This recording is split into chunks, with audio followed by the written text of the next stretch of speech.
Prologue, Ray, Start. It was dark, an entire world of nothing but darkness. He was tossed into a hazy world, seemingly floating in water with no sense of left or right, up or down. His body was unable to move at all. He couldn't feel his hands or legs, and he doubted his eyes and ears were functioning. With his mind so dazed, any thoughts he tried to formulate simply slipped out of his brain. Where is this? Who am I? What happened to make it like this? What little consciousness he held on to resulted only in ramblings that made the darkness flicker ever so slightly. I love you. In that pitch blackness, a voice penetrated deep into his heart. It hung in his unhearing ears. It reached what should have been his still, unbeating heart. It found his soul, which was still unsure of its own existence. He wailed as the voice touched him directly, its wild, mad emotion pressing in on his heart. The voice was so terribly fleeting. The whispers wrenched his heart, filling it with such longing that it threatened to shatter. Hearing words lovely enough to scorch his soul made him feel like he would go mad. If I had fingers, I would touch you. If I had a mouth, I would call your name. If I had arms, I would embrace you. If I had feet, I would run to your side. If I had a body, you would never be alone again. But none of these wishes could be granted. He had no fingers, mouth, arms, feet, or body to give. The feeling was the same, in fact, it was a passion even greater than what he'd felt before. The warmth he received magnified his yearning, his emotions many times over, until finally they became sins. Sloth, because I cannot wipe away your tears. Lust, because I want us to melt together and become one. Gluttony, because I want to consume you, to take all of you for myself. Greed, because I want to have everything that I love. Wrath, because I cannot forgive the absurdity of it all. Pride, because I scorn everything that is not you. Jealousy, because that is all I feel for the world that embraces you. With this realization, the world shrouded in black was filled with an overwhelming sensation of love. That instant, the supposedly empty space warped, then shattered as irreversible time began to flow backward. It was simple. He understood that he was starting over. Where he had ended in darkness, light was born, and if he walked toward it, the world would greet him once more. I love you. He turned his back on the voice and walked forward. He wanted to turn toward it, but he held fast. However, surely, one day he would take her hand. I love you. The lovely voice called out until the very end when Subaru Natsuki began anew. Chapter 1. The Gospel Known as Warmth. 1. Hey, kid. Ah. Subaru's mind was roused by the abrupt calling of his name along with the sensation of his shoulder being shaken. The image of the world around him changed in an instant, almost like someone had switched camera angles in his brain. The sudden influx of information startled him, making Subaru feel dizzy as he blinked several times. The next moment, the unfathomable shock known as comprehension coursed through his entire being. No way. Subaru put a hand to his forehead as he listened to the sound of his heartbeats pumping blood through his body. Subaru had experienced a blank of several seconds interrupting his thoughts a number of times before. It was the result of death, the time between the erasure and resurrection of Subaru Natsuki. He died. He died. Death had greeted Subaru once more. Moreover, Subaru had lost his life in battle against that wily bastard Sloth. After overcoming many hardships, much suffering, in the end he'd still lost his life. He defeated the White Whale and after that reorganized the expedition force, bringing it with him as he traveled to Erlam village to fight the witch cult. At the end of that anguish, all that joy, sadness, and anger had all come to naught. Nam, Ujia. Subaru had been covering his face with his hands, cutting himself off from the world, when he was suddenly assaulted by unexpected sensations. The feel of hot breath and his earlobe being pinned between two hard points sent the astonished Subaru tumbling to the ground. Wide-eyed from the exceptionally soft sensation, he noticed yellow eyes gazing down at him with a teasing look. The owner of those eyes touched a finger to their lips coquettishly as a wry, beautiful smile appeared. The teasing was because you were staring into space, but what a wonderful reaction, meow. Fairy enjoyed it so much that this might become a habit. The sight of his flaxen kitty, ears flicking, as he continued speaking light-heartedly left Subaru listening with his mouth agape. Eventually he swallowed and called out her, or rather his name. Is that you, Ferris? Who else does it look like? Maybe you're not just daydreaming, but hallucinating too. You could have swallowed some white whale mist. Should I give you a proper examination? Nah, I'm all right, I just felt like asking. Right, what I was asking about. As Ferris peered at him in concern, Subaru shook his head before taking a deep breath and examining the area. Ferris was seated directly beside him, and around Ferris, many others. No, properly speaking, they were in a circle with Subaru at the center. Beneath his feet lay the grassland. It was clear from the dawn sky above that the sun had not risen yet. With everyone's gaze focused on him, Subaru sensed a ferocious, bestial presence hovering to his left. Were you the one who spoke to me first? What are you talking about, bro? You had a crazy look in your eyes. Pull it together. The dog face of Ricardo, the large-framed beast man, grimaced with a suspicious look. Subaru, realizing from the exchange that Ricardo had seen his face the instant he returned by death, scratched his cheek as he looked over everyone's face once more, nodding as he spoke again.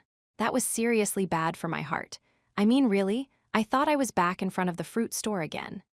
Exhaling like a deflating balloon, Subaru let the tension out of his shoulders as his palm brushed the ground. The cold dirt, fresh grass, and raw earth under him meant he definitely wasn't in the capital. This was the Liffas Highway, where they'd held a general briefing right after defeating the white whale. In other words, the save point got updated, huh? It felt like he had narrowly avoided a terrible fate, but it wasn't something he could laugh at. Still, the silver lining brought him relief. Too, when it came to worst cases, some were worse than others. Having fought the good fight, only to gain an empty defeat and returning by death, was undoubtedly a worst case. But there could have been something even more terrible, namely having no change in restart point and returning to a moment before he managed to defeat the white whale.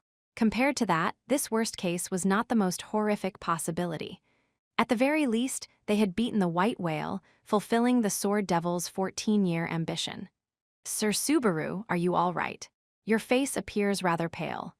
Wilhelm, the Sword Devil, stared at Subaru and expressed his concern. It's nothing, said Subaru, shaking his head immediately, tightening his disjointed thoughts and slackened cheeks. Even though he was still reeling mentally after only just enduring a return by death, he couldn't simply use that as an excuse. After all, Subaru and the others were in the very middle of a critical discussion, the briefing to decide what countermeasures to take against the witch cult. If you are no longer distressed, let us review the situation. Raising a finger, the elegant knight Julius restarted the meeting. Scholarly wariness and righteous indignation resided in his almond eyes as he requested they carry on. From this point onward, we shall proceed to the Mather's domain to oppose the nefarious witch cultists lying in wait. Ideally, this will result in their annihilation and the slaying of the Archbishop of the 7 deadly sins commanding them. However, what we must prioritize is the safety of the innocent people caught up in this incident and in preparation for that. For the getaway, we have called on the traveling merchants Anastasia and Russell to help us. The messenger we sent to communicate the alliance and the rescue operation should have arrived at the mansion already. Sorry, I'm all good now. Subaru thanked Julius for giving him time to calm down and fully rejoined the conversation. Thanks to Julius summarizing the topics at the assembly, Subaru could grasp exactly how far things had proceeded before his return by death. Apparently, Subaru had already explained which cult hunting made simple, as well as the insurance he'd procured. However, he had already learned from the last go-around that his attempts to secure insurance would transform into deadly poison. The letter of goodwill they had sent had turned out to be blank, which had sown distrust. Meanwhile, inviting the traveling merchants to participate had left them open to infiltration by witch cultists. He needed to implement new countermeasures as quickly as possible, but your face suggests that something is amiss. What are you, a doctor? Stop looking at people's faces and figuring out everything they're thinking, geez. Want the actual doctor sitting right beside you to examine you from head to toe instead? I wouldn't mind. As Subaru sank into thought, Julius and Ferris sandwiched him from both sides as they pointed out his troubled expression. Inwardly, Subaru ground his teeth at their persistence. He certainly did have an issue on his mind. However, he couldn't come up with a good way to explain it. He had to warn them about the Archbishop of the 7 deadly sins' dangerous authority, and a number of new problems on top of that. But how could he explain these things in a way his comrades would believe? No, this is wrong. It's not good enough. Right, I forgot some things again. Hmm? When Subaru firmly shut his eyes, the words he found within himself caused Ferris to cock his head in confusion. Julius remained silent with his brows knit as Subaru rued the extent of his own stupidity. How many times would Subaru Natsuki make the same mistake before he moved forward? He opened his closed eyes and looked around at the faces of the 50-odd members of the expeditionary force. Subaru's silence had brought tension to their gazes, but they harbored no doubt. What they felt was not fear, but anticipation. There was no sense of despair, only hope. After everything that had been spoken, after all the help that had been given. In the end, Subaru had even gotten this far only thanks to the support Rem had offered him. I believe you have immersed yourself in sentimentality enough. Julius sensed the change in Subaru's demeanor, and his light-hearted prompt invited a change in subject. The man really got on his nerves, but for a short moment, Subaru felt nothing but gratitude toward him. He felt equally grateful for the comrades who granted him their own thanks and trust. Sorry for being all indecisive earlier. Actually, I have to add to my explanation about the witch cult. No, that's not exactly it. I realized some things for the first time. I want to speak to all of you about those issues. He didn't have to worry about how to come up with a good explanation. That was a waste of time. All he had to do was not hold anything back, tell as much of the truth as he could, and they would respond with their faith in him. Even if Subaru could not reveal the nature of return by death, he could uncover the things he learned as a result of it. This was the one way he could share what he knew of the future with his comrades, and they would accept his preposterous tales in complete seriousness, all because understanding and trust were the greatest weapons in Subaru Natsuki's arsenal. 3. Subaru had gleaned a number of new facts from his most recent confrontation with Beetlejuice. One was that a witch cultist infiltrating the traveling merchants hired for the evacuation had delivered a blank letter of goodwill to Roswell Manor. Another was that Beetlejuice Romane Conti's authority included the worst power imaginable. In particular, one aspect of Beetlejuice Romane Conti's power, possession, posed the greatest obstacle to the expeditionary force's efforts to take down Sloth. Anyone know about a power to overwrite someone else's mind with your own, letting you mentally take them over? Some sort of magic that can do something like that? Much of the magic in this new world Subaru found himself in had effects beyond anything he could conceive. The basics of magic began with the 4 elements. Then there were a great many other things, like Beatrice's passage, Roswell's flight magic, the mutant aberrations of magic called curses, and the special abilities known as blessings, too. In a world where such incredible abilities existed, possession had to be possible, too. It was with such hopes that Subaru put the question to his lips, but overwriting another person's mind with your own. That's nothing but a stupid, unbelievable idea, meow. Gimme my greatest weapon back. What are Mew talking about? Though Subaru had brought up the subject with courage, the way it was laughed off so quickly was a major blow to that foundation of trust. When Subaru pouted and gave Ferris a resentful stare, Ferris was merely baffled. Cutting in, Julius adopted a thoughtful pose and spoke. Given the topic at hand, you believe it's possible the Archbishop of the 7 Deadly Sins employs a strange power along those lines? Am I correct? Yeah, you've got it. I decided to call it possession, but that's not far off from what actually happens. He survives by moving from body to body. That explains how he shows up in so many places at once, right? From the long silence, Julius seemed to be mulling over Subaru's explanation. But whether others doubted it or not, it was a fact. Having shared his own body with that very madman, Subaru could firmly confirm that much. His mind conquered people's flesh, stealing control for itself. Without any doubt, Beetlejuice Romane Conti was a spiritual entity that grafted itself to the bodies of others, a repulsive, wicked ability. In the past, I have seen references in old tomes about research on similar phenomena. It was reckless research, but really? When Julius, a hand still over his own mouth, offered up that morsel Subaru bit, the handsome man plumbed the depths of his memories as he deftly summarized what he could recall from the tome. It was research on lost magic, or perhaps a related record.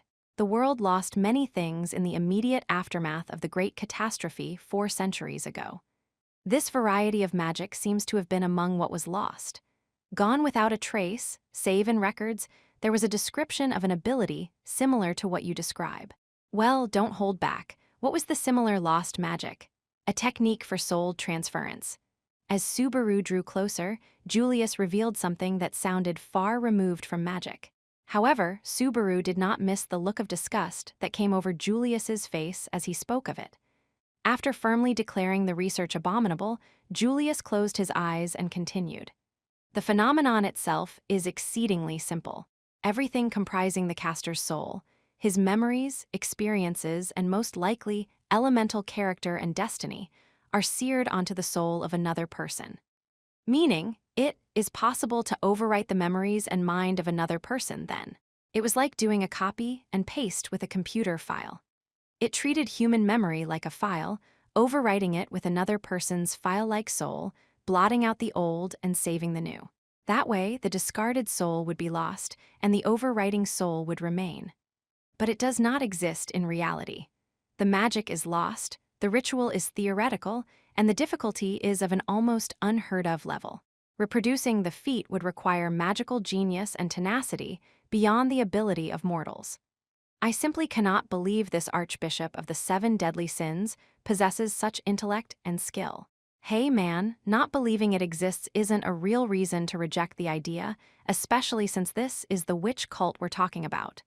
Subaru, you're getting too worked up. Julius has things to say, too.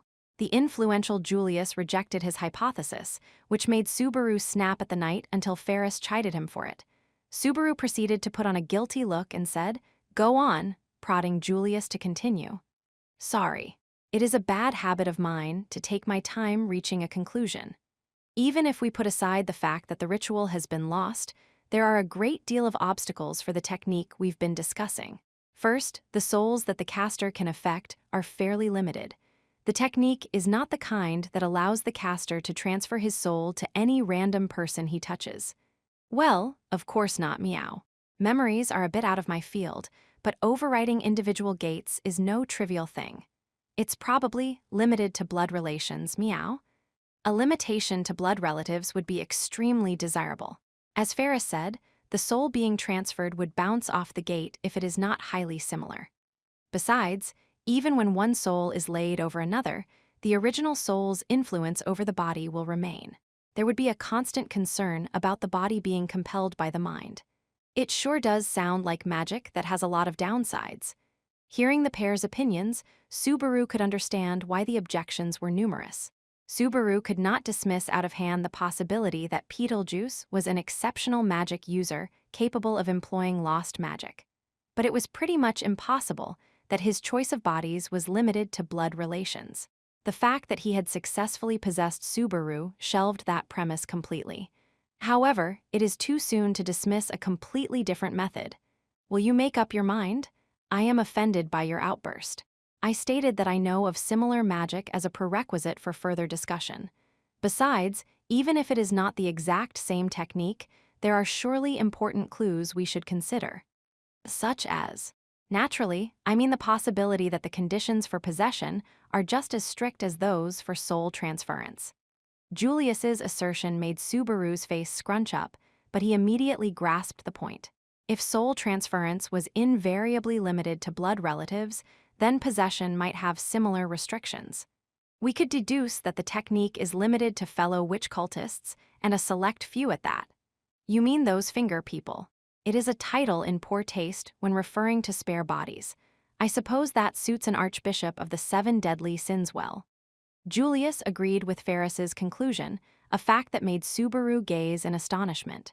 In such an incredibly short time, the two had worked out a plausible theory about how possession operated. Even if the pair were the brains of the operation, as well as the most versed in magic out of all the members of the expeditionary force, the results were beyond Subaru's expectations. And simultaneously, a plan to truly hunt down the Archbishop of the 7 deadly sins of sloth took form. Namely, if we take away all the Archbishop's extra lives, in other words, destroy all his fingers, he would lose the chance to possess anyone. That's when the Archbishop will face his end. The way Julius firmly finished the thought made Subaru feel both deep admiration and a sense of defeat from the bottom of his heart. The difficult situation had made him start to lose all hope, but thanks to them, he could finally see the light in the darkness. After all, it was a solution that was neither contradictory nor disputable. In conclusion, we will prioritize eliminating the fingers lurking in the forest, then settle matters with sloth. Julius's declaration drew the meeting to a close. The faces of the expeditionary force members seated around them surged with determination and resolve. Great strength can be found when a person's ability and mission are one and the same. When the members of the expeditionary force rose, their morale was as high as when they had done battle with the white whale. "Everyone, there's just one more thing I have to tell you." It was then that Subaru called out, drawing the attention of the impetuous warriors who were ready to venture forth. When those intense gazes turned his way, Subaru endured his genuinely apologetic feelings to discuss something he was obligated to explain. Namely, "Sorry, but it's not just the fingers. I'm probably a target for the Archbishop's possession ability, too. What do you think we can do about that?" Huh. It had been the direct cause of his latest return by death and the final hurdle he'd had to overcome. Once he shared that pitiful fact, they began to devise a countermeasure. 4. In the end, their departure time arrived before the Witch Cult Countermeasures Conference reached a definite conclusion. Subaru wanted to continue hammering out a plan, but if they didn't make it to the battlefield in time, that would be putting the cart before the horse. So to avert that, Subaru gave Julius a suggestion. "Hey, Julius. With the magic of your spirit groupies, you should be able to link together the minds of people within its effective range, right? Can't we use that to discuss this on the move?" Subaru was basing this query on his experience with Necht, the mind-sharing spell he had experienced from the last loop, as if it were his own wonderful idea. At the time, Julius had used the spell to link all of the expeditionary forces' minds to quickly deal with Ram's surprise attack. It had to be possible to use that to hold a meeting, too. Subaru's proposal made Julius look at Ferris with mild surprise. "He didn't hear it from Fairy, okay?" said the kitty-eared knight in response to his gaze, waving a hand as he headed for his land dragon. What did Ferris mean that it wasn't from him? "It's nothing. I did not think that you knew I was a spirit user. I was merely wondering where you might have learned that." Ah, right. This is where the spirit knight thing first came up. That Julius had identified himself as a spirit knight was information Subaru heard close to the end of the last go-around. At the point where he was currently, Subaru shouldn't have recognized Julius as anything more than a first-rate knight. But it was a rare opportunity to take Julius off guard. Subaru put on a smug face. "You're just more famous than you think." "Well, the price of fame didn't have anything to do with me noticing you quietly stuck one of your quasi-spirits on me. So you were aware of even that?" This time, a look of unconcealable distress was plain in Julius's gaze. The reaction made Subaru smile, but right after, he turned his head aside. That was because, for an instant, Julius's eyes, which stared at Subaru, seemed to endure a wave of deep pain. "Certainly, as you have pointed out, I placed one of my flower buds on you, Aya. Come on out." But he immediately concealed the wave of emotion behind his usual composure. Beckoned by Julius's hand, a red light leaped from Subaru's hair. It was more flicker than flame, more warmth than light, one of the 6 quasi-spirits accompanying Julius. "This is Aya, quasi-spirit of fire. I had her follow and watch over you." "That's fine, but tell me about stuff like this. I'd panic if some emergency happened and she jumped out all of a sudden. There is no need for concern. The buds are quite capable. It would never come to something like that. Thanks for sharing your sappy love story. Now, setting that aside." When Subaru complained about planting insurance on him without permission, Julius was slightly apologetic. Subaru took it in stride until he realized something didn't fit. Julius sticking Aya on him matched the events of the last go-around. His memory of the spirit saving him from the dragon carriage explosion was still fresh. But besides that, he remembered something odd where Aya was concerned. And as he realized that, "Julius, under what conditions could Aya be shoved out of me against her will? I am not quite sure I follow your question. This is important. The answer has a direct impact on the plan to take on the Archbishop." Faced with Subaru's firm statement, Julius discarded his momentary bewilderment and answered. Attaching Aya to you means, from a spirit user's point of view, a provisional pact. Forcibly breaking the pact would mean that you, the provisional contractor, have rejected her, or perhaps, a superior, formal pact displaced the provisional pact. In that instant, he gave the answer Subaru truly wanted to hear. Perhaps Julius realized it while speaking the words, because his amber eyes held a glint of comprehension. It couldn't be, the knight said immediately after, shaking his head as if to deny it.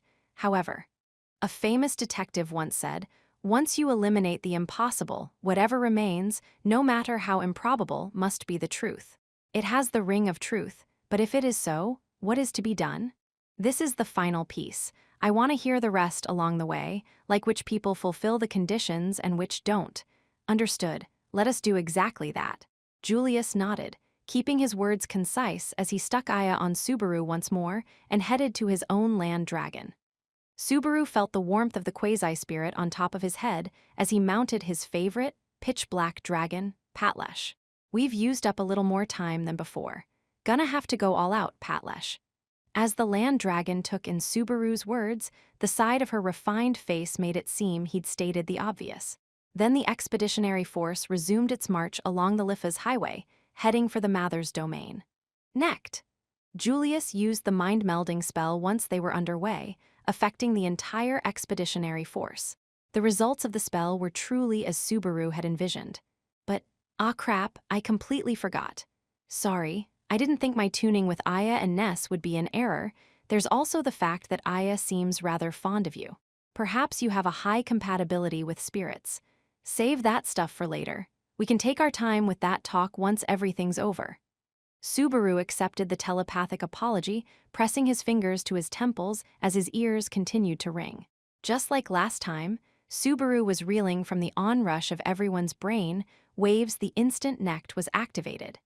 It was Subaru's own fault for forgetting all about that side effect. Julius adjusted the signal to more tolerable levels, allowing Subaru to focus on the flow of the conversation. "So, for the plan of attack against the Archbishop of the 7 deadly sins, how shall we proceed?" Unlike with speaking out loud, there wasn't a good way to differentiate voices conveyed directly via thought. In spite of this, it was possible to tell the sender of thoughts thanks to their individual character. The thought Subaru had just received was a deep blue, but concealed scarlet passion within it. Subaru could instantly tell it was Wilhelm who had spoken. The Sword Devil was riding alongside on his land dragon, the grave look on his face radiating hostility toward an unseen madman. If Sir Subaru and Sir Julius's conjecture is correct, we must carefully consider our method of attack. Invisible magic hands and the ability to take over another's body are both major obstacles. Yeah, they sure are. The Archbishop of the 7 deadly sins of sloth had 2 powers they needed to overcome. He had unseen hands and possession at his disposal, but the expeditionary force had solid leads on ways to deal with both. The main issue at hand was that the method to tackle one power left them vulnerable against the other. I'm the only one who can see Beetlejuice's unseen hands. That means if we go at him in a frontal attack, it's no good unless I'm around. But I'm also a target for possession. If I'm there and he takes me over, we'll lose our chance to stop him from getting away anyway. Sir Subaru, I actually have a proposal about that. Would you care to listen? As Subaru sank into thought, pondering out loud, Wilhelm interjected with an air of confidence. His words aroused hope throughout the expeditionary force, making Wilhelm give a firm telepathic nod. Concerning the Archbishop's invisible arms, I thought of a simple way to expose them to the naked eye. First, we would scatter a large amount of dust, or possibly dirt, around the Archbishop of the 7 deadly sins. I don't think we can rely on that, meow. Though Ferris casually inserted himself into his explanation midway, Wilhelm paid no heed and explained to the very end. Subaru had already seen his plan in action once before, a Wilhelm-style dirt screen to hold Beetlejuice's authority in check. Knowing the results from the last go-around, Subaru knew that Wilhelm's proposal could work. The problem was that it was such a superhuman feat, only Wilhelm could pull it off. Indeed, all the expeditionary force members found the suggestion too challenging, with even Julius and Ricardo communicating telepathically that the feat was beyond them. I believe anyone can do it with enough practice, but… Yes, but we don't have 50 years to spend practicing. Aside from proving that old man Will is inhuman, what'll we do? Callously ignoring the dejected Wilhelm, Ferris prioritized moving the conversation forward. Subaru felt bad for Wilhelm, but Ferris had made the right decision. Subaru mulled over Ferris's question. Guess that decides it, he muttered. Yeah, let's go with the original plan for dealing with the witch cult and the Archbishop of the Seven Deadly Sins, plus the issues at the mansion and the village. That's probably best. All the members of the expeditionary force reacted to the conclusion of the telepathic witch cult countermeasures conference. Sympathy, concern, trust, anxiety. There was a crush of various emotions, but the general consensus was to respect Subaru's viewpoint. They would proceed as originally planned. To confirm, you are truly all right with this plan. You won't have any regrets. When Subaru was still feeling unsure of himself, Julius was the only one to raise the question. Though it was an inelegant method, this exchange served as a necessary ritual to dispel the expeditionary force's hesitance. Plus, that it was Julius, of all people, who brought up the topic meant this was an expression of his knightly beliefs. Don't be ridiculous. It's my plan and my idea. I'm not gonna turn around and say, oh no, maybe we actually shouldn't, though Emilia is probably gonna be super mad at me when we do this. With closed eyes, Subaru pictured a lovely girl with silver hair. It had been only a few short hours since he'd left the world where he'd gazed upon her with unrequited love, his wish for a one-sided reunion having been granted. Even so, the serene sight of her face and the sound of her lovely voice were undiminished.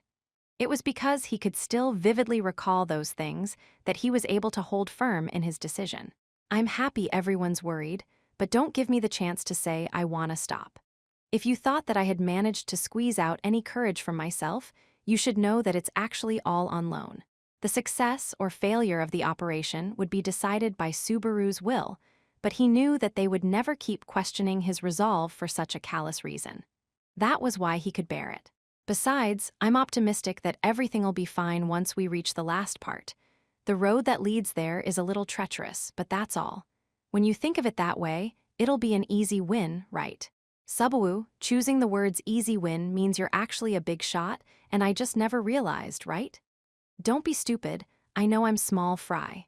I might be optimistic, but I need all of your strength so I can share a passionate embrace with Emilia at the very end, all right. Come on, guys, just think of yourselves as my cupids and gimme a hand, okay? I am still not quite sure on what basis you made that claim, but you have made your resolve clear. Julius spoke for everyone when he approved of how Subaru's lightheartedness had swept away the heavy, stifling atmosphere. As that brought the meeting to an end, Subaru shifted his eyes to the road ahead, toward the edge of the plains. Past that boundary, the grassland came to an end, and Subaru would soon be able to make out the treetops of the forested region beyond. Once they left the plains and took a few woodland roads, they would arrive at the Mather's domain. His heart beat loudly, throbbing as if it might crack, yet even so, Subaru continued to look. Ho ho, what, you're worried about me? That's adorable. Freed of the briefing now that everyone was no longer telepathically speaking, Subaru found Patlash's head turned toward him with a pensive look. Subaru showed her a strained smile as he stroked her neck. Then he rummaged in the sack affixed to the land dragon's saddle, locating something by touch alone. What he found was a tool that would play a critical part during the operation. After all that time, an ache still ran through Subaru's chest when he recalled how it had passed into his hands. In Subaru's mind, it was because of that pain that he could move forward, thrusting his fear and anxiety aside. This time, I'll make things right. Of course, that's what everyone intends to do. It'll be all right. The plan was devised so scrupulously, there is no reason to think of failure. Our preparations have been meticulous. Also, once this is all over, I would like to have a toast with you. Stop saying so many things that sound like famous last words. Subaru shouted at Julius, who was riding alongside him, presumably ignorant of the concept of death flags. Those yells echoed loudly, ringing in the air as though they could even be heard in the Mather's domain, which was still far, far away. 5. When the light of day reached her sleep-deprived eyelids, Emilia rose with a light headache. It's morning already? Emilia sat up in bed, blinking several times. She brushed her silver hair away from her forehead, briefly lingering on the boundary between sleep and consciousness before letting out a frail murmur that mirrored her thoughts as it floated to the surface.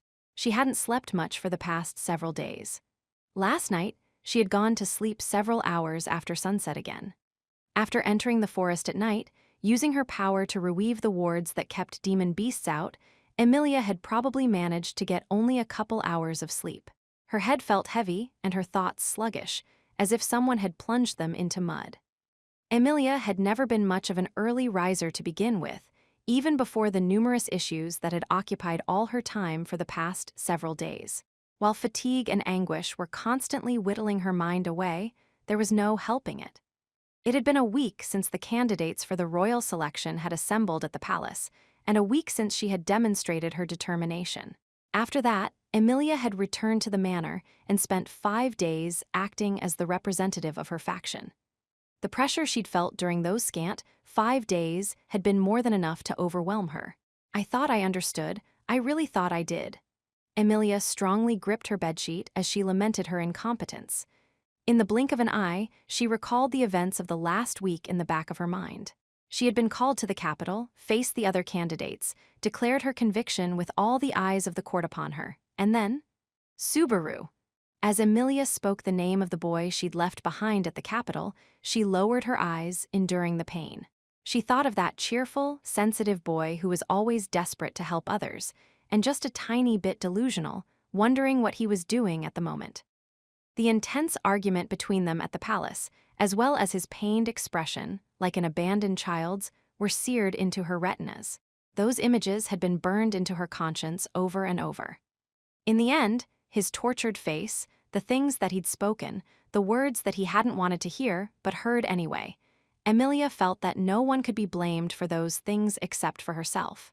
But it's for the best, isn't it? The clash of their inner thoughts had resulted in the two of them going separate ways.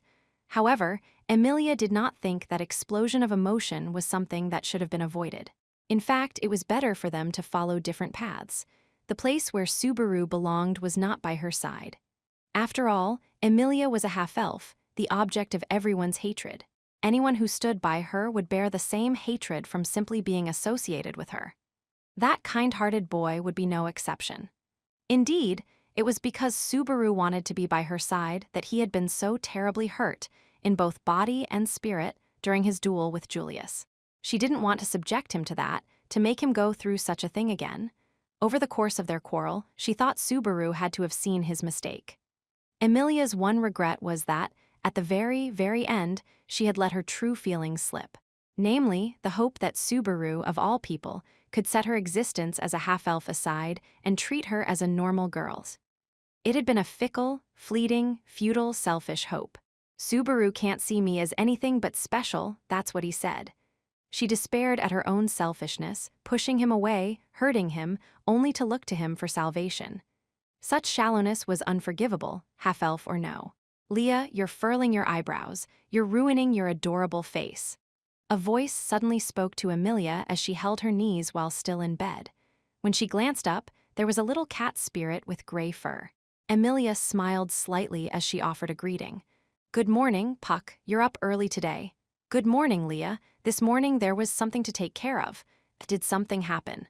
"If I said I was making an effort to sleep early and get up early, that would be a lie. It's because I'm really worried about you, Leah. It's been one thing after another, especially yesterday."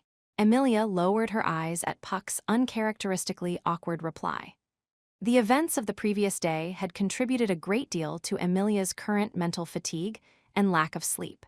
The bitter memory of the nearby villagers rejecting whatever she had to say or offer bubbled up in her mind. Their fear and disapproval had not been enough for them to hurl cruel words at her, but their gazes alone had already cut deep into Emilia's heart. "I knew that would happen. You also know what falling is, but you still hurt and bleed when it happens. If you ask me, simply knowing the result isn't the same as actually experiencing it for yourself." When Emilia used a childish excuse to push past, Puck mercilessly cut off her escape route. But this wasn't something Puck did maliciously. Puck, in his own way, was urging Emilia to stop running from the truth as well as hiding her feelings. Puck, what do you think I should do? How should I? No, not just me, how can everyone get along better? How do I get everyone to? Leah, maybe you should just do what you like. I'm on your side no matter what happens, Leah, and anyone who gets in your way is my enemy. Though it was a promise from her surest ally, in that moment, the words offered Emilia no comfort. It was the answer she'd expected. Puck would support Emilia unconditionally, but that didn't help with her problem.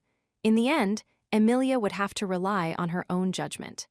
Puck's entire value system was centered on Emilia. Everything and everyone else came second. You're not going to turn your back on that village no matter what, are you? The pink-haired girl headed to the village again this morning. Maybe waiting for her report is all you can do. Ram went to the village, but she hasn't had any rest for a while either. I'm telling you, that girl's doing a lot better than you are, Leah. She finds places to take breaks from her work. At the very least, she can handle herself. She shrank a little. Puck's rational assessment of Ram, of course, implied that Emilia was wholly incapable of taking care of herself. As it happened, Emilia found herself relying on Ram that very moment. For the past several days, Ram had been executing a portion of Roswal's affairs, shouldering his responsibilities dealing with the mansion or Erlam village, all while Emilia remained in the mansion. Excusing himself to conduct negotiations with a local big shot, Roswal had claimed he would be away for no more than a few days. The great responsibility brought worry and stress, but if she couldn't cope with that much in the span of a few days, how could she possibly hope to participate in the royal selection and be ready for what would come after? With such thoughts in mind, she'd accepted the duty, shelving her feelings of guilt from leaving Subaru in the royal capital, then readied herself to face the days to come with atypical seriousness. But 2 days prior, the situation had greatly changed. A strange presence in the forest? Yes, unpleasant fellows against whom even my clairvoyance is ineffective. Ram delivered the news in her usual calm tone of voice, but her furrowed eyebrows were an ominous sign. Her clairvoyance was the unusual ability to synchronize with the vision of others and see through their eyes. However, even this ability, particularly useful for reconnaissance and searching, had been unable to discern the identity of the presence she'd sensed in the forest. It's not related to demon beasts. The barrier has been redeployed. I believe it is unrelated, but what do you wish to do? Well, that goes without saying. We can't pretend nothing's happening. If we can't do anything about it, at least we can keep the villagers from falling into danger. Prioritizing their safety, you wish to evacuate the villagers then? That would be best. This mansion is big enough to accommodate all of them, right? That was the conclusion Emilia and Ram had reached during their discussion about the forbidding presence in the forest. That Ram hadn't objected was somewhat reassuring to Emilia. As Roswal's proxy, Ram would have mercilessly shot down any proposals she deemed foolish. Accordingly, Emilia had walked to Erlam village, practically next door, with some expectations. She'd convinced the villagers to evacuate to the mansion, sparing them from peril.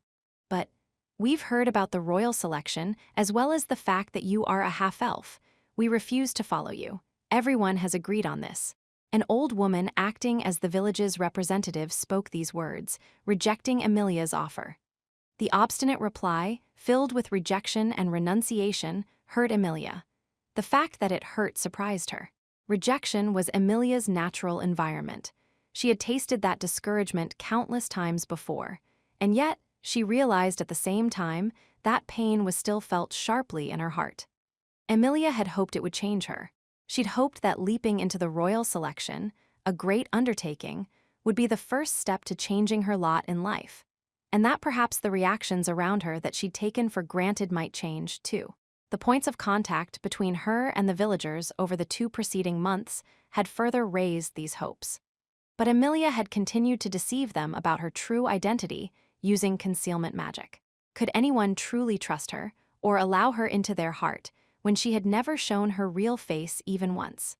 When she'd spent those days with the villagers in what she mistook for harmony, those smiles had not been aimed toward her. They had been meant for the young man leading Emilia to the village by the hand. Emilia had not earned anything herself, and yet had she misunderstood even so? In the end, what was I even doing? Once her offer was rejected, her subsequent pleas fell on deaf ears. She offered 3 more times, but every time she was refused. The calamity that had come from the royal capital on the heels of that despair had only added to Amelia's suffering. "I have come bearing a letter of goodwill from my master, Duchess Crush Karsten." An envoy of humble demeanor had arrived at the mansion to present an envelope sealed with the lion's crest of the House of Karsten. When she accepted the letter, Amelia could only guess as to its contents. Crush was not only a royal candidate, but the person she had entrusted with Subaru's care in the capital. Wondering what might have befallen him, she had opened the letter in great haste. But it was blank. The pink-haired girl said the message was a declaration of war. I can't blame her for being upset. The letter itself was resting atop the room's desk. When Amelia's gaze drifted to it, Puck had discerned what she was thinking, cocking his head slightly as he recounted their discovery that the sheet was blank. Just as Puck said, the letter had been delivered blank. There was nothing written on it, neither front nor back. Sending a blank letter implied that the sender deemed the recipient someone not worth speaking to. However, the letter's contents, and the very act of sending such a thing, clashed greatly with what Amelia knew about Crush as an individual. Because of that, she had immediately suspected there must have been some mistake. She had asked the envoy what Crush had truly intended, but he promptly asserted that he'd simply done as he had been commanded. Ultimately, Amelia was unable to find a satisfying answer. "Let's keep the envoy under watch here at the mansion. If it comes to that, we can use him as a bargaining chip." In spite of Ram's extreme position, the envoy was being hosted at the mansion, safe and sound. Even so, the forbidding presence in the forest and the blank letter had only worsened Amelia's mental load. In the end, she hadn't been able to sleep well last night, either, so Amelia did the only thing she could. Check the surrounding barriers to make sure they weren't weakening to ward off any potential demon beast attack. After she made her rounds, she returned to her room at dawn, fell asleep, woke, and arrived at the present. Rem seemed to have left her alone at the mansion, heading off to the village in another attempt to persuade the villagers while Amelia slept. Technically speaking, given her position, Amelia would normally be expected to go with her, taking the lead in appealing to the villagers to evacuate. But it might actually go better without me. A feeling of shirked responsibility prodded Amelia to rise from bed. At the same time, she was deeply anxious about the possibility she would be shunned, which would make the situation worse. As a matter of fact, if Amelia had gone with Ram, the villagers would surely have rejected the proposal out of fear. That was reality of the situation. Amelia continued to slam into the wall that people used against those who were seen as strange and different. But to fight against that, maybe she should go into the forest herself. "Oh, Leah, someone's coming up to the mansion. Ram, I suppose. I need to ask her how things went in the village." Puck's call interrupted Amelia's thoughts. She quickly headed into the changing room. Normally, Puck was noisy about Amelia's grooming, but he hadn't been too picky for those last several days. But even this show of consideration became fuel for Amelia's growing self-hatred. "I'm going to visit Betty. Call me if something happens, Kay." Yes, all right. Say hi to Beatrice for me." As soon as Amelia stepped into the corridor, Puck split off to see the young-looking girl who, despite living under the same roof, didn't care much for showing her face. When Amelia thought about it, she hadn't seen the girl a single time since returning to the mansion. Maybe Beatrice is angry I left Subaru behind. Subaru and Beatrice got along rather well, so maybe she was upset. Negative thoughts seemed to keep bubbling up without end. Amelia sighed and set off for the entry hall at a brisk pace. She put off seeing Beatrice until later. There were many things she had to speak about with Ram. Lady Amelia. Amelia arrived in the hall just as the doorway to the mansion was opening. She exhaled a little when she saw Ram through the crack of the door. "Ram, I'm sorry for putting everything on your shoulders. I will make it up to you very s." "No need, Lady Amelia. More importantly, you have guests." Ram shook her head, interrupting Amelia as she moved aside, clearing a path to the door. "Huh," said Amelia as her eyes grew wide when figures came over the threshold. "Lady Amelia, please forgive our sudden visit." It was a well-aged man with a sturdy physique who addressed Amelia with a bow. Amelia squinted slightly, recalling that she had seen his tall frame somewhere before. The memory came to her right after. "You were the gentleman who came with Ferris once, right?" "Yes, I am called Wilhelm Trias, humble retainer of the House of Karsten. I have come today representing my liege." The old man introduced himself in a dignified voice before dropping to one knee in a display of the utmost respect. Emilia, blushing at the sight, rushed down the remaining stairs that separated them to bid Wilhelm to rise. However, she immediately realized that something about him was bizarre. Smeared in blood and grime, the old man did not have the appearance she would associate with an official messenger. "Those clothes, what happened? I apologize for the unsightly display. With some luck, I was fortunate enough to encounter a trifling demon beast while traveling to the Mather's domain. My atrocious appearance is the result. I don't mind, but your wounds seem to have already been treated. There is no need for concern. More importantly, I must properly communicate my master's will." When Wilhelm suggested shifting the focus from himself to the topic at hand, Emilia acceded. The old man, calling himself Crush's representative, reminded Emilia of the letter that had arrived the night before. "Actually, last night, I received what was apparently a letter of goodwill from Lady Crush. However, the letter was blank. I was concerned, wondering if there was some kind of mistake." "Blank, you say, I see, so it truly was blank. What do you mean?" Wilhelm's blue eyes narrowed at his learning the contents of the letter. Sensing something strange in his demeanor, Emilia remained concerned as she instinctively echoed his words. But he immediately shook his head. "No, this is highly embarrassing, but that contradicts the letter my master originally sent. I know her thoughts well, and I assure you there is no need for concern. The original, I see, it actually was a mistake. I'm so glad that she doesn't hate me." Emilia put a hand on her chest, relieved to hear someone close to Crush firmly deny any ill will. The letter had arrived directly after the residents of the village had rejected her.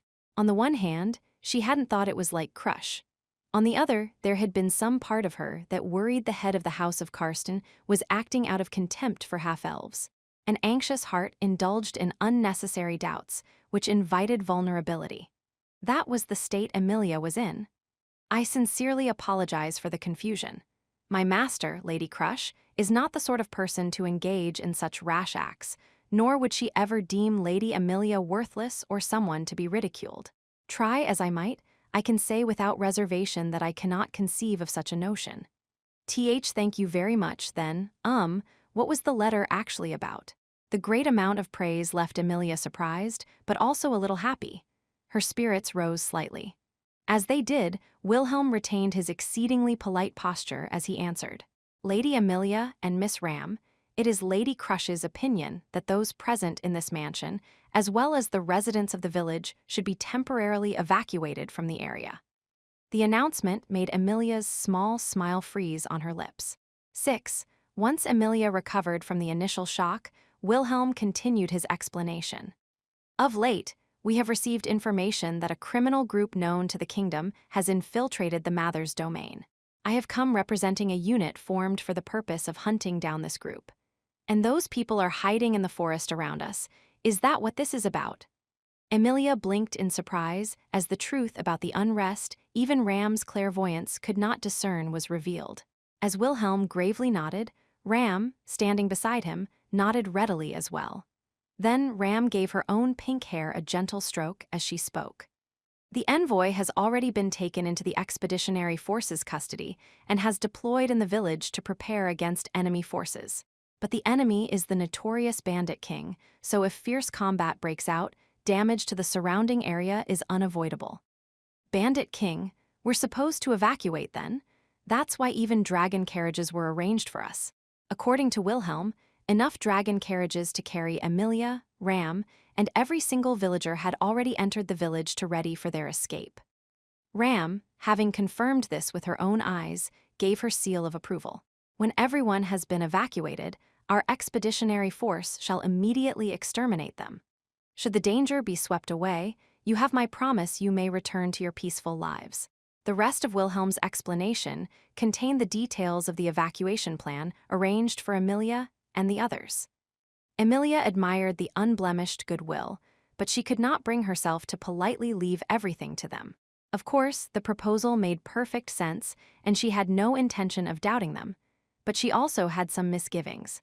But why would Lady Crush do so much for the sake of this domain? This land was squarely within the Mather's fiefdom, plus Emilia and Crush were political rivals for the throne.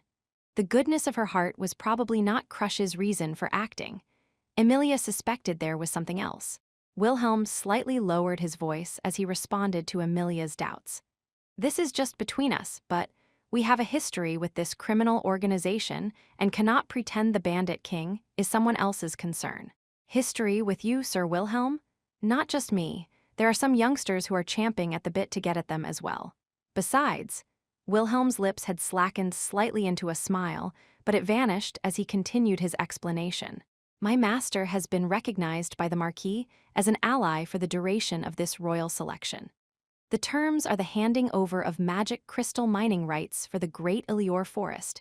Does this clarify matters for you? I see, the rights to the forest. So, how it is? Even as Emilia accepted the words that followed, they shook her a little. While Emilia had been worrying about things all by herself, Roswal had already worked in the darkness to prepare the best possible response. It was not that she didn't trust him, but it was something of a shock nonetheless. But evacuating is easier said than done. Where will we go? We have thought about this as well. This is connected to the earlier matter, but we would like you to head for the royal capital, Lady Emilia. Lady Crush is in the capital and desires a conference at which to seal the alliance. That is, yes, that's all right. But is it possible to bring everyone to the capital? The capital was about half a day's journey by dragon carriage. It would prove a difficult journey for the elderly and the very young villagers. It was also unclear how long it would take to eliminate the criminal organization, which raised her concerns about who would be able to accommodate them all. If this issue was dire enough to justify their leaving the area surrounding the manor, then perhaps it would be best if I assisted to drive the Bandit King away sooner. Lady Emilia, I am grateful that you would offer. However, that would be. I may not look like much, but I'm confident in my modicum of skill. I have a really strong spirit with me, so I won't slow you down. Emilia was referring to Puck, who wasn't present at the moment, as she offered her cooperation in the coming battle. Her words made Ram close her eyes as Wilhelm fell into thought for a time. She had attempted to propose something helpful, but for some reason, Emilia wasn't getting a very good reaction. Is there a problem with that? As a matter of, yes. Actually, the Marquis strictly demanded that I ensure Lady Emilia confers with Lady Crush as soon as possible. If I fail in this duty, I shall be fired. Roswal said that. Hearing that truly horrified Emilia. When Emilia stared toward Ram, questioning if it was true, Ram's light-red eyes bore into the side of Wilhelm's face, staring. Yes, that is indeed what Master Roswal said. Roswal, what were you thinking? Ram had sworn fealty to Roswal. She surely would not lie where her master was concerned. Apparently, he had earnestly worked to check any possible action, knowing that she could not defy him. The evacuation, the alliance, Roswal probably had everything dancing atop the palm of his hand. Seeing Emilia clenching her fists in frustration, Wilhelm breathed a sigh. The old man kept his eyes lowered as he spoke. Certainly, Lady Emilia, as you stated earlier, evacuating everyone to the royal capital is a difficult undertaking. Given the current situation, let us evacuate half to the capital for the time being. What about the other half then? Per my proposal, the other half shall evacuate to the sanctuary. Master Roswal is already headed there, after all, and that place has sufficient space to shelter them and should be quite safe. I see. You already have it all worked out then. They had already thoroughly examined every concern and misgiving Emilia might have. They persevered, slapping down one doubt after another, until Emilia had no room left to lodge any objections. This should have been a good thing, but the current Emilia could not help but feel tortured by an overwhelming sense of powerlessness. They had prepared answers to any question she might have, thought through whatever worries she might have, and if she did as she was told, everything would be taken care of through the goodwill of others. Hey, doesn't this come off as a little strange? Isn't it too good to be true? I beg your pardon. Emilia's voice, seemingly bearing the weight of her doubts, was interrupted by the sound of the door violently opening. When she looked over in surprise, a young man had staggered into the entry hall, looking like he just kicked the door in. The figure was wearing a white robe with a hood that covered him up to the top of the head. He cut in front of the wide-eyed Emilia and vigorously saluted Wilhelm. There are signs of strange movements from the group lurking in the forest. We no longer have a moment to lose. If they move with the intent to slaughter, this entire area will become a hellish scene, a sea of blood. Is that so? They seem to be moving quicker than we expected. With this many people entering the village, it was only a matter of time until they noticed, I suppose. What shall we do, Captain Urs or Wilhelm, the sword devil? Lady Amelia. Once Wilhelm received the young man's reports, punctuated with unnecessarily grandiose gestures, he stared sharply at Amelia. Amelia understood from his razor-like gaze that time was short. Events were already in motion. Things had become urgent enough to make her think that time spent arguing was time wasted.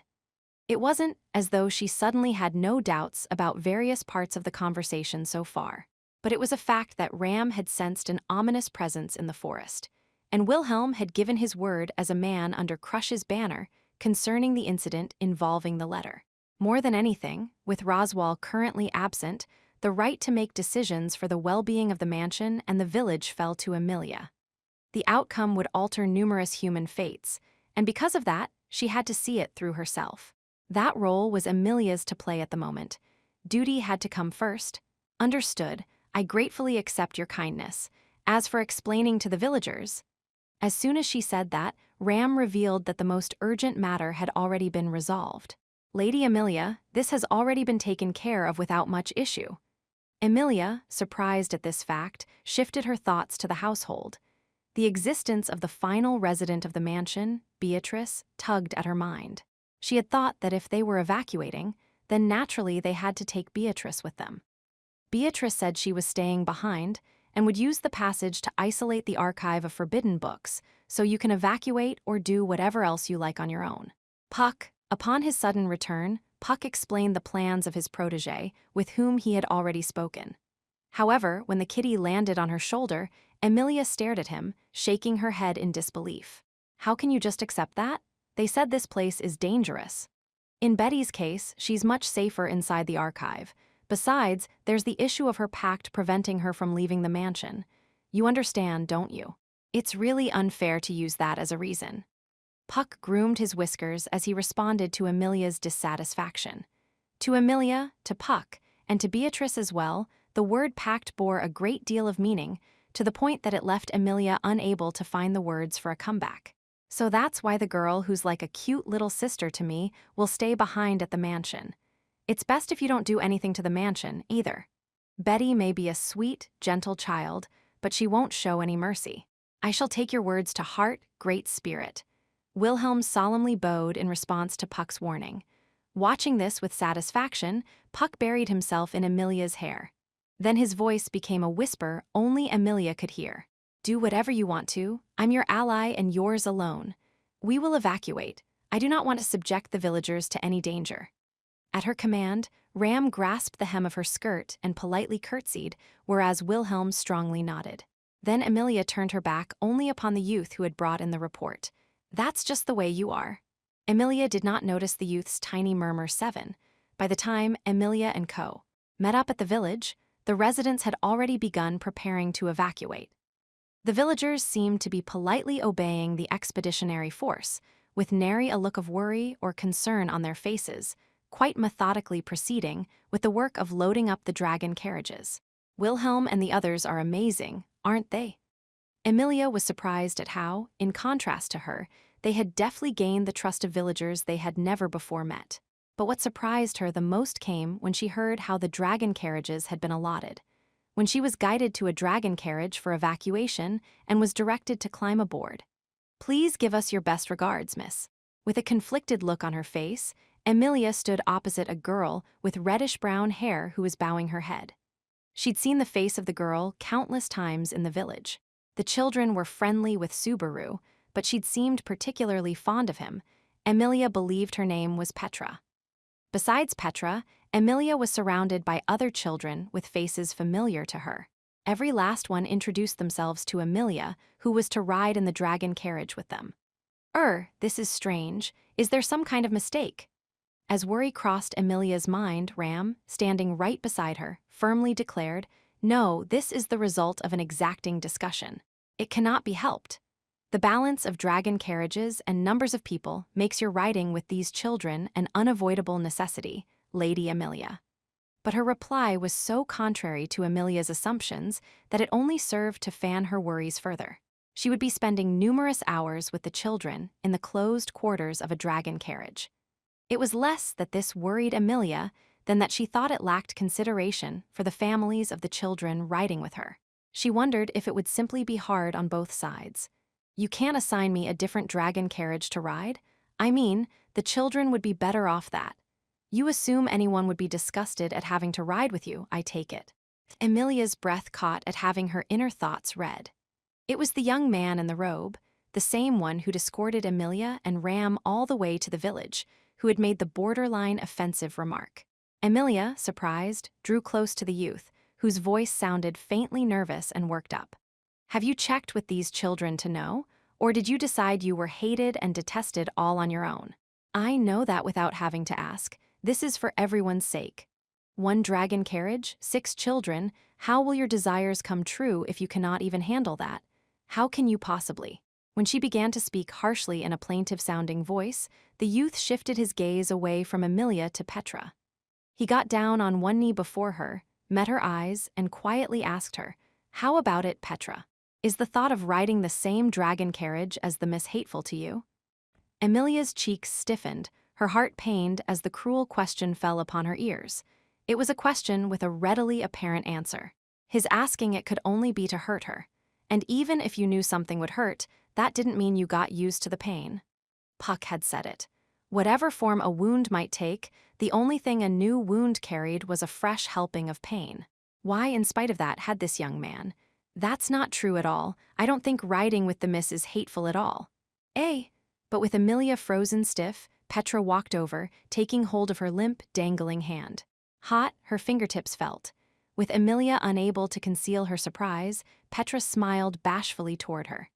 "Miss, you're the young lady with the potato stamps, right? I saw you coming with Subaru for morning radio aerobics all the time.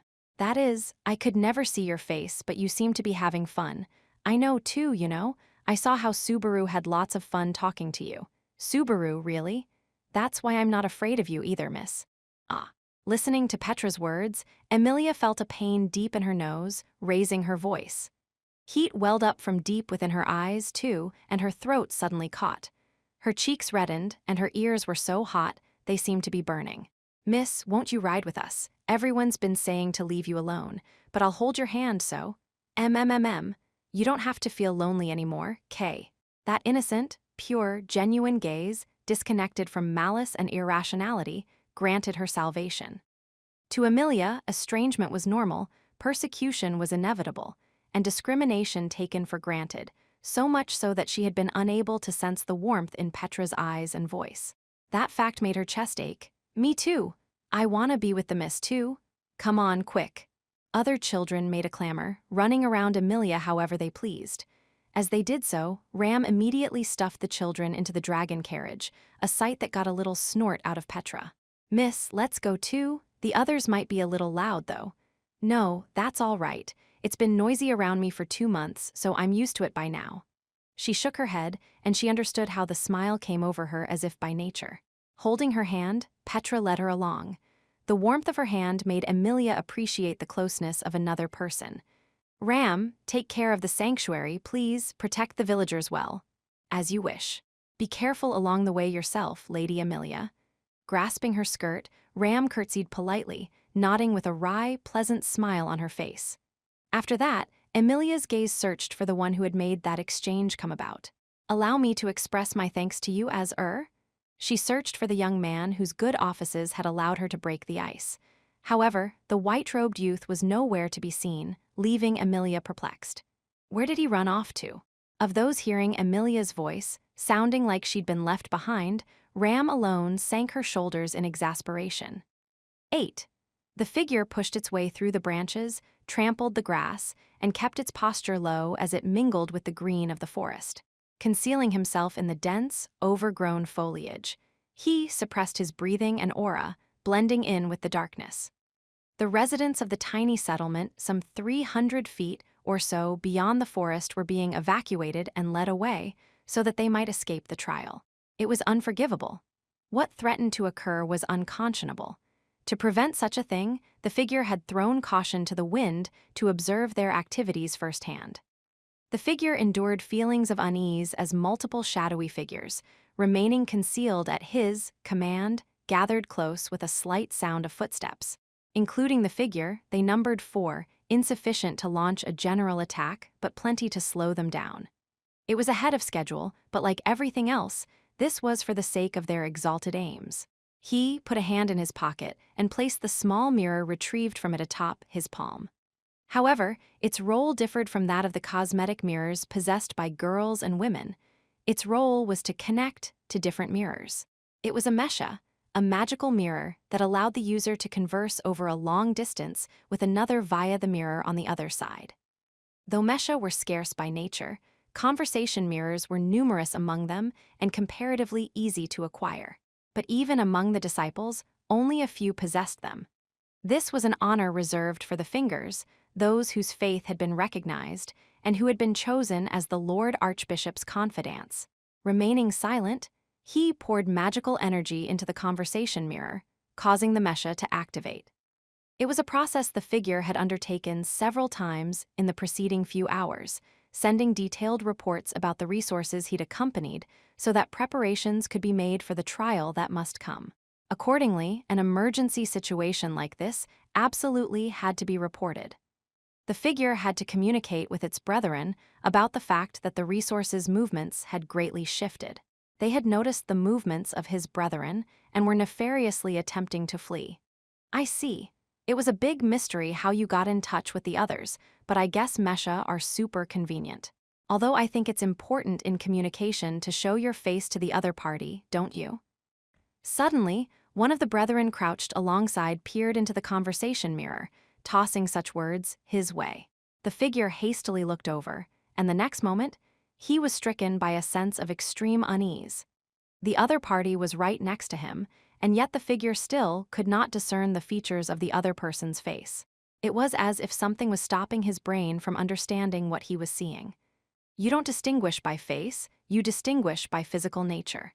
When it comes to that, you and I are like girls in a knitting circle wearing the same perfume. Gives me chills, you piece of shit bastard. As the white-robed brethren spoke, he stood up, practically spitting out the declaration.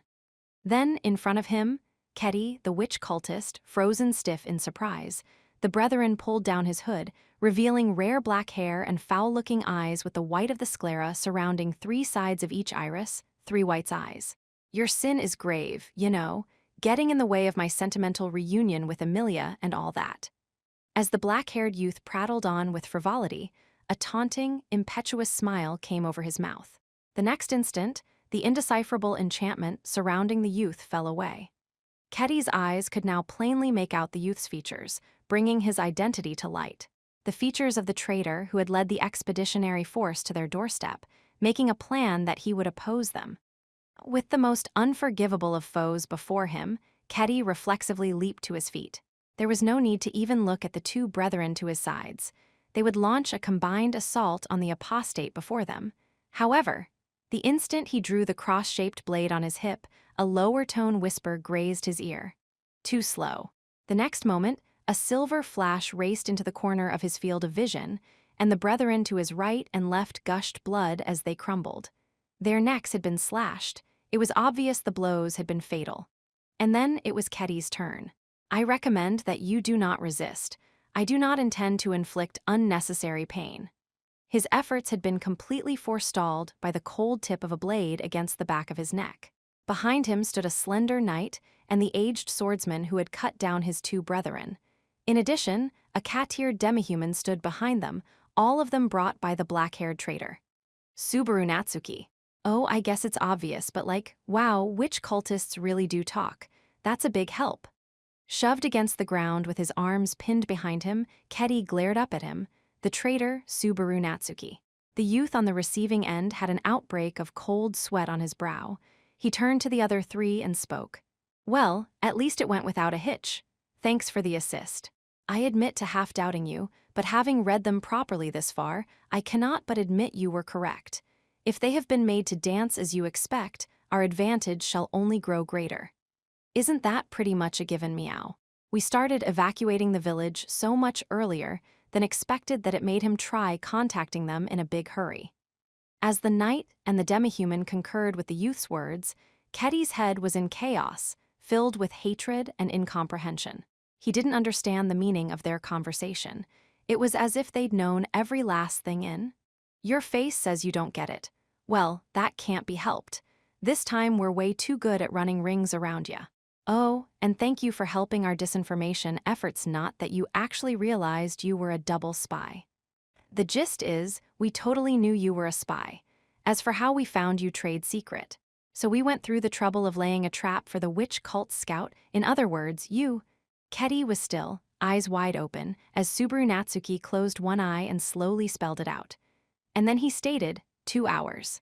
You reported to your pals that we were 2 hours behind schedule. Raising up 2 fingers, he wagged them left and right. Ketty's eyes remained wide with shock as Subaru continued. During that time, we'll get Emilia and the others out of here. During that time, we'll crush the fingers flat. During that time, we'll prepare to squish your precious archbishop flat. At the end of those words, a bold smile came over Subaru Natsuki. And then he issued his declaration of war. I'm gonna give you a real good taste of the terror of being crushed by someone 3 steps ahead of you. Chapter 2. Setting the stage. 1. Returning to the time when the expeditionary force continued its moving conference through the use of Nect. We finally know there's a spy in our midst. If we can make good use of him and feed him false info, we can give Emilia and the others time to flee to safety. Don't you think so? Subaru spoke thus as he divulged a series of information while on the road toward the Mathers domain. During the time the expeditionary force's thoughts were shared via magic, this opinion sent vigorous arguments flying back and forth. While nodding at their various thoughts, Subaru raised a hand and spoke. Hey, listen. Just like we talked about, wiping out the fingers is non-negotiable for kicking the Archbishop of the 7 deadly sins' butt. That said, even just taking out those fingers is easier said than done. We have to be smart about this. Purportedly, making use of your physical condition would allow us to draw out and fight the fingers one by one. I can guarantee it. But either way, the fact that they have a spy means whatever we do will get passed on to the enemy. Even if we take out the spy first, they'll know something's up when he misses the regular time to call, so it amounts to the same thing. So I was thinking we flip this around on them and leak intel for him to send them, fake intel. As he replied to Julius, Subaru recalled the site of the village being raided at the end of his last go-around. At the time, every last enemy had launched a combined attack on the village from the forest. Given the numbers of raiders, he was sure he was right in thinking so, and also that Beetlejuice had possessed the finger hiding among the traveling merchants. In other words, the traveling merchant named Ketty, the witch cultist embedded with them. One way or another, he was in contact with the fingers. Likely, unlike the other witch cultists accompanying Beetlejuice, he'd been assigned the duty of gathering intelligence about the surrounding area. That's why we should turn this back on them. If we fool the spy, we fool the whole witch cult. So that is why you wish to send Rajan and his group to the traveling merchants and tell them the rendezvous will be delayed. Subaru's roundabout statement seemed to clear up Ricardo's doubts, bringing him to agree. Just like last time around, a small detachment of the Iron Fangs would be sent to greet the traveling merchants cooperating with the evacuation. But this time, those select few would deliver a rendezvous time with Subaru's ruse attached. Before the witch cult spy could rendezvous with the expeditionary force, they'd dispose of a mountain of concerns he wanted dealt with beforehand, making it a race against time. Incidentally, Subaru had recommended the Foxman and his team, casualties from the last time around, for those select few, hoping to keep them far from the fight. So this is less of a proposal and more an update after the fact. You have such a naughty personality, Subaru. It's like we're talking about the little lady, no peaceful death down that path, you know? Setting Ferris aside, what's with Ricardo's assessment of his employer? Ricardo was the one working for her, but his appraisal of Anastasia was harsh. The boisterously laughing thought that followed right after made Subaru assume it was simple, light-hearted banter. At any rate, the operation to confuse the spy was already underway, and, accepting this, then our counter-espionage plan is settled. Incidentally, what is the source of this information? How about I say my nose for the witch cult? That is a thin basis, but I shall take that as meaning you have one. That is my reply. Julius responded to Subaru's usual vague explanation with his own difficult-to-decipher inner thought. The thoughts he passed through next were opaque compared to those of the others, perhaps because it was his own magic. But there was no room to doubt the truth of his willingness to cooperate, so it would do for the moment. That's fine, but what about the issue with the letter? Leaving it at just the blank page makes things difficult.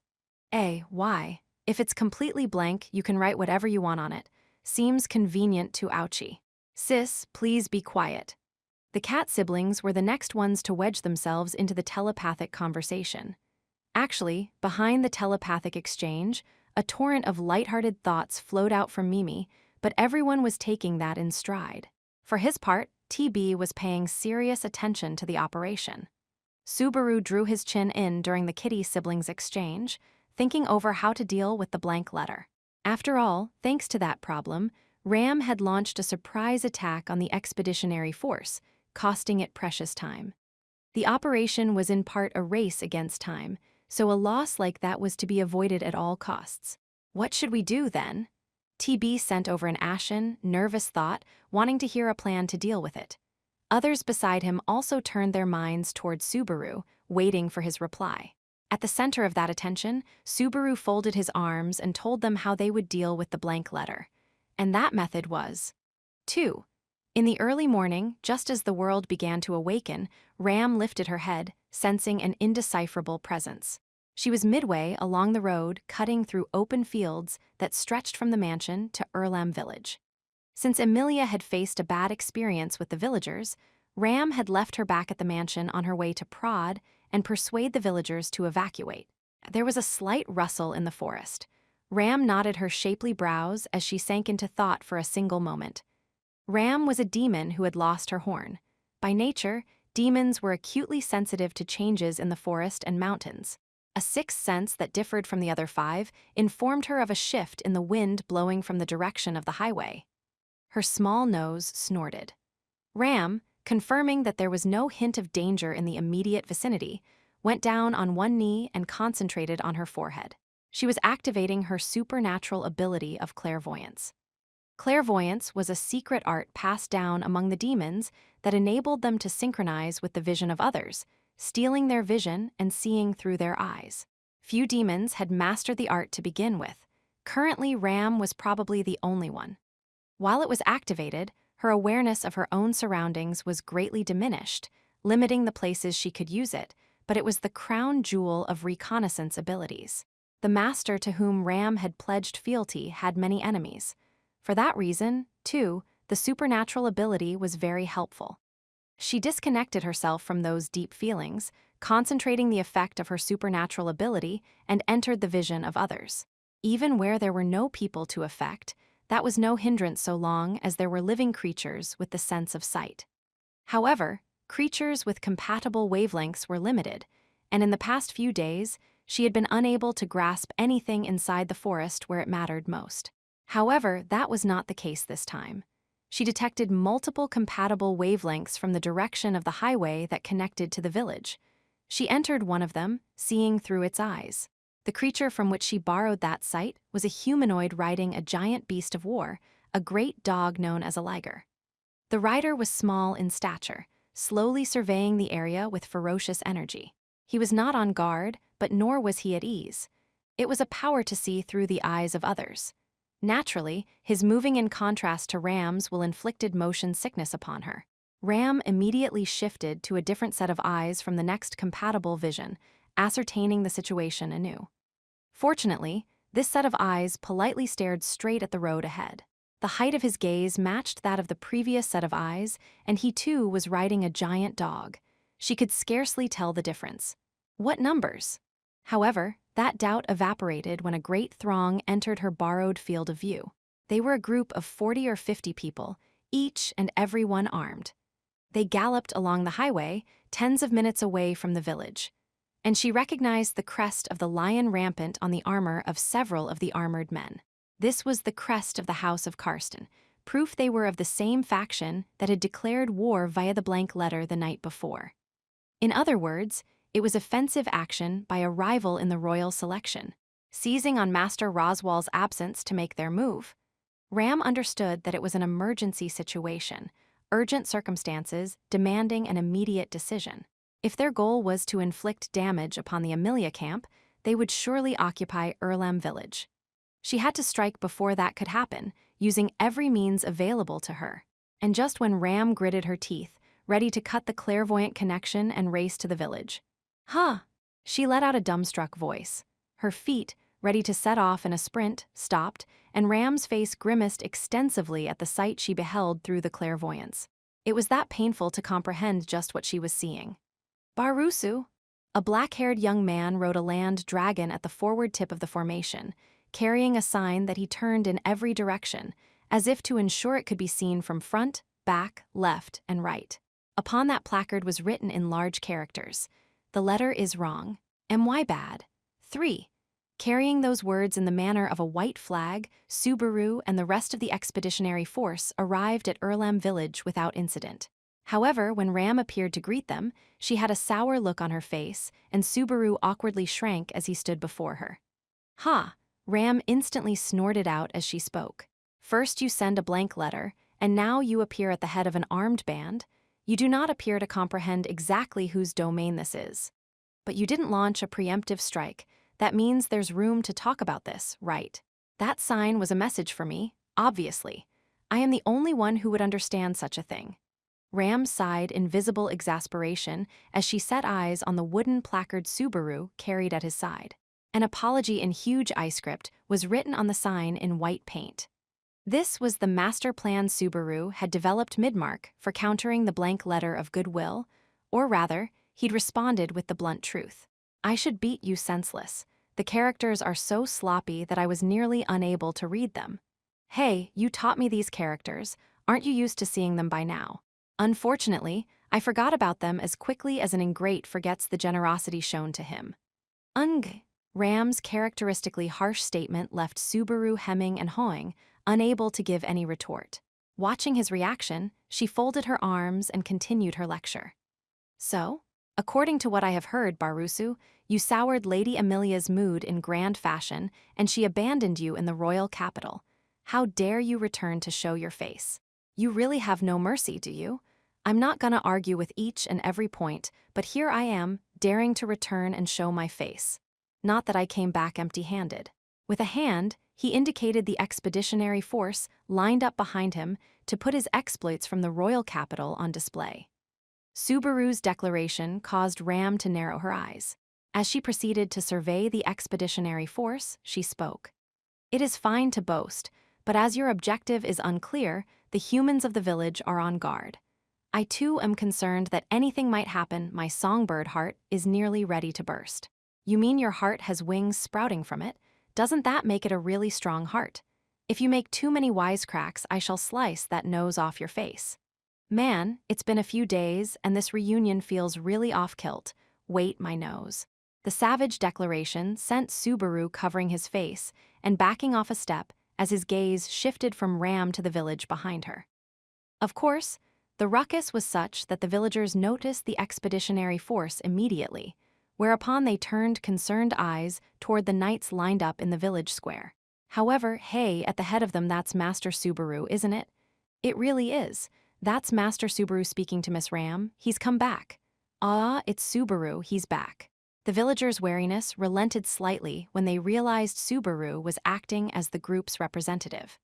Thanks to that, in their eyes, the group was upgraded from never before seen to under the command of someone we know.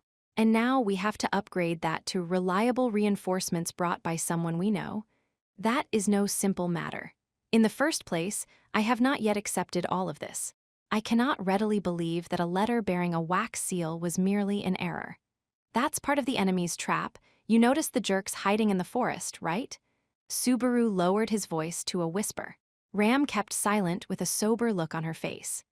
It was plain as day that both the witch cult lurking in the forest and the blank letter incident had put Ram on guard the last time around.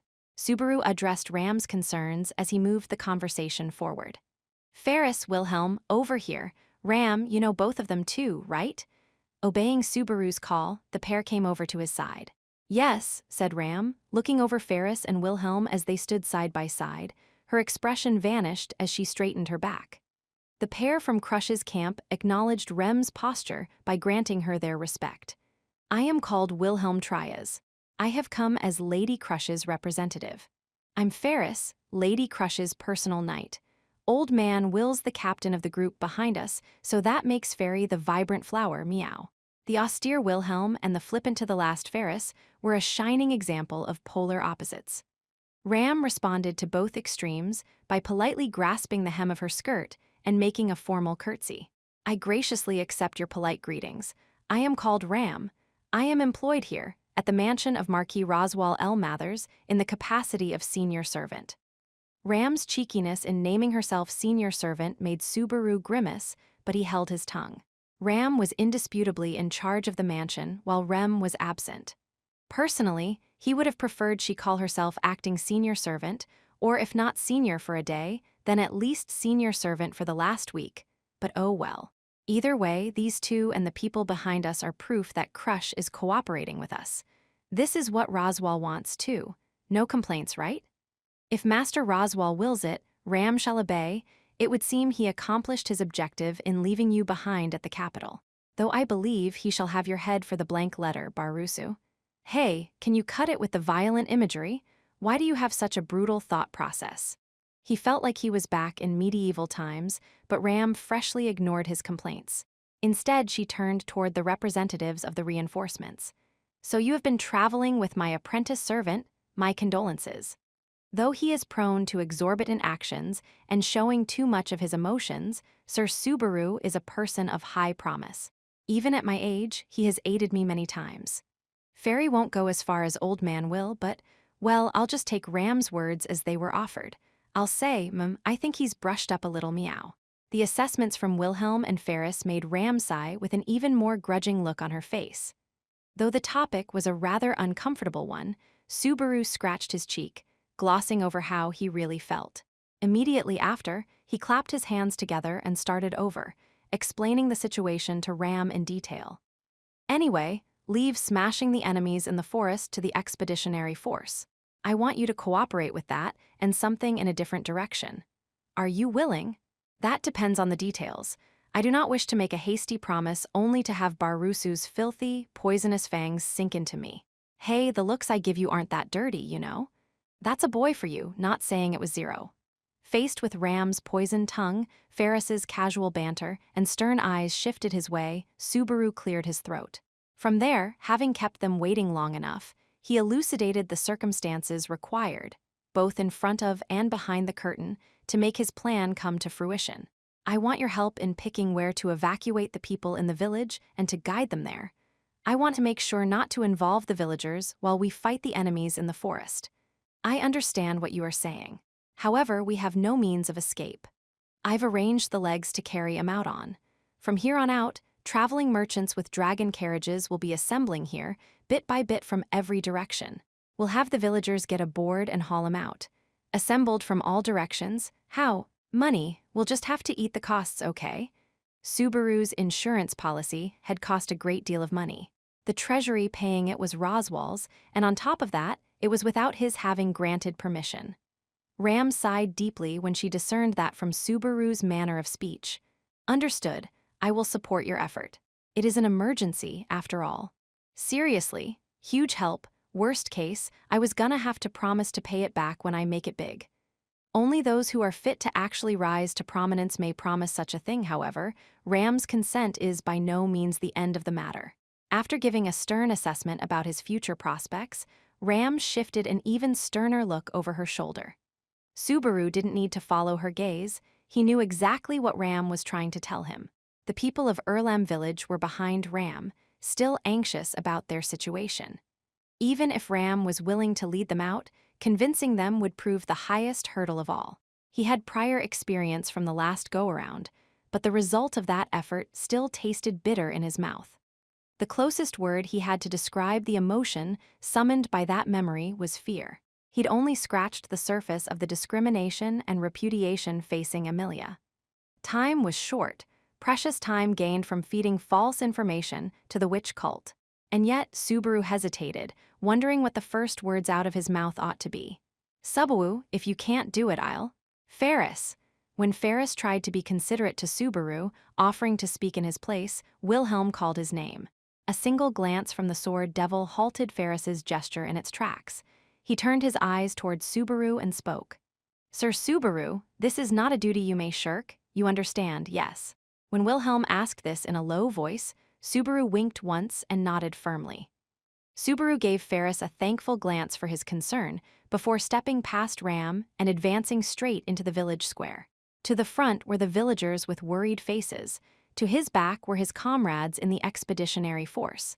He felt the tension from both stab into him. As for the first words out of his mouth, those very important words, he still hadn't decided.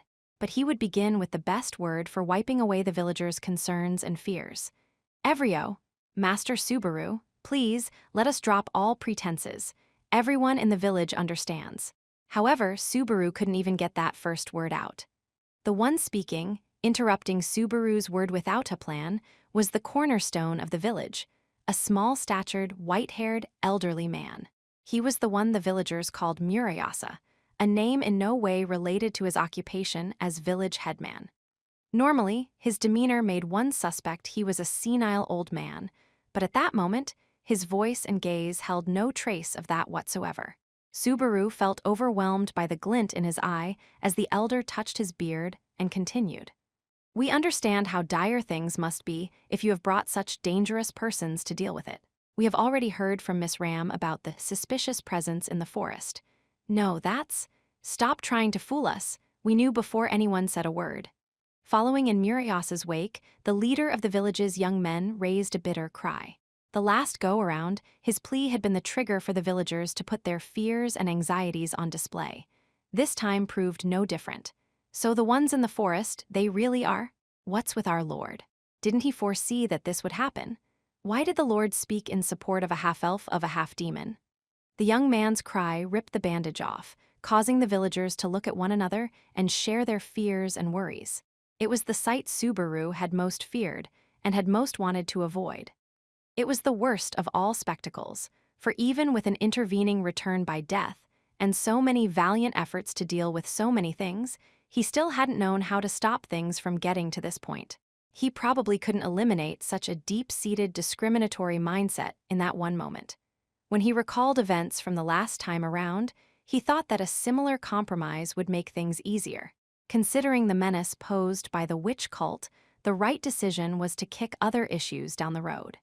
If he gained their grudging acceptance, prioritizing the evacuation then.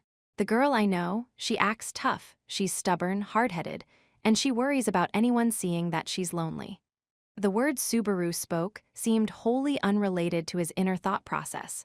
The villagers gazed in bewilderment, wondering what in the world Subaru was saying. The members of the expeditionary force had similar reactions. However, their expressions of surprise abated as they listened closely. They offered their ears, listening to Subaru's words. She always chooses to hurt herself for someone else's sake. Even though she gets hurt so easily, she always picks the path that winds up with her getting hurt. She's gentle and kind-hearted to the core. She fusses over things like a little kid. She gets teary-eyed even when she hasn't eaten a green pepper. She makes such a cute face when she smiles. What are you talking, Abo? I'm talking about Amelia, the half-elf up at the mansion. When someone interrupted, Subaru replied with a calm voice. His answer surprised the villagers. The little smile coming over Subaru's lips surprised them even more. Given the circumstances, and their words of distress but a few moments before, his reaction seemed very much out of place. I understand why you're worried. Also that you think the cause of everything is our Master Roswal, your lord, and his support of a half-elf girl in the royal selection that began at the royal capital. That girl's name is Amelia. Really, you all know her already, don't you? She's the girl who's been spending months alongside you. Subaru's exhortation made the villagers exchange glances. From their reactions, there had to be recognition remaining within their memories. Even if, all that time, her face and her identity had been hidden, they'd seen her with Subaru in the village many times, and at the very least, they remembered the time they'd spent with her. I understand that you're all worried and scared. I also understand that when the chips are down, it feels good to blame things on something that's easy to understand. It was human instinct to protect the mind by slamming the emotions into something nearby. Subaru could not criticize them for that. He, of all people, didn't have the right to do so, but he chastised himself. His heart was tormented because he understood this so well. Once upon a time, Subaru had coped with pain the way the villagers were doing in the present. I'm sure, though, you all actually understand. Pushing your worries onto someone else won't make things better. That girl is someone who smiled with everyone. That girl is someone who wants to laugh with everyone. I know, she said so. I want you to stop ignoring that and stop hurting her. He had no confidence that his own voice lacked worry and sorrow. He wanted to punch himself for having the gall to say such a thing. After all, it was Subaru who had hurt Emilia, ignored her feelings, and trampled upon her heart more than anyone. He'd regretted it at the time. The grief had pierced Subaru's chest ever since. Maybe that was why he regretted allowing her to make that face. He regretted making her put on that face. He didn't want anyone else to go through that. Please, I'm begging you. Subaru lowered his head toward the villagers as he made his earnest plea. The thing he was asking seemed completely unrelated to their most imminent problems, a waste of precious time. Even though Subaru had to speak to them about evacuating, his words were about something completely different. It was as if he was reconfirming for himself just what terrible things had been said to Emilia over and over. Indeed, the villagers looked conflicted, at a loss as to what reaction they ought to have to Subaru's words. Even if it had been the topic they were speaking about, the conclusion clashed with the issue at hand. Mutual bewilderment left them perplexed. However, that was not the only thing born from it. Petra?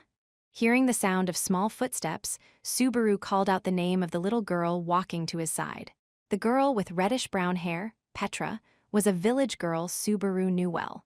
She responded to Subaru's call with a nod as she reached Subaru's side, turning around as she stood to face the villagers with him. Then her next words proved that she did not only seem to be taking his side, she was. Why won't anyone listen to what Subaru's saying? It was guileless, it was brutally honest. That was why her chastising tore a hole into their hearts.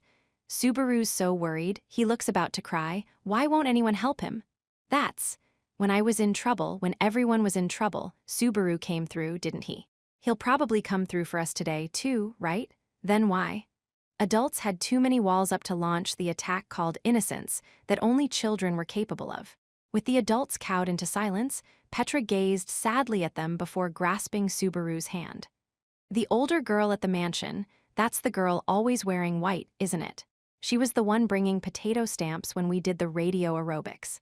Yeah, that's right. She was the stamp girl. She wanted to mingle with everyone, but she couldn't just come out and say so. That's just how she is.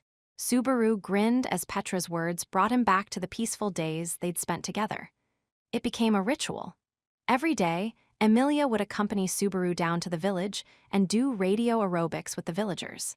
Emilia was always watching when Subaru gave his stamp of approval with the potato stamps he'd carved himself. These everyday scenes were the tangible bonds Emilia had formed with the villagers.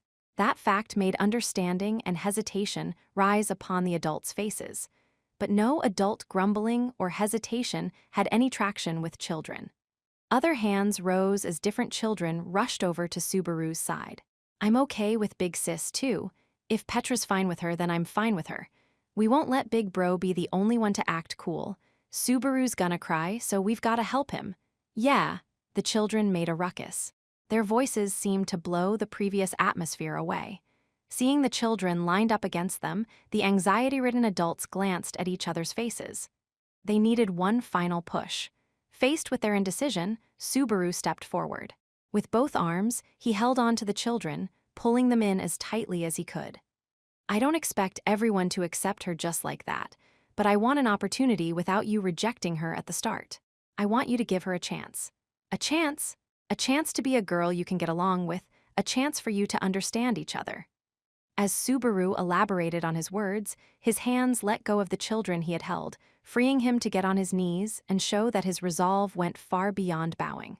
Even Ram's eyes widened as murmurs spread. But of all assembled, it was Wilhelm, Ferris, and the other members of the expeditionary force behind Subaru who watched his entreaty in silence. It was enough. Though it was embarrassing, he had no reason to hesitate. Everyone, there's a lot of things I'd like to say, but right now, this is the only thing I want to ask of you. And one thing more. Let us protect the time needed to make that chance happen. Please, this is why I came back. His voice came to a halt. The villagers were silent. That was to be expected. As far as they were concerned, Subaru was their savior, yet there he was, pressing his own forehead to the ground as he made his plea a plea to let them protect. Their positions were completely reversed. But the sight of the Subaru, they knew like that was. Oh geez, Master Subaru, there's just no winnin' against you. Speaking those words, and roughly scratching his head in the process, was none other than the leader of the young men who had caused their eruption of worry to begin with. He had a guilty look on his face as he walked over to Subaru and reached out with a hand. A dumbstruck Subaru gazed blankly as that hand grabbed his shoulder and pulled him to his feet. Then, with Subaru having yet to say anything, he spoke. If you're gonna say you'll protect us and put that much into it, guess it can't be helped. The conflicted young man's statement was as contagious as the initial worry had been. His words were the trigger for the villagers to say with quaking voices, "It is so terrible getting old. I'm driven to tears so easily. Goodness, he really is so much trouble. It's blackmail, I tell you." Complain as they might, the warmth and relief in their voices left Subaru agape. Petra thrust a finger against his forehead, still smeared with dirt, and spoke. "Subaru, your face is all dirty." Petra's words sent the uncontrollable urge to laugh spreading throughout the village. He knew it was a stretch. He thought they'd say it was too far. And yet, they'd accepted his plea anyway. The villagers' smiling faces made Subaru sigh with relief. Truly, the sight was the same as on the days they'd spent to date. "Thanks, everyone. That is our line, Master Subaru." This time, the words of Murayasa, representing the consensus of the village, nearly did bring Subaru to tears. 4. And 'twould have been a far prettier tale if the matter had ended there, but am I mistaken, or did you not actually say anything about the most important part? Subaru was trying to hide his half-tearful face when Ram's impartial observation snapped him out of it. Reflecting upon her words, he realized that he really hadn't explained any of the most important part at all. He was so focused on the parts relating to Emilia that he'd completely forgotten about the plan to evacuate the villagers.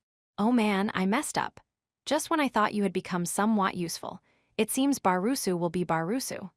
Feeling Ram's disappointed gaze, Subaru, unable to summon any excuse, immediately turned back around to explain things to the villagers. "It cannot be helped," said Ram to him, shaking her head as she spoke. "I shall explain about the evacuation and accompanying compensation in your place. Barusu, return to your underhanded schemes." That's all right. You'll be all right. It is you who are not all right, Barusu. Can you switch to speaking to the village's humans about practical matters in a heartbeat? Your personality is hardly suited to it." "Suppose you're right. It's embarrassing, but I'm counting on you, older sis." Ram was basking in his respectful words when she cocked her head with a questioning look. Then she headed toward the villagers. This was Ram, blessed with a great deal of comprehension and insight. Tossing the rest of the explanation to her would doubtlessly turn out all right. This done, the next issue was, "Subaru, I would like to finally move the issue forward." Julia said that just as Subaru was switching mental gears. Subaru greeted his words with a nod and headed back to the expeditionary forces ranks. They had to shift to the next phase of the operation. Upon his return, Ferris smiled at Subaru and casually sent a wave his way. "Subaru, you did great with that speech. You moved even Fairy's heart.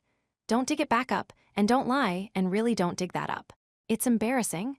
There is nothing to be ashamed of. You very much said it in your own way, and because of that, you moved the hearts of the villagers to such an extent. Don't dig it back up. Leave it in the ground. We're talking about the next operation." Subaru yelled both at Ferris, clearly full of malice, and Julius, clearly devoid of malice, as he dragged the topic back. Events to come would proceed as they'd hammered out in Midmark. Once convincing the villagers was taken care of, they'd rendezvous with the detachment with the traveling merchants and evacuate the civilians. During that time, they needed to deal with feeding false info to the witch cult and deceive Lady Amelia with a forked tongue, and shoo her far, far away with the people of the village, meow. Watch how you say it. Even if it fits the plan, it sounds way too bad that way. Because I can't agree with it, meow. Why do you need to send Lady Amelia far away? Lady Amelia has both a reason to fight and the power to do so, am I wrong? Of the entire plan, this was the only point Ferris saw fit to disagree with. Subaru and Ferris didn't see eye to eye on Amelia's place in the plan. When he thought back, Ferris was the one who'd brought Amelia into battle during the final fight in the village.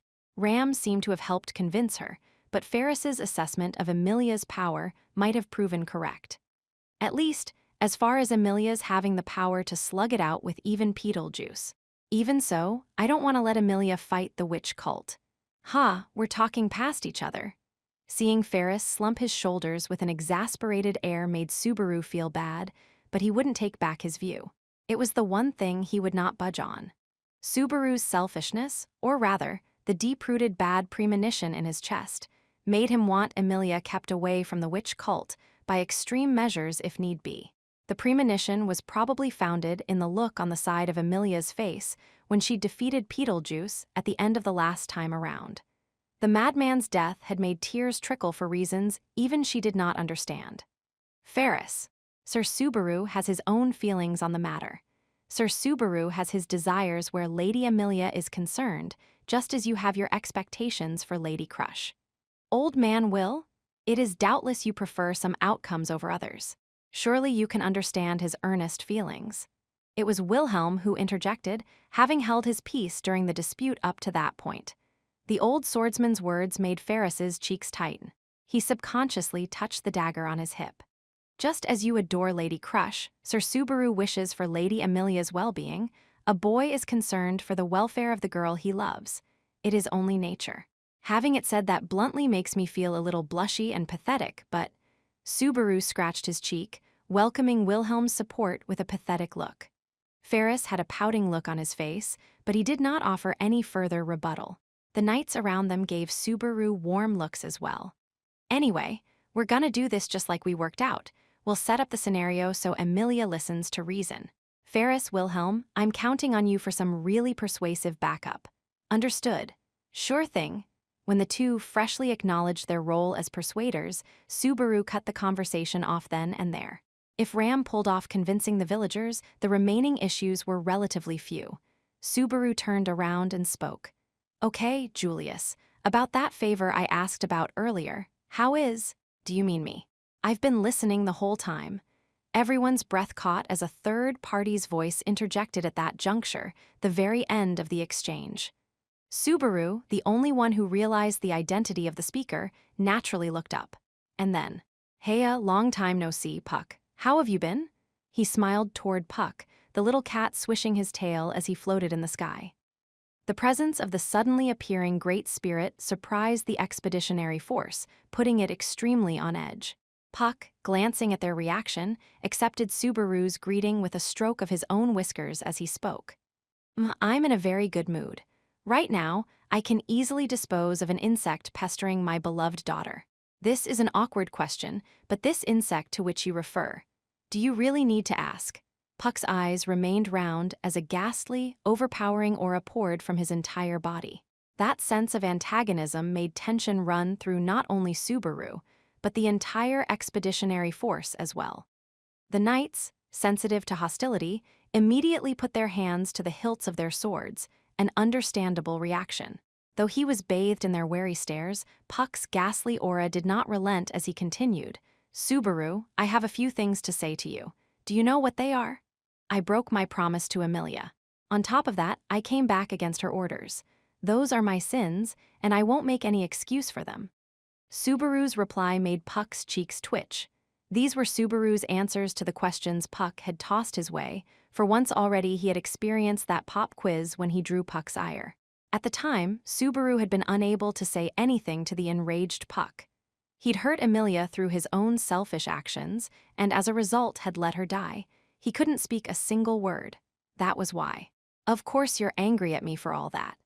If your mind won't be set at ease until you punish me, I'm prepared to accept and face whatever punishment you have to give, but now is not the time. He'd broken his promise, trampled on her pleas, and Subaru had added to those sins by coming back. But he absolutely would not permit the final and worst among them, letting her die, come to pass.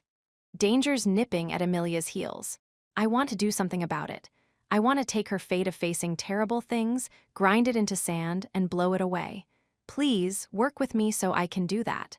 You sound quite full of yourself. Yeah, I'm a man who's full of himself. You didn't know? When Puck spoke in a low voice, Subaru closed one eye and replied thus. Hearing this, Puck folded his short arms. Then the little cat made a tiny grunt and spoke. Somehow, you've changed, Subaru, but at the same time, you haven't. That's 'cause human nature ain't an easy thing to change. I suppose not. Methods aside, it seems you still treasure Leah in your thoughts. A moment after he spoke the words, the ferocious pressure that had dominated the entire area to that point abated. Freed from the sense of menace, which had made him feel like his entire body was being frozen, Subaru sighed at length. The same went for the expeditionary force, Julius and Wilhelm included. In particular, Ferris exaggeratedly patted his own chest. We're all right now. No one's killing us all of a sudden, meow. Relax. We're brothers in kitty ears, yes. Do I look like that mean and scary a spirit to you? Puck responded lightheartedly to Ferris's gloomy words, visibly puffing his cheeks up. His demeanor until a moment before had seemed like a bad joke, but one way or another, the spirit's anger seemed to have been assuaged. Well, I wasn't that angry in the first place. I've been quietly eavesdropping on the villagers for a while now, you see. So that's where you've been. Then you knew what I was trying to do all along. It makes a nice story enough that it almost softened me up before I realized it. Don't flip this around. Talk seriously, would you? This whole discussion's for Amelia's sake. Subaru was happy that they were shooting the breeze like normal, but on the other hand, he was eager to gloss over how much it had gotten under his skin. After that, he looked over his shoulder, grimacing Julius's way. And you should have mentioned you managed to call Puck over. I was shackin' in my boots. I did not surprise you intentionally. I knew the Great Spirit was present at the same time the buds made their return. I am relieved that your conversation ended peacefully. Well, I do feel the same way. Sharing Julius's relief, Subaru slumped his shoulders in exasperation. Calling Puck to the village was one of the tasks Subaru had asked Julius to do, to have him send his quasi-spirits to the mansion and bring Puck back without Amelia's being the wiser. This was to gain his cooperation in the skullduggery required to get Amelia to evacuate. If Ram, the villagers, and Puck are all on the same page, Leah won't be able to really put her foot down, huh? I really must say, though, you've scrupulously prepared. Puck made a strained smile at Subaru's attention to detail, but Subaru shook his head at the little cat. We're facing the witch cult. Nothing's too much where those guys are concerned. The witch cult? The term made Puck's eyes go slightly distant. It was the reaction of someone who'd encountered them somewhere before. In point of fact, on previous go-arounds, Puck had really hated the cult. Subaru thought that correlation went even beyond their causing harm to Amelia, but... So you want to fool Leah into going with you, but how exactly are you going to do this? Hey, watch how you say it. Having even you putting it like that gets a guy bent out of shape. However, before Subaru could inquire about that connection, Puck, back to his normal self, switched the topic. Puck was right to want the details of the plan. Pushing his misgivings down the road and prioritizing the evacuation plan for Amelia and the others was the proper call to make. You know the plan from all your eavesdropping, don't you? After that, my secret weapon comes into play. Secret weapon? Puck cocked his head at the grandiose language. Meanwhile, Subaru revealed his trump card, a white robe packed into his bag. Subaru immediately put the robe on. He wasn't built much bigger than its proper owner, so he had no trouble wearing it. Plus, that faint whiff of sweet perfume is one hell of a motivator for me. I wouldn't really call that a secret weapon, but it seems to be a robe with an odd enchantment on it. Certainly, one robe's not enough for me to cure Amelia's confidence issues. The proper owner of the white robe was, in fact, Amelia. Incidentally, Subaru said Amelia's because Amelia was an acid burning through his own thoughts. He'd be able to speak with Amelia, touch her, and even savor her lingering aroma. His confidence and emotional stability were both shaky. Either way, the Amelia's part was a joke, but the power of the robe itself was no laughing matter. This robe's convenient goods handcrafted by Roswell himself and apparently has a block identification enchantment embedded in it. It's Amelia's personal property to begin with, but it's not like I stole it, okay? He thought back as the details of the abominable time when he'd obtained the object came rushing back. It was the robe that Amelia had thrown at him when she was arguing with him during their breakup at the royal palace. In the time since, Subaru had always kept the robe stuffed in his bag, never letting it out of his grasp. Now it served a crucial role. Whatever its origins might be, what do you? Ah, so that is your plan. Now I don't have to explain, but that knowing face of yours still annoys me. One's nature is a troublesome thing. In my opinion, your nature is a rather complex one as well. The words made Subaru feel like Julius was seeing right through him, causing him to demonstrate his dismay with an exaggerated snort. After that, Subaru shifted his gaze toward Puck. So there you have it. We'll be putting on a play for Amelia. You'll be acting, too, and I'm counting on you to help me explain all this after we settle everything. I'll put on an act, but make up with her yourself. That, Subaru, is up to you. GNNN? Subaru groaned in frustration at being refused to the bitter end. He couldn't expect any cooperation from Puck in making up with Amelia. It was something he would have to accomplish on his own power. Then that meant Puck would cooperate with everything else. Namely. So Puck, on that note, I have one favor to ask you. What is it? Isn't it obvious? Convincing the hermit back at the mansion. Subaru winked to Puck as he spoke the words, broaching the final remaining problem. 5. Did I think I would ever again have a chance to look upon that stupid face, I wonder? The instant he entered the room, the girl in charge of the archive greeted him with a sharp voice. Hearing the poisonous greeting to which he was accustomed, Subaru spontaneously broke out in a smile. This was a mysterious room, dominated by countless shelves and the books packed into those shelves. This was an archive that existed nowhere in the world, Roswell's archive of forbidden books, protected by its librarian, Beatrice. Through use of teleportation magic known as the Passage, the archive of forbidden books was connected to doors in the mansion at random. That Subaru knew already, but what truly surprised him this time around was, I never thought it was connected to doors in the village. You're actually a pretty incredible magic user, aren't you? If all you wanted to do was talk, you asked Pucky to do a favor for nothing. Right now, I wanted to get a little foothold before moving on to the main subject. Sheesh, no patience at all. Subaru, receiving an even harsher response than usual, made a very slightly conflicted face as he cocked his head. In contrast to Subaru, the girl in the elegant dress made a weary sigh that was incongruent with her outward appearance. The girl with creamy hair in vertical rolls had a sullen face as she sat upon a wooden footstool. Beatrice, that was her name. She was the guardian protecting the archive of forbidden books, though Subaru's image of her as part of his busy mansion life was far stronger. Hence, she too was someone related to Subaru, whom it would be unthinkable to leave behind in the mansion. This was the situation engendered by Puck connecting the archive to a door in the village. More accurately, it was the result of Puck calling and Beatrice employing the passage to make the connection. At the very least, it gave them a chance to talk. Relieved at that fact, Subaru began to broach the subject. How much do you know about what's going on outside? I mean, have you heard? Have I heard anything from anyone, I wonder? I am not in the habit of casually conversing with the people of the mansion to begin with, but perhaps I understand the gist of it regardless. The gist being, the witch cult. Unlike Subaru, carefully choosing his words, Beatrice spoke the term with disgust from the bottom of her heart. I am aware that those miscreants are lurking in the mansion's vicinity. Perhaps I even know that you and Pucky intend to sneak that blockhead of a girl out of this place. Is that so? Well, if you know that much, it becomes a short conversation. If anything, it's a huge help.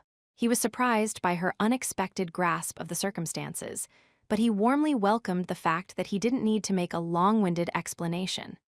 In particular, not having to explain the menace the witch cult posed made things a very different story.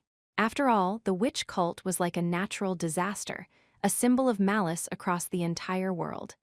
Anyway, the situation's just as you said.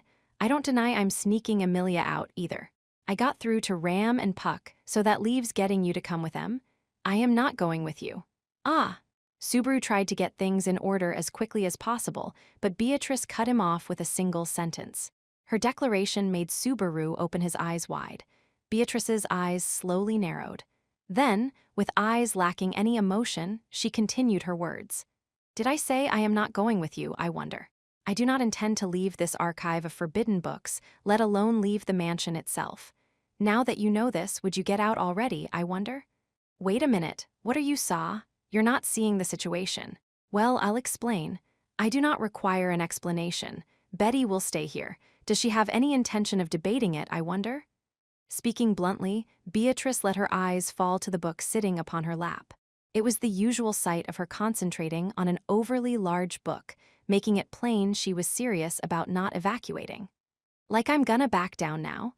Don't you dare cut off the conversation on your own. Betty has finished speaking. No matter how much you might arbitrarily continue, Betty's conclusion will not change. Do you have any more time to waste than she does, I wonder? If you understand that much, give me a hand and behave while I lead you out. I refuse. No matter who comes, yes, no matter who comes, they shall not enter this archive of forbidden books. Beatrice did not even look Subaru's way as she made the statement, a cold, ghastly aura flowing from her into Subaru. He understood that the feeling creeping up his spine was a side effect of the magical energy pouring out of the girl. Beatrice was a powerful magic user. That power was not limited to the passage alone. Perhaps, in truth, she hid such might that the witch cult could not defeat her. Her present poise suggested as much. Even so, I'm bringing you with me anyway. You are still going on about. It's not a question of whether you're strong or not. You're a girl and little, and that's reason enough. I don't need any other reason not to leave you behind where you'll be in danger, damn it. Cowed by the feeling of oppression, Subaru shouted and marched across the floor of the archive even so. The sight of him advancing and the content of his words made Beatrice's eyes fly wide. Then the girl closed her eyes, her face looking like she was enduring suffering. Betty will not go with you. Could you please stop attempting to bewitch me, I wonder? I'm not wrong. You're the one who's wrong, that's my answer. We're done here. So obstinate, I hate that about you. As Beatrice made that frail murmur, Subaru walked over, taking her slender arm in his hand. It was the slender arm of a little girl, no matter how powerful a magic user she might be. He didn't want to leave her there alone. It wasn't right. Without a word, he pulled on Beatrice's arm, leading her down from the footstool. If he led her through the door of the archive of forbidden books and back to the village, even Beatrice couldn't complain then. Because no matter how important this place is, it's not worth as much as your life. Beatrice. With the door right before their eyes, Beatrice's feet suddenly came to a stop. Subaru, suspicious of her reaction, looked back, only for his breath to catch at the terrified look on her face. Beatrice looked between the door of the archive of forbidden books and Subaru, back and forth, and finally spoke. Can I truly do this, I wonder? What do you mean, can you? I have a pact. Betty is the guardian of this room, this archive of forbidden books, and will surrender it to no one. Talking about pacts again. The word pact had barred Subaru's path more than once. Not only was Amelia bound by them, but Beatrice, too, hindering Subaru's actions. I'm sick of hearing about them. You stick to pacts too darn much. You've got to think outside the box. Can a human like you comprehend the weight of this pact, I wonder? Just how important pacts are to Betty, to Pucky. What's this, human that? Hey, Beatrice, wait. With a face ready to break into tears, Beatrice shook her arm loose from Subaru, turning her empty left hand toward him. The gesture was the one she used when driving the pesky Subaru out of the room. Always she unleashed her magical power the next moment. But this time, for a moment she hesitated. Thus, during that time, Subaru grasped Beatrice's arm once again. I've got why. That instant their eyes met.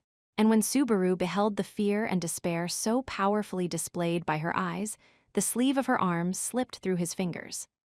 A second later, he was enveloped by a shock wave that knocked his feet clear off the archive of forbidden books floor. Farewell. His vision contorted before he even had a chance to call her name. The spatial distortion swallowed up his flesh, sending him beyond the door that ought not to exist as she forcibly severed the link to the archive of forbidden books. He raised his voice, but it did not reach her. His vision was covered in light, rendering him unable to see. Not the door to the archive of forbidden books, not Beatrice's crying face, nothing. There. She watched as the door shut before her eyes, and the sight of the youth vanished from her vision. Then the girl hugged herself with her quivering arms, haltingly murmuring to herself, "Mother." That was all Beatrice said in her tiny, tearful voice. Her eyes were dry. Her tears had already vanished.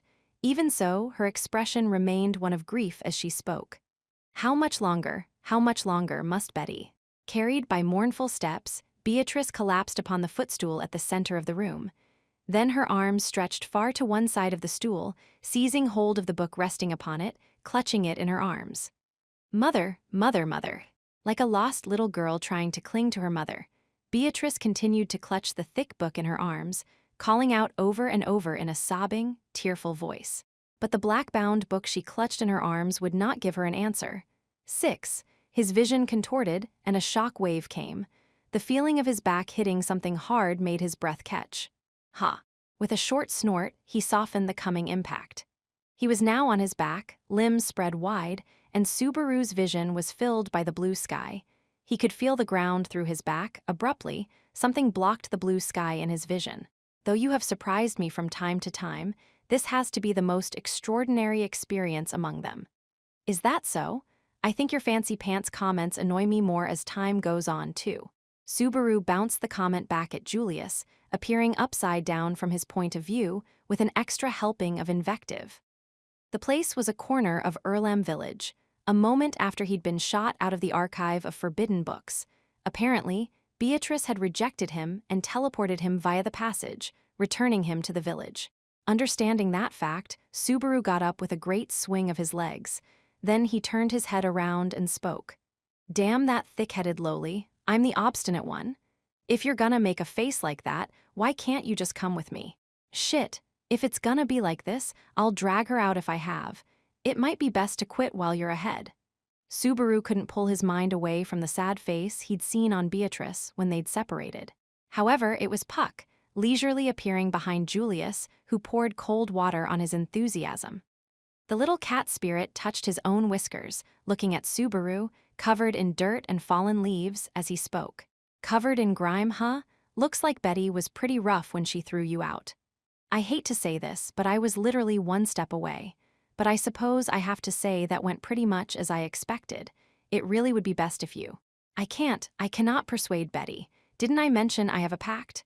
Lately, that's taken the number 1 spot on my list of words I don't want to hear. Puck's face showed no ill will, but Subaru grandly scowled toward him as he replied. A pact made Beatrice stay behind, a pact prevented Puck from persuading her, and a pact had been the impetus for his breakup with Amelia. Pact, pact, pact. If you talk, Beatrice'll listen. Even though you know that, it's a no can do. I can't. Besides, even if I say it, Betty still won't listen. I told you the first time she sent you out of the archive of forbidden books, didn't I? I cannot save Betty. Puck turned his eyes down slightly as he replied. Subaru closed his mouth, unable to say a word. Staying behind in the archive to persuade Beatrice. At first, Subaru had meant to entrust that task to Puck. Considering the daily interaction between girl and kitty, he was sure Puck was the right cat for the job. But when he unveiled the idea, Puck would not acquiesce, sending Subaru in his place. And sure enough, Subaru had failed to persuade her. And yet, Puck looked at Subaru and continued. "Subaru, it is likely that if you can't do it, no one can. This is Betty's answer. I really don't get what you're trying to tell me." Subaru couldn't read the emotions hovering in those round eyes whatsoever. The little cat spirit still wouldn't reveal his emotions as his tiny shoulders slumped. "Well, leaving Betty in the archive of forbidden books isn't exactly a bad plan anyway. I don't think anyone would breach the passage without Betty knowing it, and she has ways of defending herself if she's inside the mansion. Trust me, it's all right. So wanting to bring her out of there anyway is just me being selfish, then. A selfish thing is something a real man can say and hope to make a reality. How about it, Subaru? Do you think of yourself as a real man?" Great spirit. Julius, watching Subaru's cheeks go stiff in the face of Puck's merciless words, interjected with words of his own. When the knight called out to him, Puck curled his long tail around himself and spoke. "Sorry, I'm not trying to be mean. I know you want to save Betty, and I am truly grateful for that. The Great Spirit's words are strict, but they bear the ring of truth. What now, then? As Puck apologetically averted his eyes, Subaru knitted his brows at Julius's words. What do you mean, what now? The traveling merchants being led by Rajan should rendezvous with us here at the village any time now. If your assumptions are correct, the witch cult's spy is hidden among them. There is likely no more time available for you to use. The plan was to feed the witch cult fake intel and buy time for Amelia and Co. to safely evacuate. Having a spy from the cult in their group was a situation where any misstep would be fatal. He felt regret about Beatrice, but he'd lost the time needed to bring that girl with him. Mark my words, Biko, if you just come out like a good girl, you should save regrets for later. I was opposed to your allowing time to slip even when it would not affect the results, however. In my judgment, this is the dividing line. When Julius pointed that out, Subaru bit his tongue, clutched his head, and stamped his foot. After that, he wrung out an arg, turning toward the wide-eyed Julius and Puck as he spoke. Let's switch to putting that plan in motion. We'll group up with the merchants and evacuate the villagers. We'll talk to Amelia just as we planned. Puck, I'm counting on you too. You're sure about this? It ain't good one little bit, but there's nothing better we can do. As he gritted his teeth in remorse, Subaru's thoughts shifted toward the mansion within which Beatrice remained that very moment. She was a hard-headed, know-nothing, I'll-do-it-my-way girl, and a girl who had once saved Subaru's heart. We'll make sure Amelia and the others escape. But we're not letting the witch cult lay one finger on that mansion. We're completely shutting him down, and then that lowly can complain while I drag her out by her curls. That's what the new Subaru would do, save everyone and take his revenge on Beatrice. So Subaru swore in his heart, brushing all hesitation aside as he looked up at Puck. Puck, Amelia hasn't noticed anything outside for the last close to an hour? It's all right, she's been sound well, she's been asleep. I was worried about her mental fatigue, so I drained a few handfuls of mana out of her and put her to sleep. I mean, if I put Subaru on ice upon his return, it'd be cruel to let Leah see that and go into shock, right? Can you stop saying stuff to make my heart skip a beat all of a sudden? Unable to tell whether Puck was joking or not, Subaru let it slide and looked back at Julius. The look of determination on Subaru's face made the handsome young man tighten his own refined visage as well. Ferris, Master Wilhelm, and the villagers are all mentally prepared. They merely await your signal to begin. Of course, the same goes for me. With a strong nod, Subaru shifted his eyes to the center of the village. There he saw the villagers beginning preparations to evacuate according to the plan explained to them by Ram and the expeditionary force assisting in those efforts. Standing at the edge of that scene were Ferris, Wilhelm, and Ram, each awaiting Subaru, each with their own role to fulfill. They were who he would bring to the mansion, pulling the wool over Amelia's eyes. I won't be able to tell her this was all for her sake. This is totally my own selfishness talking. I told you, didn't I? If you turn selfishness into reality, it's not selfishness, it's hope. When Subaru murmured, Puck sat on his shoulder and spoke thusly. The little cat thrust his paw against Subaru's forehead. Subaru laughed a little at the nostalgic sensation. With many hardships and the operation to deceive a lovely girl lying ahead, he thought himself pretty laid back as he spoke. Well, let's get this started, shall we? The evil tricks to turn that hope into reality. And so, in high spirits, they sent Amelia away, whereupon they began setting the stage to greet the witch cult. Chapter 3. The Self-Declared Knight and the Finest of KNIGHTS. 1. May the grace of the spirits be with you. Climbing aboard the dragon carriage for evacuation, those were the words of prayer Amelia left the expeditionary force upon her departure from Erlem village. To Subaru, that grace was as powerful as any blessing. With only the best intentions, Amelia was deceived via an exaggerated performance for her own sake and sent away from Erlem village along with the villagers themselves. Time continued onward. It was also after Subaru had made full use of return by death to capture Ketty, the finger from the witch cult lurking among the traveling merchants. Subaru watched the horde of dragon carriages run off as his eyes shifted to the formation of knights accompanying them. 10 knights had been selected from among the expeditionary force to escort the evacuating carriages. The chance the witch cult would detect the evacuation was low, but they'd sent a detachment just in case. The dragon carriages had two destinations, the royal capital and the sanctuary. Subaru knew nothing about the latter except the name, but the fact that Ram had given it her stamp of approval was proof enough it was safe. Their safety was no doubt far more assured than that of Subaru, and the others facing the decisive battle with the witch cult. After all, the greatest combat power in the expeditionary force was escorting Emilia and the others. Sir Subaru, I pray for your fortune in battle. Take care yourself, Wilhelm, Subaru said, after Wilhelm brought up the rear of the detachment from atop his land dragon. Facing the battle to come without Wilhelm was akin to rolling the dice. However, where the impending decisive battle with Beetlejuice was concerned, the Sword Devil's presence was not an indispensable element for defeating the madman. For that reason, fully aware it was a reckless request, Subaru had insisted on entrusting the defense of Emilia and the other evacuees to Wilhelm, to which he had readily agreed. Well, Petra and the others did jump at the chance to take care of Emilia. The children had merrily accepted Emilia aboard their carriage, just as Subaru had asked.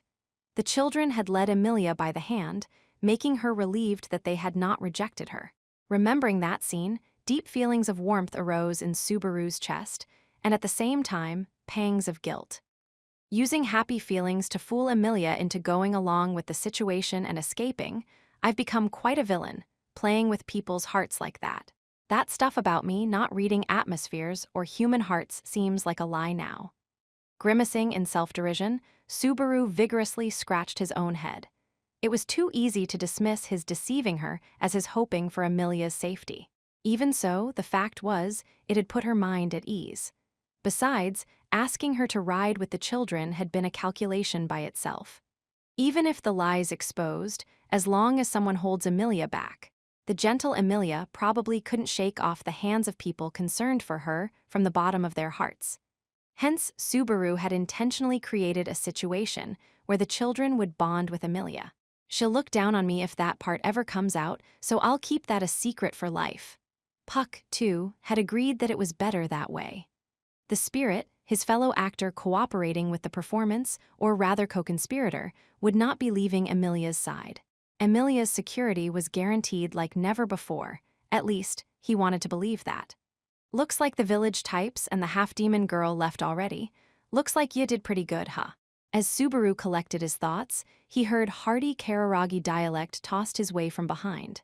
When he looked back, he saw Ricardo coming over, carrying his great hatchet with him. Subaru glared at the dogman's dog face and spoke.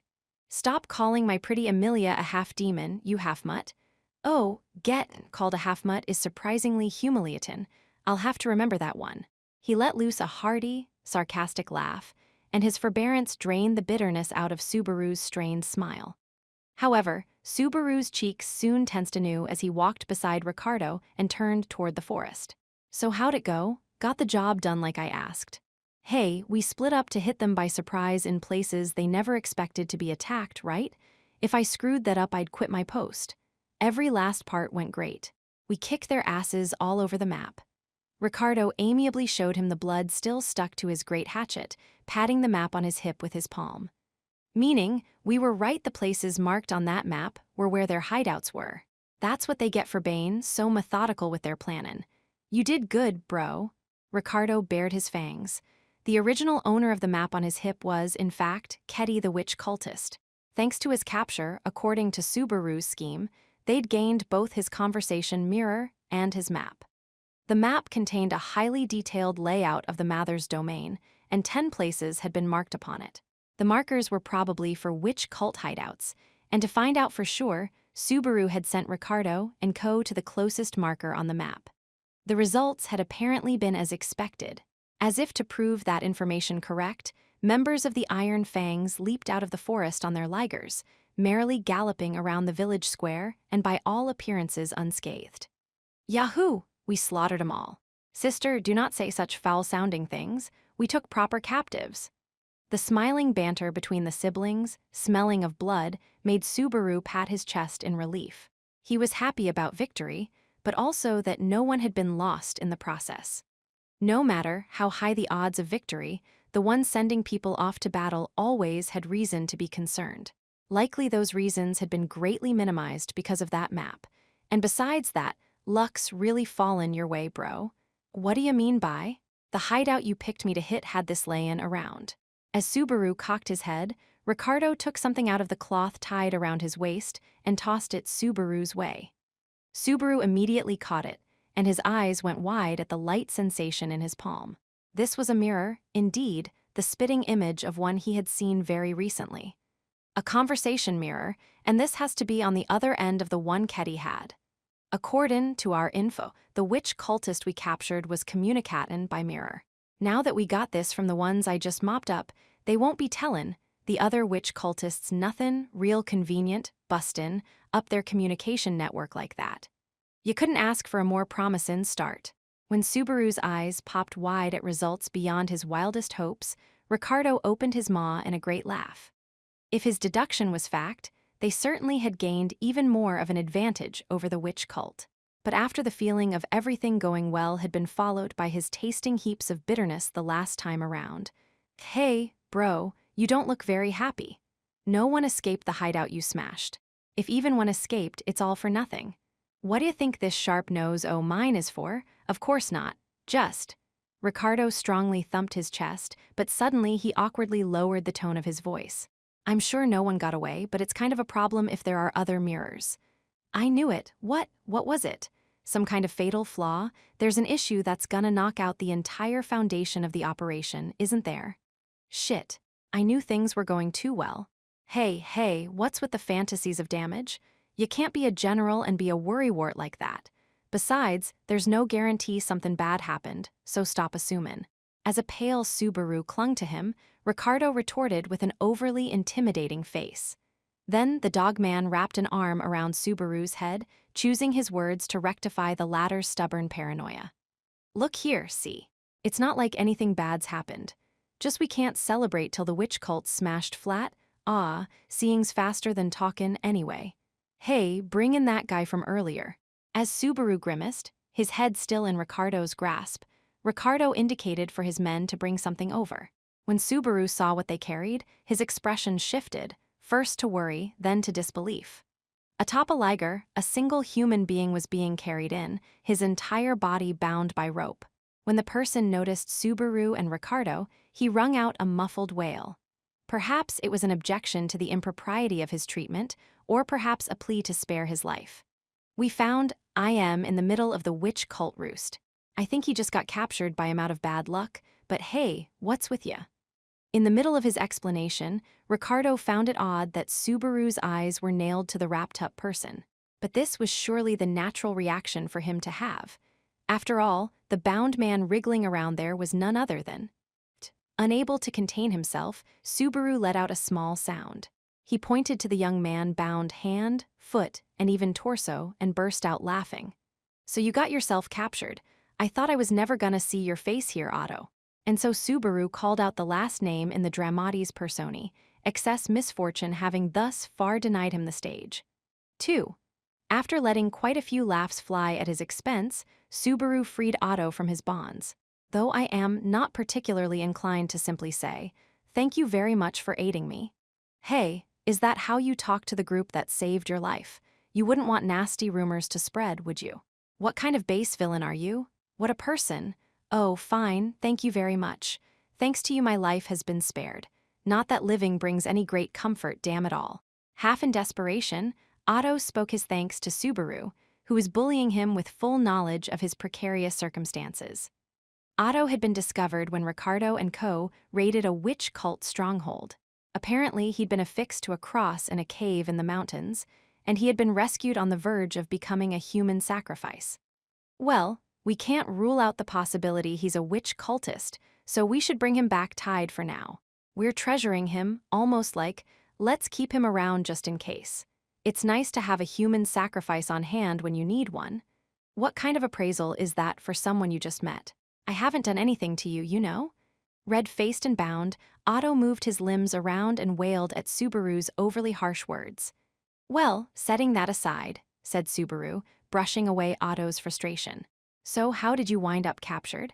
If there's something behind it, go ahead and tell us. That is, Something I truly do not wish to divulge for reasons of personal convenience. If you don't want to say it, that's fine. Incidentally, changing the subject, most of the traveling merchants gathered in this domain right now are heading toward the mansion of Marquis Mathers to make a little money. That's not changing the subject, though. I heard that, so I know already, you know? That's right. I am the fool who leaped at the fortuitous talk of profit, first in line charging down this treacherous road and captured through his own ill fortune. Go ahead, laugh. That's so. Glad you're all right then. You're making me break into tears. What is with those hollow tears? Is not grasping at a fishy story explanation enough for you? Subaru pitied Otto and his wistful, energetic confession, warmly taking in the sight of him, lamenting the inhumanity of it all. Apparently, his merchant nature had spurred him into some rather impulsive actions. Subaru was relieved that the impression he'd received from their previous encounters hadn't changed at all. Subaru's mischievous demeanor led Otto to let out a sigh of unbridled dejection. Goodness, what a person, after I properly thanked him for saving my life and everything. Wah, I did save your life, you just don't want me to rub it in. You owe me one. To be frank, I feel like this one is a particularly large debt, so one I feel little desire to acknowledge. Otto's face scowled grandly when Subaru raised his index finger and declared him to be indebted. Afterward, Subaru smiled as Otto kept repeating, "Debt, debt," as he took it in with a look most sour. Yet at the same time, his actions established to Subaru that there was nothing suspicious about him, relieving him of the need for extra prudence. It went the same for Ricardo, on guard as he watched the two conversing from the side. The mere fact that he'd been brought from an enemy's stronghold made Otto's position delicate to the extreme, considering that Ketty, positioned as leader of the traveling merchants, was a spy. Subaru couldn't help but give Otto, who had gotten along well with Ketty during previous go-arounds, the strictest of scrutiny. After all, carelessly trusting him only to be betrayed would render Subaru's efforts to date all for naught. Man, I've turned into a pretty disagreeable guy. What are you saying? I'm saying I'm glad you're all right. Hey Mimi, that's great, huh? Okay. I'm happy and super thrilled you're all right, Mr. Half bawling my eyes out. When Subaru bounced the conversation Mimi's way, she divulged the circumstances of Otto's rescue. After Mimi voiced that truth, she cocked her head and said, "Isn't that right?" as Otto collapsed then and there. It's no wonder you half-bawled your eyes out. Don't worry, I won't tell anyone. This is between you, me, Mimi, Ricardo, and after that, the Iron Fangs and everyone in the expeditionary force. Does that not make it an open secret? Anyway, there's no worry about the witch cult attacking this village, so you can cool your heels here. Also, my condolences over half bawling your eyes out, and my condolences about the money-making talk, too. Your condolences? Surely you cannot mean? Otto looked around the village in shock, looking like his world had come to an end. Do not tell me that everyone has already been. The fact that you're alive after being captured by the witch cult means you've been blessed by heaven. No. The fact that you got captured to begin with means heaven has abandoned you. Well, live strong. If you are going to console me, won't you look after me till the bitter end? With Otto breaking into tears, Subaru gave him a pat on the shoulder and looked at Ricardo. As he did so, the dogman wrinkled his snout and tilted his head up. Apparently, even his veteran mercenary's eyes judged Otto to be an utterly harmless object of pity. Subaru thought of that as the silver lining in the cloud. So from here on, this'll be the front line against the witch cult. We've got a lot to do, but I can't think of anything you can do to help with that. Maybe you could sort out the list of the freight the other traveling merchants left behind. Will you pay me a fee for that? Man, even I'm surprised. You're even more desperate than I thought. Yeah, I'll pay. Someone here tag along with Otto. With suspicions about him lifted, Subaru gave Otto a job to do and moved that concern to the back of the line for the moment. Instead, Subaru headed to the expeditionary force, just finished reorganizing its ranks with Julius at its head. You reunited with a familiar face, yes. Is that really enough warmth toward an old acquaintance? Julius, noticing Subaru's approach, turned toward him before he could say anything. Subaru grimaced at his words, pointing over his shoulder toward Otto, now standing facing the pile of freight. Behind the stupid laughs and the stupid conversation, I was suspecting he was up to something the whole time. My personality's got so rotten I'm starting to hate myself. Thanks to that rotten personality, we have come this far unscathed. I believe you should take pride in that rotten personality, though perhaps you should not express it in those exact terms. Your personality is pretty rotten, too. I guarantee it. Yes, yes, have you two rotten personalities finished speaking yet? The exchange between Subaru and Julius made Ferris cock his little head and smile mischievously. In a vengeful mood, Subaru grandly curled his lips and spoke. What is it, rotten personality kitty ears? My, what a way to speak to me, meow. And Fairy tries and tries his hottest for everyone's sake, meow. And your earnest efforts have always been of great aid. So what have you learned? I've managed to learn a few things about the fingers from the captured witch cultists. When Julius prompted, Ferris's smile vanished as he pointed to a cabin they'd commandeered. Ferris must have been directly checking inside the body of Ketty, the captured witch cultist held within. During the previous go-around, Ferris had suffered repeated anguish from being unable to stop the witch cultists from committing suicide. For that reason, Subaru had been somewhat anxious about the examination of Ketty's body. But first, the cultists seem to have a magic stone embedded into them that turns into powerful poison for suicide purposes. But the fingers seem to get special treatment. Instead of poison, there's an explosion ritual embedded into them, so that when they kill themselves, they take everyone nearby with them. Sounds like it's not so much meant for stopping information from leaking out as for the Archbishop's possession, huh? If he needs to die so he can body swap, it's a given he'd counter being knocked out and tied up by killing himself. For suicide, but surely it is likely a method of external activation exists. What about that case? I was worried about that too, so I nullified the ritual and ripped the whole thing out. Ferris had a simple answer to Julius's concern, but judging from Julius's wide-eyed reaction, that had been no easy feat. Ferris continued. Also, about the characteristics of the fingers that Subaru was so concerned about, it's not so much stagnant gaits as having weird clumps of mana. I think the presence or absence of this sets the fingers apart from the regular cultists, and that the Archbishop of the 7 deadly sins can only transfer into the ones with this planted in them. So the condition for possession is the difference between the general members and the premium members of the club. What happened to that clump of mana? I melted it and scrambled it all up, so we can't really call him a finger anymore. You managed all that? That's huge. Subaru, his voice leaping at Ferris's report, grabbed his slender hand and vigorously shook it up and down. He had nothing but praise for Ferris's skill in checking so much in such a short time. Meow meow. Well, it's what you should expect of Fairy Meow. But it's also thanks to your figuring out that the fingers committed suicide a different way, Subaru. No, all the credit for this goes to you. You would have had a ton of regrets if it didn't work out. What the? Fairy would never regret anything where people like that are concerned. Ferris stuck his tongue out and pried his hand loose from Subaru's shake. Subaru made a pained smile at Ferris's teasing demeanor. Ferris would never know it, but Subaru was congratulating him for winning the rematch from the last time around. Besides, thanks to Ferris's valiant efforts, he'd largely managed to piece together a hypothesis. Besides, if you neutralize the conditions for possession, that prisoner won't die, right? However vile his tongue, the gate inside his body has been set straight. We should bring him back to the royal capital and treat him as a precious source of information. He fainted from the pain of pulling the ritual out, and he's still out cold. Ferris closed one eye and guaranteed that Ketty's life was safe, if nothing else.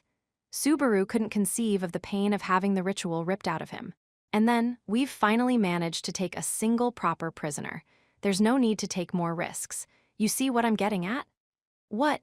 You think at this point I'm gonna go soft weighing those guys against the people important to me?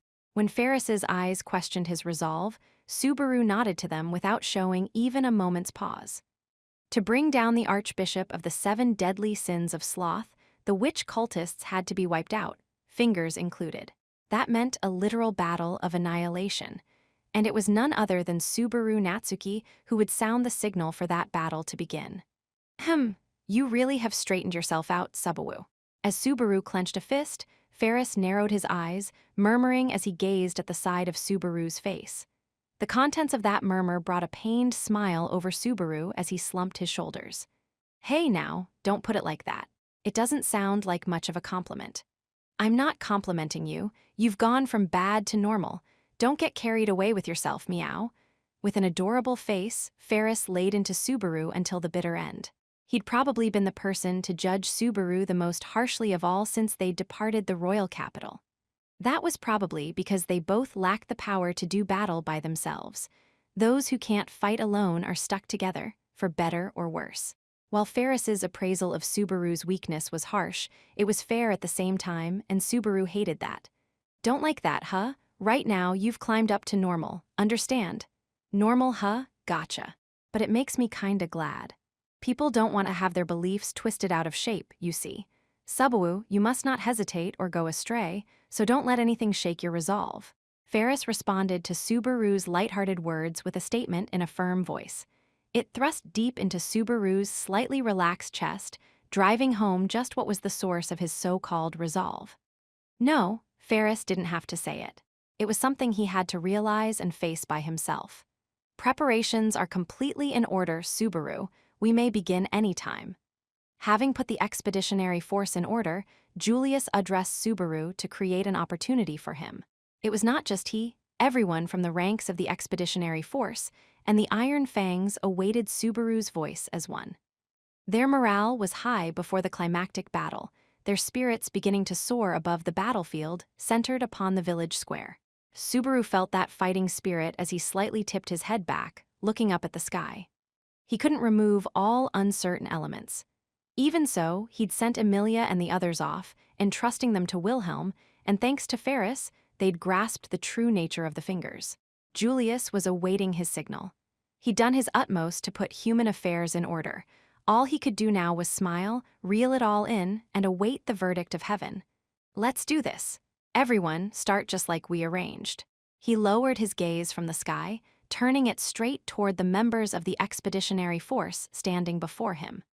At his urging, the warriors mounted their beasts of war without a word, acting in accordance with Subaru's words. Yeah, thanks, Patlesh. The jet-black land dragon had been standing close to Subaru's side the whole time, eagerly awaiting her turn. Subaru stroked her hard hide with his palm before mounting up like the others. Julius's and Ricardo's mounts were to their sides, sandwiching Subaru between them.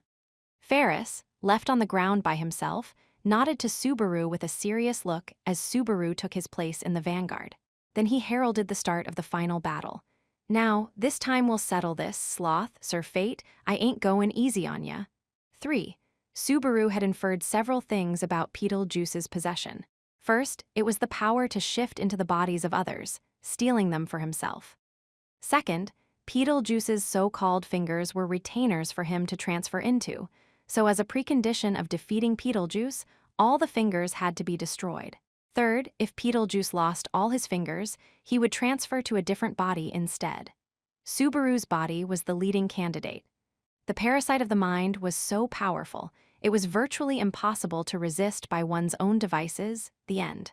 Now that I'm writing these down, this is like, kills you as soon as he sees you level stuff. Plus, he even has unseen hands, so you can't just laugh and say, nah, nothing's that evil. The Archbishop of the 7 Deadly Sins had 2 powers. Subaru was confident that if you didn't know them, you could challenge him 100 times and be killed every time. In the course of repeating while keeping his memory, searching over and over for a plan to beat him, Subaru finally saw with clarity the fearsomeness of his foe. Small wonder the witch cult had had such influence on the world over the course of 4 centuries. Such was the scale of Beetlejuice Romane Conti, the madman specializing in killing at first sight. Well, that's what I'm here for. The best thing for taking on a kill-at-first-sight enemy was someone for whom it wasn't first sight. Thus it was Subaru Natsuki, he who had returned by death, who was Beetlejuice Romane Conti's mortal foe. Once again, Subaru cut through the gloomy forest of overgrown trees as his feet carried him to the wall of rock. Green covered the landscape at every turn, a world where even directional sense seemed suspect. However, Subaru's steps were certain. His senses, his feet, the experiences carved into his memory, all these things guided Subaru forward. Let's get this show on the road.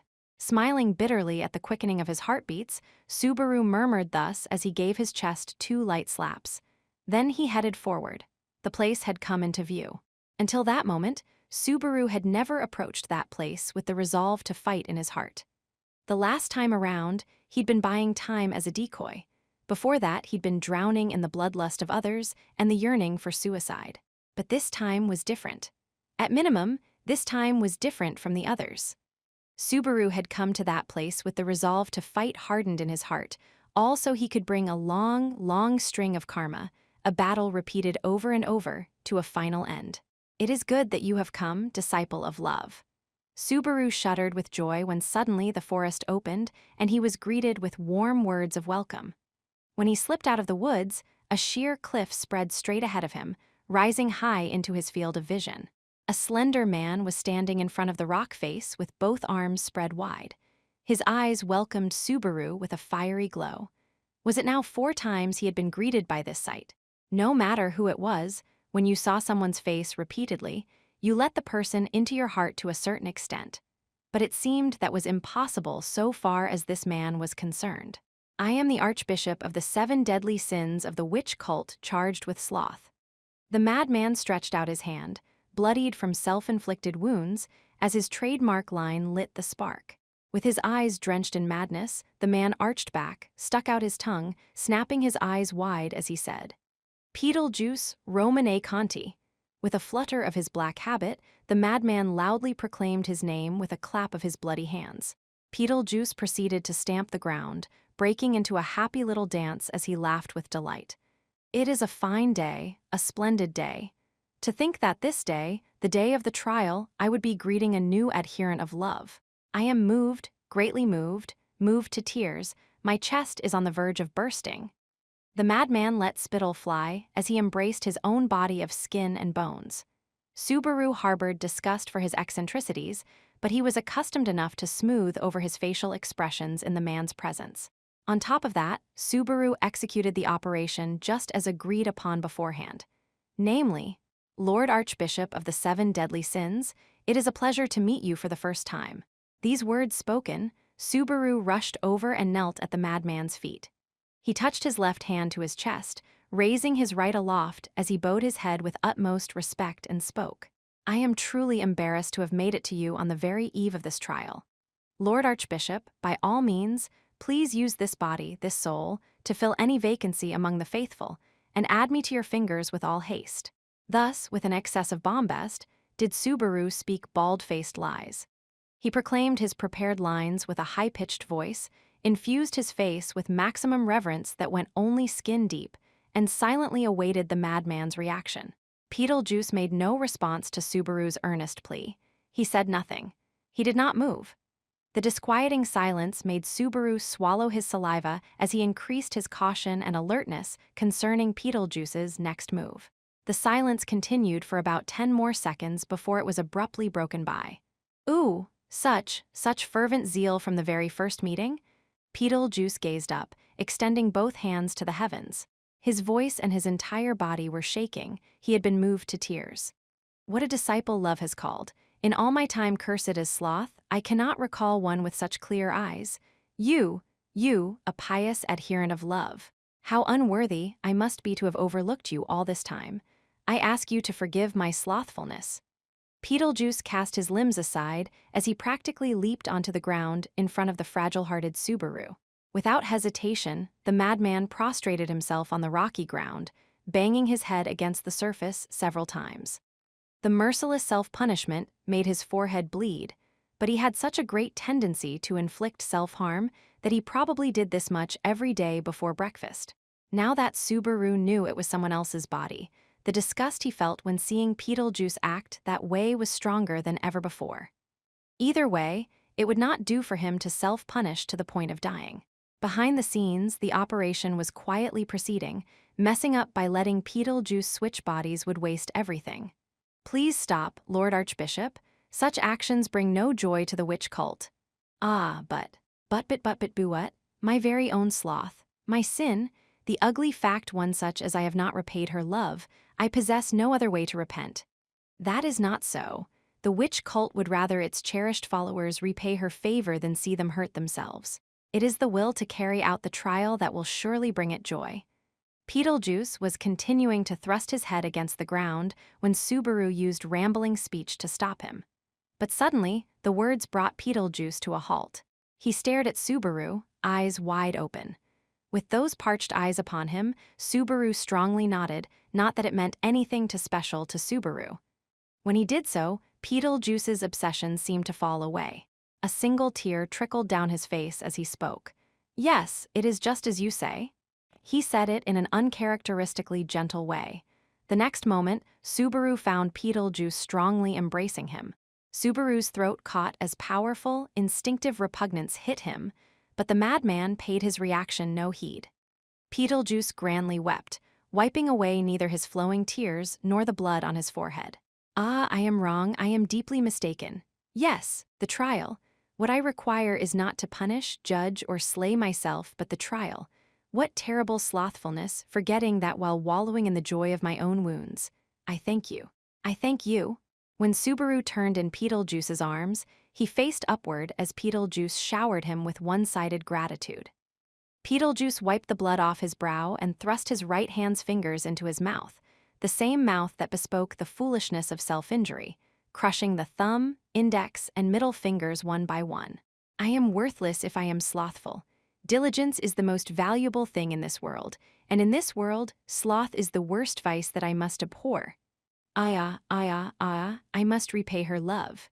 He was in a precarious, incoherent state in which word and deed were no longer aligned. He reflected upon self-harm as he crushed his own fingers, only to lament his rash actions the next moment. Subaru, feeling the need to bring his mad, nigh unbearable nature to a quick end, put his hand in his pocket. However, his palm was not greeted by the hoped-for reaction. More time was needed for the operation to proceed. "Lord Archbishop, may I speak to you about the trial?" Fearful of an ugly silence taking hold, Subaru took a deep breath, concealed his inner thoughts, and spoke those words. The last time around, he had failed to get anything out of Beetlejuice regarding the trial, so he was still in the dark about the particulars. A trial meant a test of some sort. The witch cult was subjecting Emilia to some kind of test in accordance with its dogma. If fate bound Emilia to the witch cult going forward, he wanted to dig up something. "Lord Archbishop, now that I have joined you, I would truly like to ask you about the trial." "The trial?" When the words haltingly trickled from Beetlejuice, his expression suddenly lost all emotion. Perhaps his mania from before had vanished into thin air. As the madman gazed at Subaru with hollow eyes, he put the remaining fingers, the ring finger and the little finger, of his already bloody right hand into his mouth, crushing them with his teeth. And then, yes, the trial, we must carry out the trial and test her. We cannot fail to test this half-demon and learn if she is a suitable vessel for the descent of the witch. Subaru was bathed in a strange, shrill voice and stinky breath as Beetlejuice broke into a little dance. Subaru grimaced in shock and disgust as the madman's declaration sank in. A vessel for the witch's descent. If she passes, embrace her. If she fails, eliminate her. We must test the half-demon's capacity to accept life, whether she is suitable for the witch, whether the witch's love can be sealed within. And the trial is how we determine this. The madman responded to Subaru's doubt-instilled voice with his own mad voice, raising his hands above his head in the process. The words struck Subaru like a revelation. He was horrified by the comprehension he had gained. Vessel. Witch. Descend. If he could take the meanings of those words at face value, then. If the trial determines she's a suitable vessel for the witch will descend into her body.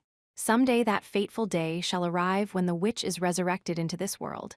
We exist to bear witness to that moment, and for this purpose I and my fingers shall exhaust all efforts. This is my love. Beetlejuice was moved to tears, for in his world it was the most blessed occasion conceivable. The sight of the madman before him made Subaru sick to his stomach. Based on all that, all the acts of savagery Beetlejuice had engaged in, all the slaughter he had perpetrated, and his pushing Subaru's heart to the breaking point had been because you people don't see any value in Emilia herself, do you? To them, Emilia was nothing more than a box into which they could stuff the soul of the witch. They were after a container. Their great objective, the revival of the witch, loomed large before them. The girl's aspirations, how gentle her heart was, how hardworking she was, these things simply didn't matter. This was at once bottomless contempt for Emilia as an individual girl, and to Subaru, whose heart was greatly swayed by her existence, a humiliation difficult to endure. Monster. Beetlejuice did not notice that for a single moment, a single word, Subaru let his true feelings slip. He did not think of burning a village to the ground as excessive in the slightest if it was for the sake of his villainous goals. He could casually dismiss the life story of each and every person he laid hands upon, brushing their dreams and futures aside. That was why Beetlejuice and the witch cult were Subaru Natsuki's enemies. Lord Archbishop, I have humbly heard your esteemed views. Hearing the ideals of the witch cult and your determination to win, I am truly, deeply impressed. Let's make certain this trial succeeds. Oh, you are indeed splendid. Yes, we shall become as one and wholeheartedly hurl ourselves toward my long-cherished desire. Since the day I accepted her favor, my entire being, my entire spirit became rubbish devoted solely to repaying her love. Satella. I belong to you. Beetlejuice approved of Subaru's superficial praise, accepting it with great delight rather than doubt. It is you, an ideal disciple, who should truly be exalted. With the favor so rich within you, should you intend to join the fingers, I shall bestow the factor upon you without delay. Then, by all means, please make me one of your fingers. I am truly delighted by your unexpected offer. But, the numbers of my fingers have already been filled. There must be something more suitable for the likes of you. Yes, that is it. Beetlejuice was counting on his bloodied fingers when he put a hand into his habit like he'd just remembered something. What he took out of his pocket was a single black book, his gospel. The madman lovingly touched its cover. His breath went ragged as his eyes perused its contents. The words recorded in the gospel, its entire tale of love, is what guides my future. Accordingly, all that I am, all that I ever shall be, is recorded within. Froth came into the corners of Beetlejuice's mouth as he browsed the pages with a laugh. Subaru, who had once stolen that gospel from him, knew that the strange contents of the black book were indecipherable. But to its owner, Beetlejuice, the characters constituted a legible tale, and his actions were in accordance with its passages. If that was true, Subaru's real enemy was whoever had written that gospel's passages to begin with. Present thy gospel. Beetlejuice, audibly closing his gospel, spoke that single phrase. The madman cocked his neck at a 90-degree angle, twisted his hips to the same extent, and stared at Subaru with a neutral expression. These were the words Subaru feared most. According to previous experience, even if a conversation had gone well up to that point, that question served to sever the flow. If someone was a witch cultist, they had a gospel, no exceptions. The black books, their origin and method of creation unknown, served as proof of identity among members of the witch cult. Accordingly, Beetlejuice was asking Subaru to show his ID. Whatever answer he might come up with would greatly influence the course of circumstances, but what is the matter? In contrast to the silent Subaru, Beetlejuice left his head bent at that angle, his long tongue drooping out. All he had to do was show off his gospel. A disturbing air began to waft around Beetlejuice as Subaru failed to prove himself even to that extent. Amid that bone-chilling aura, Subaru slowly put his hand into his pocket. Then he thrust what he had taken out before Beetlejuice's eyes. But what is this? As you can see, it's a Mesha Lord Archbishop. Beetlejuice's eyes were wide in surprise, for that which had been thrust before him was a mirror, a conversation mirror, to be specific. There was no doubt that the madman recognized it. After all, it had been in the possession of one of the madman's very own fingers. The fact that Subaru had it was throwing the madman off. But his surprise did not end there. Before his eyes, the surface of the mirror began to faintly glow. Ah, it's turning on. Wow, your face is scarier than I heard. The adorable voice they heard over the mirror was very much out of place in the current situation. Subaru couldn't see the mirror's surface, but Beetlejuice was no doubt seeing the speaker, a certain kitty-eared knight. It was like playing a really bad joke, but this constituted the signal for the operation. What have you, no? What have you people done? Now then, Tora Tora Tora. Ferris suddenly stated those words to an uncomprehending, angry Beetlejuice. The madman did not know the meaning of the words. Accordingly, Subaru explained them. It means the surprise raid was a success. Subaru pointed to the mirror in his hand, laughing at the wide-eyed Beetlejuice. This was not the made-up smiling face from earlier, but the real Subaru, smiling like a little punk. Whwa? You don't look like you'll understand no matter how many times I say it. Well, don't worry about it. With Beetlejuice thrown for a loop, Subaru continued his full, beaming smile as he raised a hand above his head. And then, I can't understand what the hell you're saying either. What eh? Subaru spoke fighting words as he snapped his raised fingertips. Responding to the aggression, Beetlejuice instantly shifted to a combat posture. But the movements of the sprinting figure rushing in from the side proved quicker. Gah, ha. Raising a shriek, the madman was sent flying head over heels, crashing and rolling over the rocky ground. Watching this, the pitch-black land dragon neighed, as if to spurn the madman for having made her wait for so long. The dragon judged the unproductive conversation to be at an end. Her roar echoed across the forest sky. 4. He felt heat from the conversation mirror as he returned it to his pocket. The operation was proceeding to its second phase. That fact spurred Subaru to harden his resolve once more, raising a middle finger toward the madman's astonished eyes. As for everything we were discussing, my answer is no. WHWHWH. If you don't get it, I'll say it so it's easier to understand. After careful consideration of your offer, there is an insurmountable clash of organizational culture between us. Therefore, though this is highly arbitrary of me, I am removing myself from consideration. I pray for your continued activity and growth hereafter, and stuff. Subaru indicated that talks had broken off with a kind and careful explanation that was even harder to understand. With Patlesh close by his side, he proceeded to gallantly mount her, taking the reins as he looked down at the madman. Beetlejuice, confused as he looked up, belatedly came to understand, whereupon he became filled with anger at Subaru's act of violence and shouted, "Do you comprehend what you are doing? I am an archbishop of the 7 deadly sins. An archbishop of the 7 deadly sins granted the grace of the witch. I have received her favor, the same as why. Sorry, but I'm tired of hearing about all that. The witch can go eat shit, Beetlejuice." Why, I ask, why do you refuse her love, the favor of the witch? What is your reason for rejecting her grace? I, who have abandoned all things for her, cannot comprehend. Beetlejuice tore at his head, letting spit fly as he spoke with intense emotion. He actually seemed intent on convincing Subaru with those desperate cries. If so, exchanging words with Beetlejuice truly lacked even a single shred of worth. When I look at you, I sympathize with you a bit too, but let me tell you this. Subaru paid the madman's delusions little heed as he recalled the intricacies and rampages that had arisen from his own heart. He'd professed that he was right, asserted that everyone around him was wrong, and had spent his time wailing and engaging in temper tantrums like a child.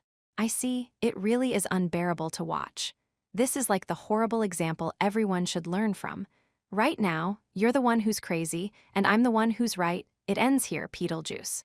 And so he bade farewell to his own mistakes. There had been nothing tying Subaru and Beetlejuice together in the first place. The madman, too, instantly understood that it had all been a performance and a fraud. The next moment, his decision was cruel and severe. "Violence, heresy, you shall pay for this. I shall rend you limb from limb and offer your soul to the witch." Beetlejuice's laments cut off in an instant. His shadow seemed to explode, spreading and swelling as it became a multitude of pitch-black arms. These objects of overwhelming density cascaded toward Subaru like a waterfall to rip him limb from limb, wring his neck, and violate his soul, just as Beetlejuice had declared. But why? Hey, I was playing tag, you're it with demon beasts in these parts just 2 months ago.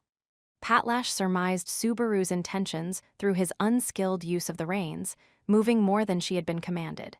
The wise dragon's movements deftly evaded the evil hands pursuing them as she leaped, escaping beyond the area of effect. The distance between them widened. Beetlejuice could not conceal his shock at his perfect opening attack being foiled. His eyes and mouth opened wide, so much that they nearly tore, and he wailed, "Just now, those movements, you evaded, the favor granted unto me?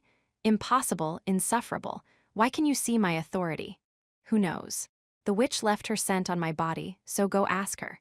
Oh, did I mention that unlike you, the witch gave me a meet-me-anytime permission slip? What do you mean by, you blaspheme the witch, Satella, by feigning closeness to her? Hey, we're so close she reaches out and grabs me by the heart, literally. Subaru added a wink, taunting Beetlejuice with a maximum of ridicule. That moment, the madman's tolerance instantly reached the boiling point. His face went red with rage as he bit his own fingers to the core. A dull sound rang out as his teeth snapped the fingers, crushing nail, flesh, and bone alike. Responding to his intense emotions, the shadows swirling around the madman increased in density. Their total number increased, and even for Subaru, able to see the invisible evil hands, the difficulty level had just been jacked up. However, the one most surprised by the increase in the evil hands numbers was Beetlejuice himself. The factor granted to my fingers has returned? Why? What has happened to my? As the witch factor you handed out comes back, the number of hands you can control increases. Well, the answer's obvious, isn't it? Hey, do the math, Lord Archbishop, or maybe you're just too lazy. Beetlejuice was at the mercy of consternation and rage when Subaru redoubled his taunt. When it came to getting under other people's skin, Subaru Natsuki came second to none. But an opponent like this, with zero resistance against instigation, was practically dancing on the palm of his hand. Exactly as planned, Beetlejuice was so angry that his face was dark red, thrusting his bloodlust-infused fist toward Subaru and sending the arms to bluntly smash him flat and rip his very life out. Patlash! The land dragon grasped Subaru's intent, continuing to evade the carpet bombing like unseen hands offensive with frightening accuracy. She was so dependable that Subaru truly couldn't bow his head enough to her. Subaru judged that they could continue to hold out against the first wave of attacks. Operation Stage 3, let's go. Just how many petty games do you intend to play? Against my diligence, this is all futile? Ah. Beetlejuice readied himself for a counterattack, but the next moment, Subaru's action made his words choke in his throat. Turning your back to me, just how much do you intend to mock me? Sorry, but your stinky breath is making my eyes burn, so I have no choice. With a command to Patlash, Subaru moved away from the rocky area and made a beeline for the forest. Patlash violently trampled the grass, blowing open a makeshift road like the wind itself as they distanced themselves from their foe. Do not think that I shall allow you to escape, Beetlejuice shouted, but in contrast to his words, he crouched down then and there. The instant after he did so, he sat holding his knees like a gym student as a shadow grabbed hold of him, hurling the madman toward the heavens. As if in a twisted game of catch, his body sailed with ease until another evil hand caught him. Catch, throw, repeating this over and over, Beetlejuice was hot on Subaru's and Patlash's heels as they fled. It was nightmarish pursuit, and it was not only he who pursued the pair. Now, come forth. He mocks and scorns the exalted witch, violates her trial and her favor, rend his flesh into tiny pieces, and offer him to the witch. When Beetlejuice's command fell from the sky, witch cultists hidden in the cave under the cliff appeared in the forest without a sound. They had not attended Subaru and Beetlejuice's conversation, but now that they knew Subaru was their foe, they had no reason to hesitate. Their steps seemed to glide along the ground as they pursued Subaru and the land dragon. Beetlejuice was above the treetops, and at their backs the witch cultists were ferociously chasing them. Here they come, Patlash, hang in there. At Subaru's highly imprecise command, Patlash dealt with the crisis using her own judgment. She opted for speed, crashing through the slender trees that impeded her large frame. She trampled upon roots, vaulted over a depression, and snapped leafy branches apart as she charged straight forward, heading for their destination by the shortest possible route. Futile, meaningless, I shall catch up to you. Even that diligent land dragon's resistance shall be blotted out, overridden by diligence of my own. From afar, mad shouts poured down upon them, and the tyrannical evil hands poured down like a waterfall. They aimed at the sprinting Patlash, each landing in the forest with all the force of a cannonball. Huge trees were broken at the trunk and sent flying, with dust clouds swirling up from the ground being pulverized over and over. But despite that waterfall, the dust cloud, and the madman's hatred pouring down, the land dragon ferociously burst through. Patlash, neighing loudly, was not unscathed. Even so, the land dragon had slipped through the attacks, protecting Subaru and herself. She had faithfully seen all Subaru's clumsy commands through. Sorry for leaning on you this hard, you're the best, Patlesh. However year. It ends here. Beetlejuice's cackling, laughing voice interrupted Subaru's praise for his favorite dragon's valiant efforts. Pointing beneath him, the madman was not speaking of unseen hands. Rather, he indicated the group of black figures chasing them. With cross-patterned swords in hand, the witch cultists pursued the land dragon with unthinkable speed. The menace they posed far exceeded that of Beetlejuice's clumsy attacks. At that rate, the witch cult's blades would slice apart the land dragon's scales, whittling her life away. But a moment before that could happen. Wah! Ha! A high-pitched double roar made the air tremble, becoming a shock wave that bore through the world. These very particular voices formed a roar wave that enveloped large trees and boulders in a straight line, rocking the atmosphere as it slammed into the witch cultists. Bloody mist danced in the air where the shock wave had slammed into the group. So far as Subaru knew, only 3 people in that world were capable of using such voices. Whoa, you were in a super tight spot, mister. You were totally gonna die just now. You were in danger of slightly missing the rendezvous point. This is thanks to Sister's intuition. With a great and silly laugh, the Beast People siblings, Mimi and TB, lined up alongside Subaru riding their large dogs. Their roar wave having rescued him from peril, Subaru looked over to them and raised a fist. Hey, I was going all out back there, but thanks, I thought I was gonna bite it. Oh, thank you, you are very welcome, Yai. I understand your feelings of confusion. The man above is an archbishop of the 7 deadly sins, correct? Ignoring Subaru and Mimi's banter, TB glared up at the sky and inquired in a tense voice. The little cat's monocle-covered eye caught sight of the madman, his habit flapping in the wind, and narrowed. What's that? That's amazing. That old man's all balled up and flying. Amazing. I have never before seen such a creepy method of flight. Oh, right, that's what it looks like to you too. Subaru, able to see unseen hands, and Mimi and TB were viewing reality differently. To the two of them, Beetlejuice, balled up like a gymnast, must have seemed to be flying all on his own, but Subaru beheld the nightmarish sight of tentacle-like evil hands throwing him again and again. Well, both were awful sights, really. Either way, I'll deal with that one. Take care of the rear just as planned, Kay? Understood. Let us go, sister. Oh yeah? Ah, mister. Subaru would continue his dramatic escape from Beetlejuice while leaving subsequent witch cultists to the two of them. But just before changing course and departing, Mimi raised her hand to Subaru. If you win, it'll be really cool. Yeah, leave it to me. At Mimi's words, Subaru gave the little cats a thumbs up as he leaped forward, praying they would have good fortunes in battle. Split apart by the roar wave they'd eaten, the witch cultists bore down on the pair, weapons in hand. At that point, other members of the Iron Fangs, Rajan and company, leaped in from all directions, whereupon general combat began. Subaru turned his back on the clashing of swords and pointed tauntingly at Beetlejuice high overhead. Come on, Lord Archbishop. If you get distracted by kitties and lose track of me, you'll never live it down. How far? How far will you go? Why? Naturally, even Beetlejuice's cheeks stiffened as his attacks were thwarted over and over. Having arrived in the current situation from having lost himself to rage, the madman finally realized that he was in a disadvantageous circumstance. His fingers lurking in the forest had been destroyed one by one. His unseen hands, in which he'd held absolute confidence, had been seen by another, and that very moment, his disciples had been ambushed and split apart, and Beetlejuice was alone. Did that situation not mean he had been dancing on Subaru's palm in every way? That cannot be. There is nothing recorded of this in my gospel. What are you, then? You receive favor, and yet you belittle the witch. You resist, you obstruct the trial I conduct, thwart my plans. In midair, Beetlejuice clutched his gospel, holding it high as he shouted. His fingers had been taken away, and his authority was ineffective.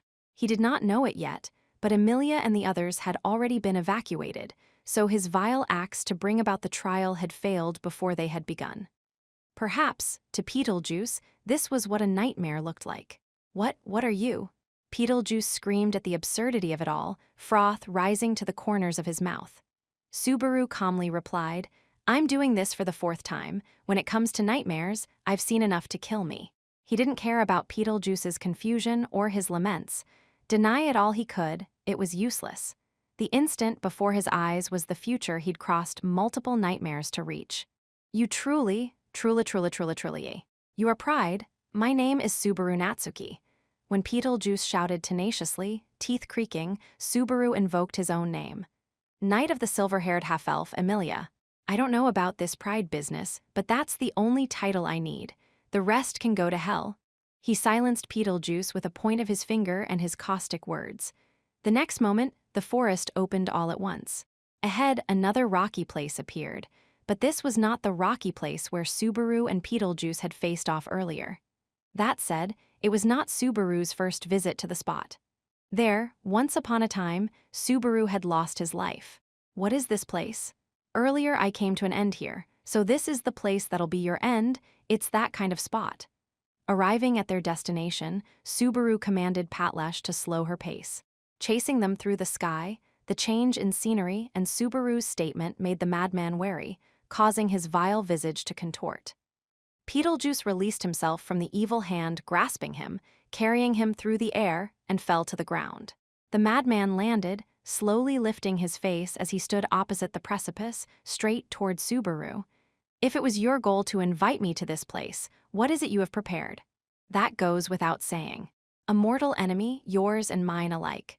When Beetlejuice asked in a low voice, Subaru dropped from his land dragon and declared as such. His words made the madman grimace. Subaru closed one eye. When he did so, mortal enemy? Once again, it is quite something, the ways that you address me.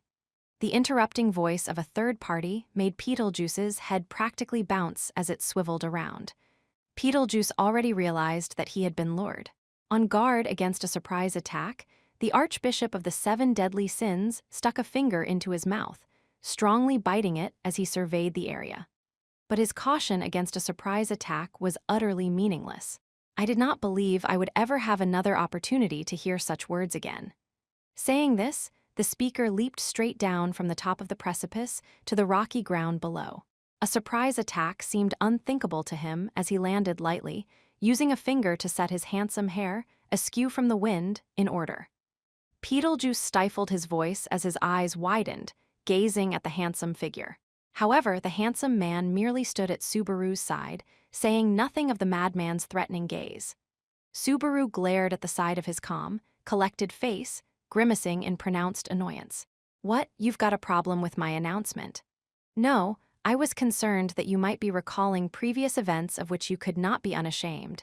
It seems you are truly audacious. I am impressed that you would say such a thing in front of me, even now. How about I repeat it in your sleep so you see it in your dreams, I shall pass. Once is quite enough. Should I hear such a statement a second time, it shall be difficult to sear from my memory. Drawing his slender sword, the knight answered Subaru's biting sarcasm with sarcasm of his own. Subaru couldn't even remember how often the sight of his perfectly kempt royal guardsman uniform and his purple hair swaying in the wind had annoyed him. It burned him that that abominable sight was so dependable that moment. Julius Euclius, assigned to the Knights of the Royal Guard of the Kingdom of Lugunica. Identifying himself, Julius poised his drawn knight's sword, pointing its tip toward the madman.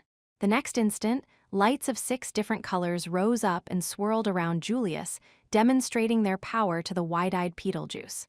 I am the sword of the kingdom, the sword that shall strike you down. A spirit knight, is it? Just how far, truly, just how far will you? Beetlejuice's teeth clenched as he received those spoken words. His anger was not so much directed toward Julius for joining to battle as toward the quasi-spirits nestling close to him. On top of that, the madman glared at Subaru and spoke. So this, too, is your doing. Never before have I been so humiliated. That so? Well, do enjoy. This is your just deserts, you see. Subaru replied to Beetlejuice, in whom so much hatred seethed that he clenched his teeth hard enough to split them. Then Subaru patted Patlash on the head, commanding her to depart from the battlefield. You've been a big help this far. We'll settle the rest. Patlash rubbed Subaru's head with her nose in apparent concern before slowly shifting from the rocky place to the forest. Seeing her go, Subaru took a deep breath. Let's do this, Julius. You're fine with this? Julius inquired. Subaru threw his shoulders back at the question. Unshakable determination rested in Subaru's eyes as he opened his mouth and spoke. I won't retreat, I won't bend, I won't lose. I don't want to lose anyone else.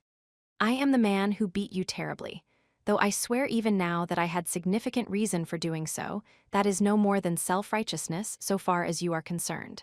Julius answered Subaru's resolve by speaking of the unforgettable karma that existed between them. Those words suddenly stirred bitter, out-of-place memories. The humiliation and anguish of that time came vividly rushing back, as if something sharp bit deep into his chest. I am not digging up the past in the hopes of washing away the shame. Your resolve is weighty, formed by each decision and action you have taken along the road to this point. Accordingly, I ask you, at this juncture, can you carry out your long-cherished desire with me at your side, not dispirited in any way? Can you trust in me? Julius's question was extremely vague, coming off as out of place and even vaguely immature. But his meandering drew Subaru's attention to the barbs continuing to assert themselves in the deepest parts of him, a necessary ritual so that he might turn and face them. At the Royal Selection Conference, Subaru had put on a disgraceful display. At the training ground, his good name was not restored, but rather smashed all too perfectly at Julius's hand, his infamy redoubled. The devotion of one girl had continued to motivate Subaru, enabling him to rise to his feet again. And now that he stood and faced forward, there was a different girl he wished to support. Guided by these twin lights, he struggled against fate. He wondered, how could he put the feelings from back then into words now? What kind of passion did he hold? What fierce emotions scorched within him? What colors of light burned bright within Subaru at that time, in that moment? I really hate you. Yes, I know. That graceful air you give off annoys me, the way you talk sounds stupid and shady, and on top of that you clearly look down at me, and now that I think about it, you kissed Amelia's hand the first time I set eyes on you. When someday I'm lavishing kisses over Amelia Tan's entire body, that's gonna be an indirect kiss with you? Gimme a break. When he thought back, he'd hated Julius even before they had exchanged words for the first time. The entire sequence of events leading to Amelia's treating him cruelly began with Subaru's antagonism toward Julius. At the Royal Selection Conference, it grew significantly. At the training ground, it exploded, and the ashes continued to smolder thereafter. Even that very instant, they remained very hot, never ceasing to scorch Subaru's breast. You broke my hands and feet, cracked my skull, you even chipped my permanent teeth. Even if they all got healed up, you'd expect the trauma to be real for anyone.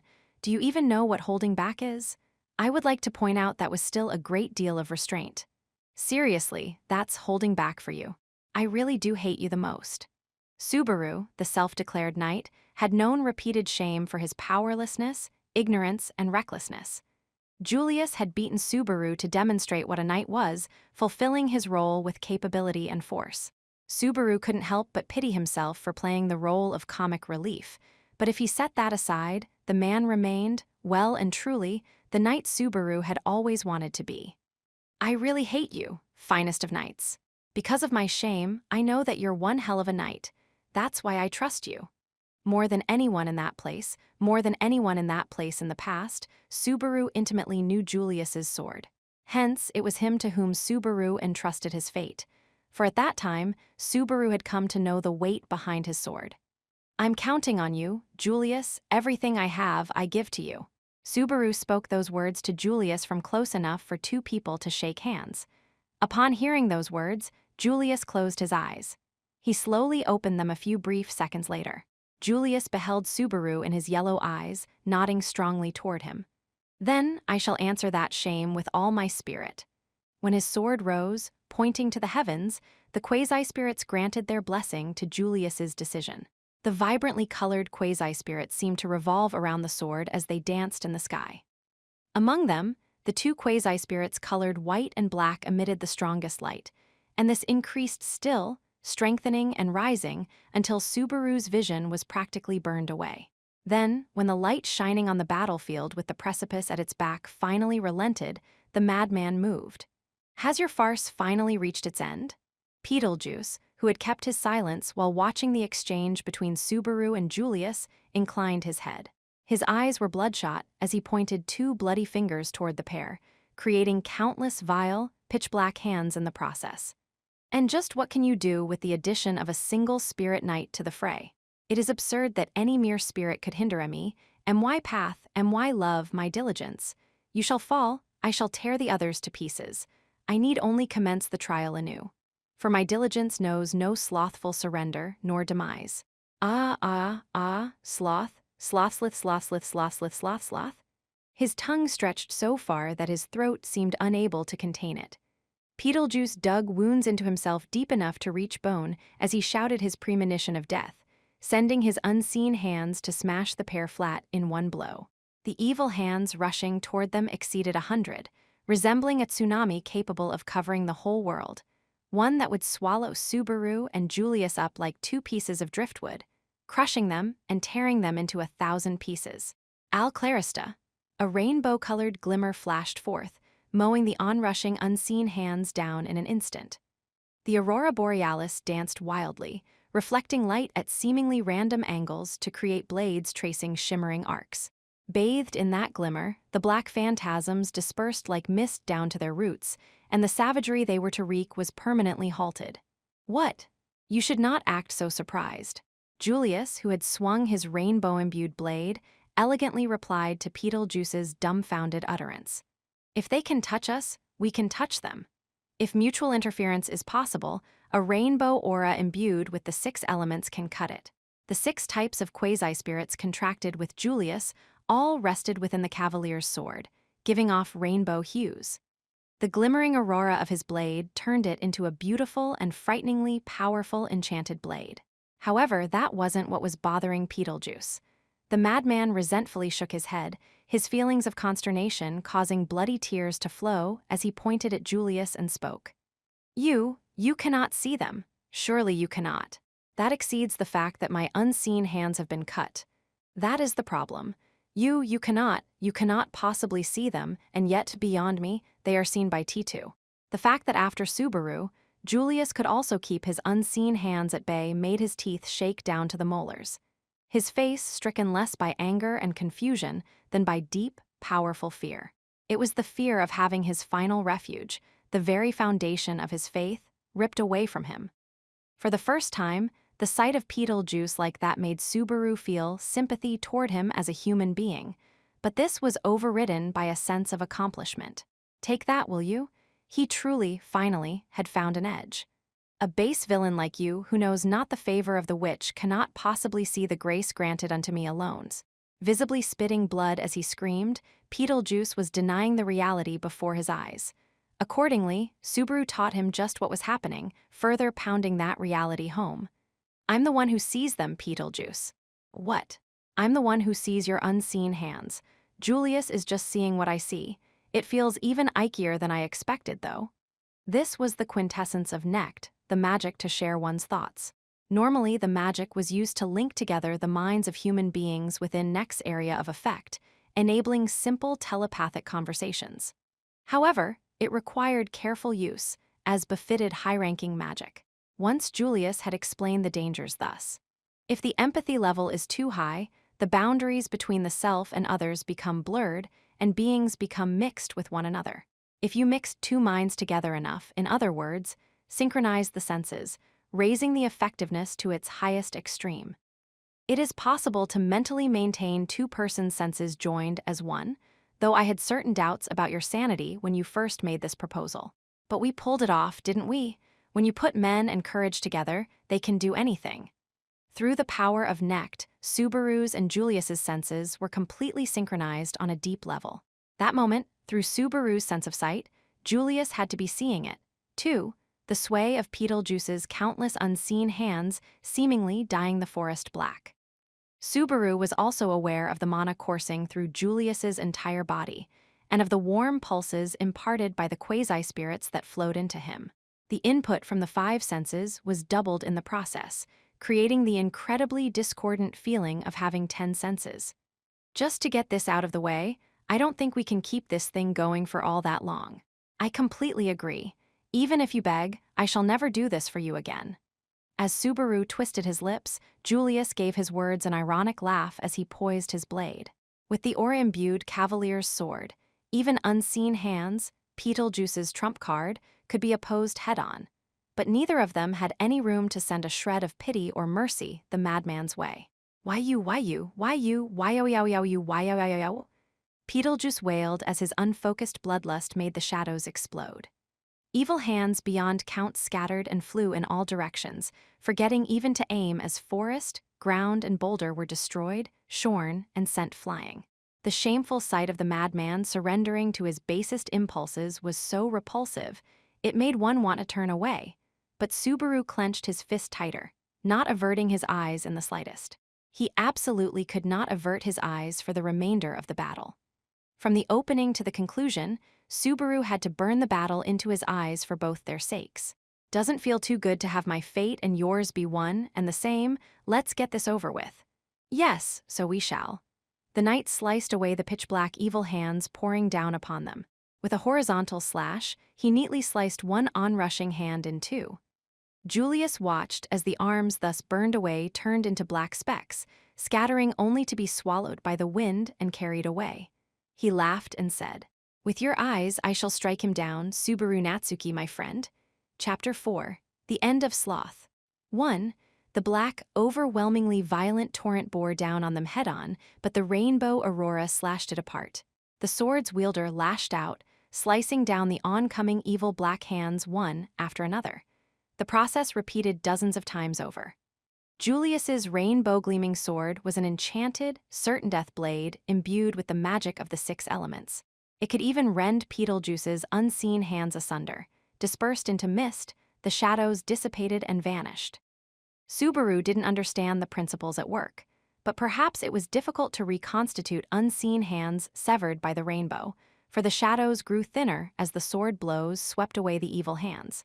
Beetlejuice's rage grew thicker in their stead. This is not amusing, this is not a joke, this is something that cannot be, for such a method, a ploy, a child's trick, to impugn my love, my devotion. Not a very nice way to recruit someone, and your organizational culture looks pretty awful to me. The madman frothed at the corners of his mouth as his inexhaustible shadow arms pounded away. However, Julius countered the evil hands with his rainbow or evaded with his movements alone.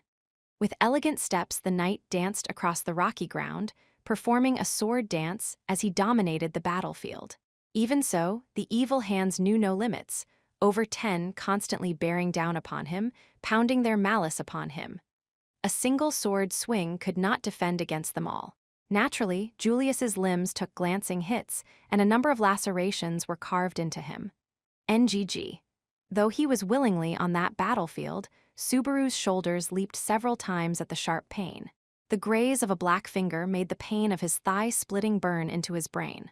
For a moment, he nearly let out a cry of pain, but he bit into the flesh of his cheek and endured. He strongly clenched a fist in response to the burn of his shoulder splitting.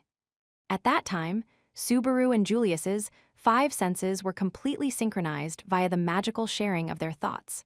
Accordingly, Julius was able to see unseen hands through Subaru's vision. For his part, Subaru had become able to trust in the might of the magic sword in Julius's grasp. However, putting that goodwill aside, the makeshift partnership was extremely precarious. Thanks to their synchronization, both had been seeing double. When partnered as such, their vision would be constantly blurry, as if the left eye and the right eye were looking at completely separate scenes. And as touch was included in the shared senses, not only were Julius's fighting ardor and exhilaration of battle acutely engraved into Subaru, but the pain he felt as well. There was the sight of the wind grazing his skin, the touch of his leather soles trampling the soil, the taste of blood and saliva mixed together inside his mouth, the ear-ringing sound transmitted to his brain, the smell of risking his life to the utmost, living on the edge between life and death. The numbers didn't add up. If both were bathed in the experiences of 2 people nonstop, it simply meant the burden was double. Taste, smell, hearing, pain, touch, sight, right then they were all a chore. The dilemma was like having an itch in a place your hand simply could not reach.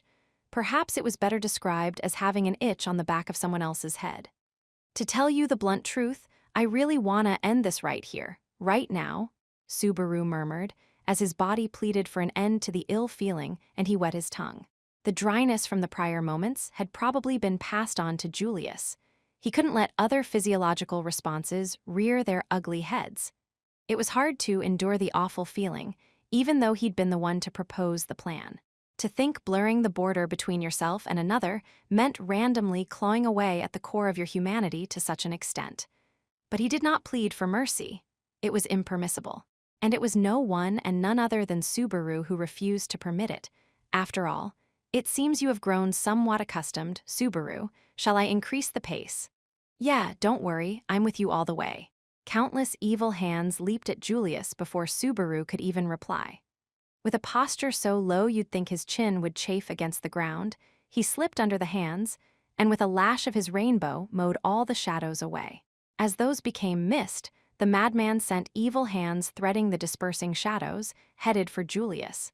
But even these fell to the blow of the leaping knight's sword, beautifully blasting them apart. Julius elegantly proceeded through the battle, but his brilliant movements slightly faltered. Of course they did. As the handsome man flung away the remnants of the shadow coiled around his cavalier's sword, the eyes of his gallant face were closed. They had actually been closed while he was engaged in battle, unlike before combat had begun. This was to narrow the sets of vision from 2 to 1 to achieve victory through Subaru's eyes alone. If they'd kept sharing their synchronized vision, the world's contours would have become vaguer and vaguer. Accordingly, Julius had closed his own eyes, entrusting Subaru with all visual information. Julius had made that judgment without consultation. Subaru understood that his judgment was correct, but at the same time, the true motive behind that action left Subaru indignant. Crazy, you've gotta be kidding me. You really are a disagreeable bastard. Abandoning his own vision and making Subaru his eyes on the battlefield was putting his own life on the line, proving that he trusted Subaru not to avert his eyes from the battle. On top of that, inserting Subaru's vision into his nervous system was not nearly as simple as it sounded.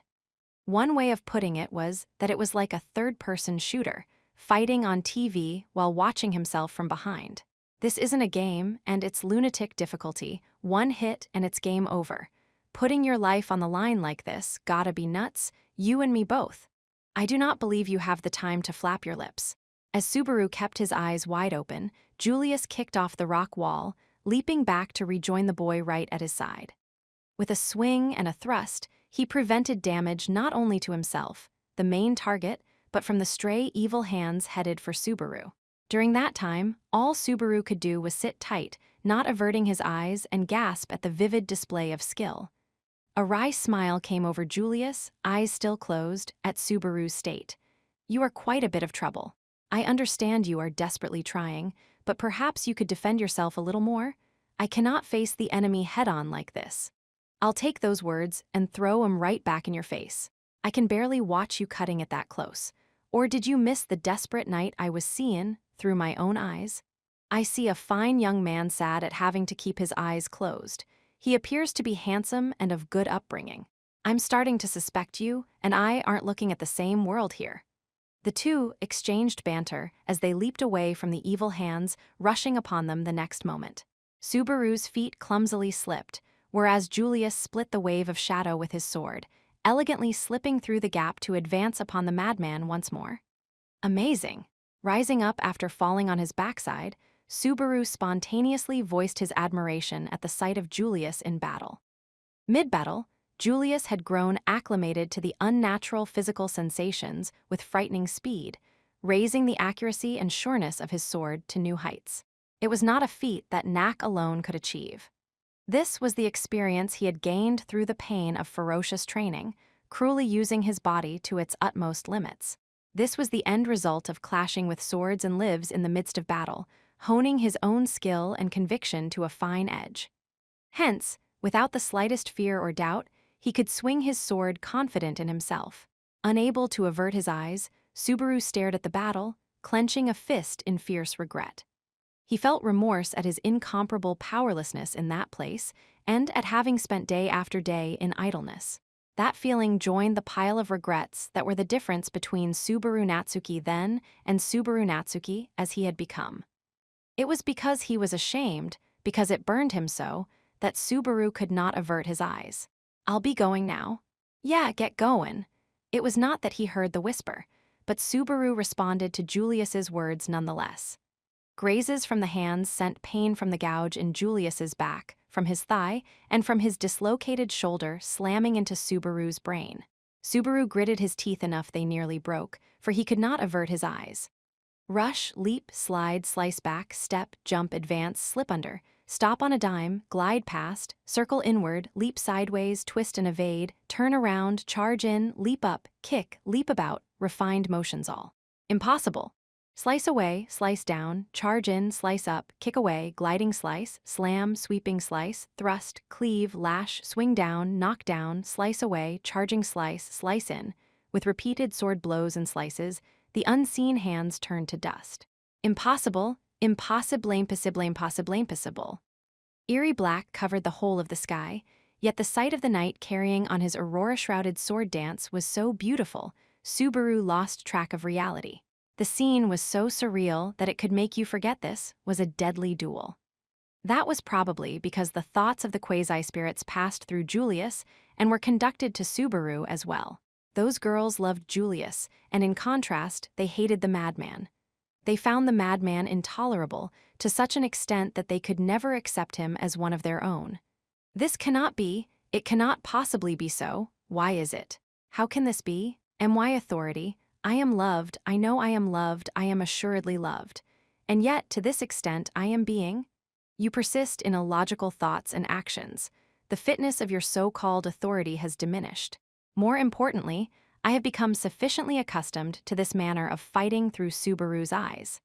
As Beetlejuice vented his fury, Julius thrust his sword forward, eyes still closed. It is finally time to cut you down in earnest. Here, I shall strike you down with my blade, and bring the long-standing menace sloth has posed to the kingdom, nay, the world, to an end. As if you can, as if I will let you. I am. One such as I who has been bathed in the witch's grace. 400 years, striving diligently to make her will a reality. Do you really think a fool like you and your fledgling spirit flunkies can defeat me? Beetlejuice bared his blood-tinged teeth as he raged at Julius's words. But the madman's very rage gave Subaru conviction that the final piece needed for his anti-sloth strategy had fallen into place. Beetlejuice's abnormal hatred towards spirits rivaled his infatuation with the witch. In fact, Subaru was counting on it. Julius, understood. Archbishop of the 7 deadly sins, prepare yourself. Julius stepped forward, advancing with the speed of an arrow. Beetlejuice opened his mouth, deploying his unseen hands with an incoherent shout. The evil hands spread through the sky, along the earth, through the forest, as they enveloped Julius to impale him from all directions. Al-Clauseria, circling around the chanting Julius, a swirling vortex of rainbow-hued light erased all the pitch-black evil hands from existence. The aurora burned through the world for only a second, but that second was enough. In an instant, like the blink of an eye, the encircling net Beetlejuice had wrought had completely vanished, and, in so doing, opened an unobstructed path between Julius and the madman. Baha! Beetlejuice, struck by vestiges of the aurora and caught in the explosions of his shadows, tumbled to the earth. His crushed fingers clawed at a boulder, and the madman looked like he was about to spit up blood as he rose to his feet. Right before his eyes, Julius drew near, unleashing a sharp thrust aimed straight at the madman's breast. I shall not let you. Old Duna! Beetlejuice spread his arms wide, intoning a spell as he took a counterattack posture. The next moment, the earth burst upward, and stone walls, a mix of boulder fragments and black soil, enclosed the madman on 4 sides. The sword bounced off the rock wall. Mad laughter welled up from the other side, and Beetlejuice let unseen hands fly over it, slamming from Julius's blind side to deliver a serious pummeling.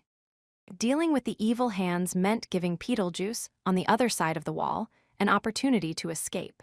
However, if he pursued Beetlejuice, he would be slain by the authority. Either way, Julius's sword could not reach him. That is, if Julius had been waging that battle alone. Blaze, fighting spirit. Howl, demon ball. I've got 50 pounds of will right here.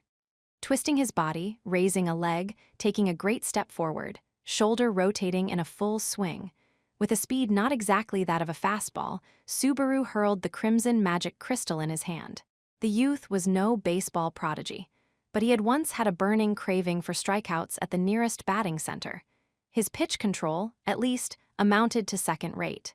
When this was combined with his concentration ability in his state of extreme observation, hitting the center of the rock wall with the magic crystal was downright easy. What is? The crimson magic stone, imbued with destructive energies, sailed past Julius and crashed into the wall of stone, and exploded in a flash of light and great heat, burying Beetlejuice's field of vision with the vermilion flames from the detonation.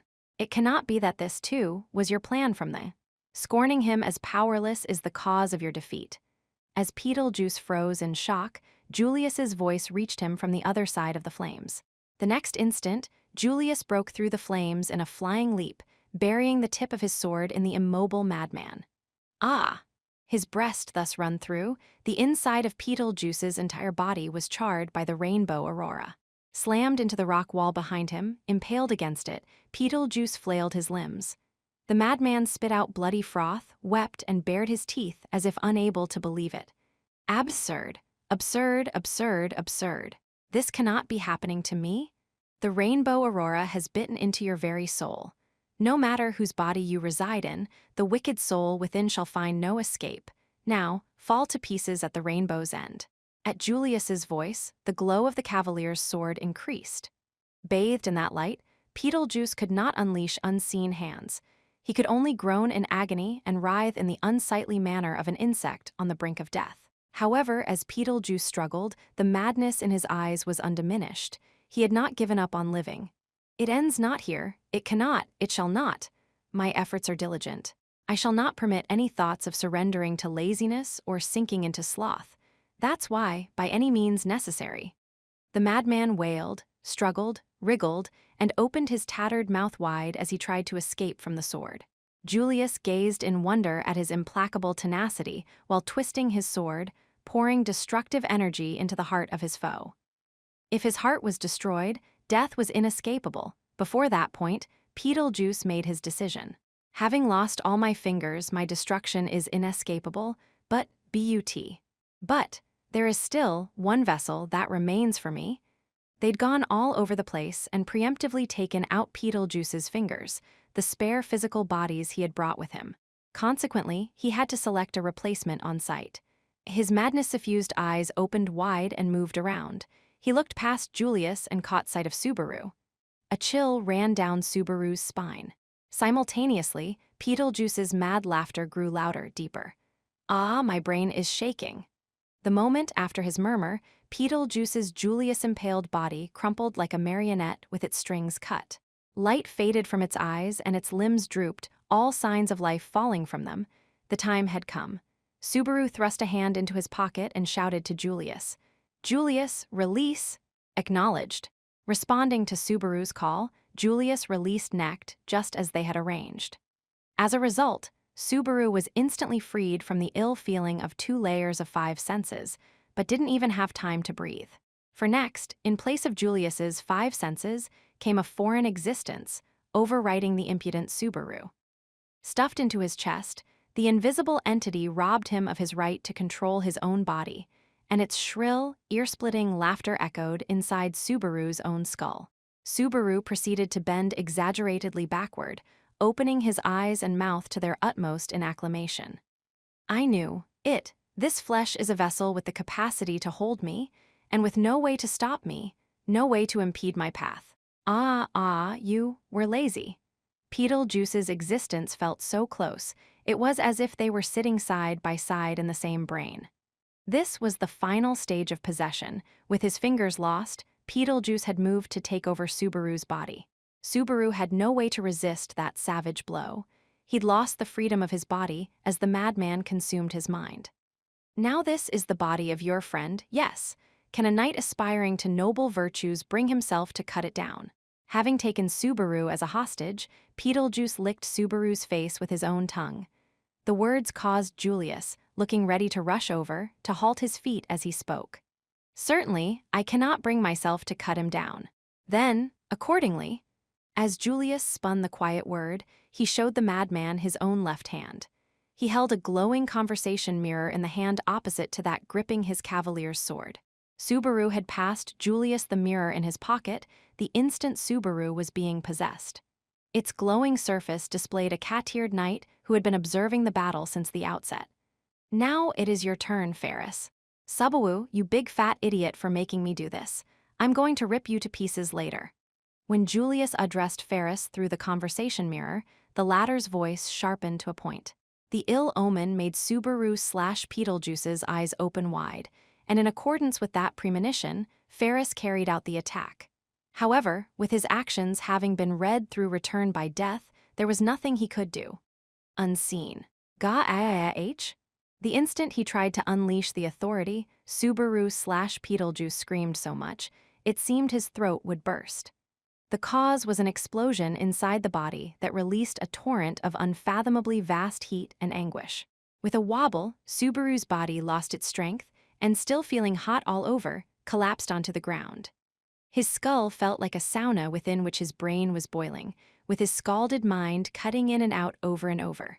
And Beetlejuice, sharing his flesh, had shared that very bitter taste. Ga-ha, what hap? Having experienced the novel anguish of having his brain sterilized through boiling, Beetlejuice moaned, his confusion plain. Subaru, clawing together his mental strength, stuck his tongue out at the abominable soul that was his roommate as he answered. If the body you take over ain't in good shape, you can't do a thing, can you? It cannot be. It's C-A-N-N-O-T-C, A-N-N-O-T-C, A-N-N-O-T-C, A-N-N-O-T-C, A-N-N-N, O-O-O-O-O-T-T-T-T-T-T-T-T-B. You expected me to shift to your body? You bet, Subaru grandly stated as Beetlejuice expressed shock inside his brain. They were two minds in one body. It felt odd for Subaru's declaration to leave Subaru speechless. On the inside, Subaru apologized over the conversation mirror to Ferris for foisting such a distasteful task upon him. For it was Ferris, on the other side of the conversation mirror, whose spell had robbed Subaru's body of its freedom. For the purpose of healing, Ferris had interfered with Subaru's gate, making it possible for him to make the mana inside Subaru's body go berserk through use of water magic. Indeed, it was he who had delivered fatal damage to Subaru the last time around when Beetlejuice had possessed Subaru's body. He'd made Ferris, proud of his power as a healer, use that power to take a human life. And yet, Subaru had asked him to use that power in such a fashion once more, so as to lay the final trap. So thanks to that last request, this body's no good, either, so ready to give up yet. Give up, give in. As if I would surrender. At this rate, I will rob your flesh, and it will be me, by me, for me, only me, me.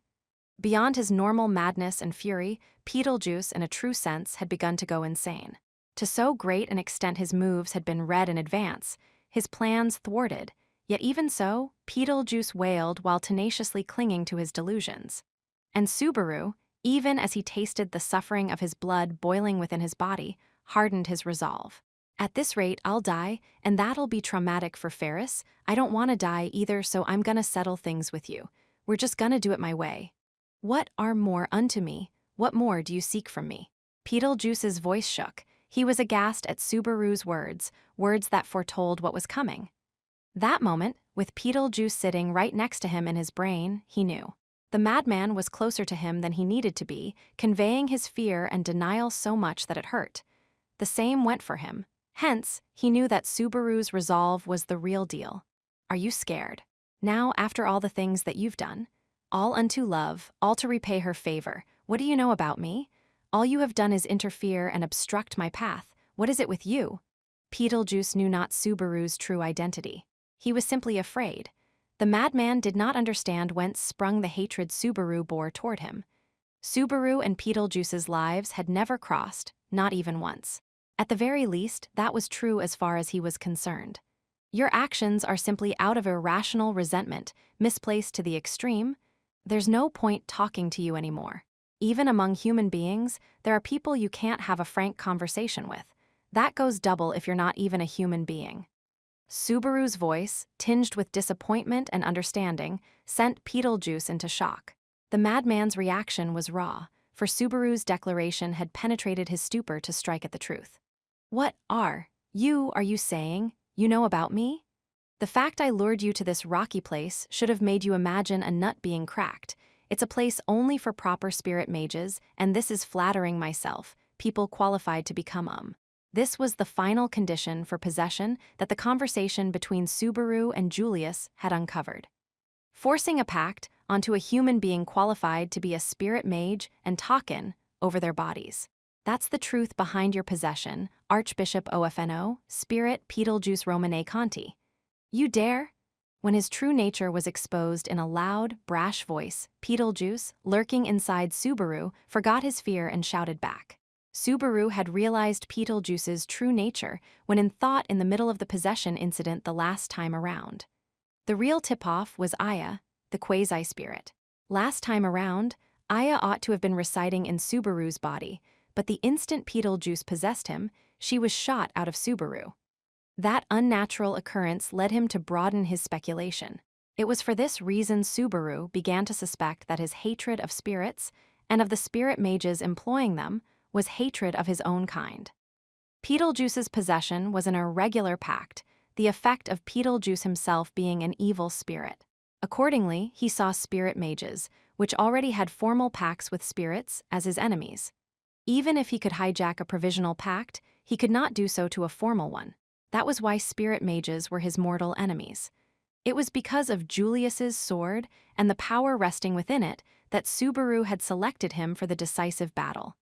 Wow, getting ticked at me hitting the bullseye. Maybe while possessing people their humanity rubbed off on you? Silence, do not compare me to spirits. Do not put me together with such lowly beings. I am a being beyond that of spirits. I am a chosen being surpassing mere spirits, abandoning vague self-consciousness and granted an objective through her favor. What do you know about me? Betelgeuse vented, forgetting all about the flesh he had taken over as his rage and hatred exceeded all limits.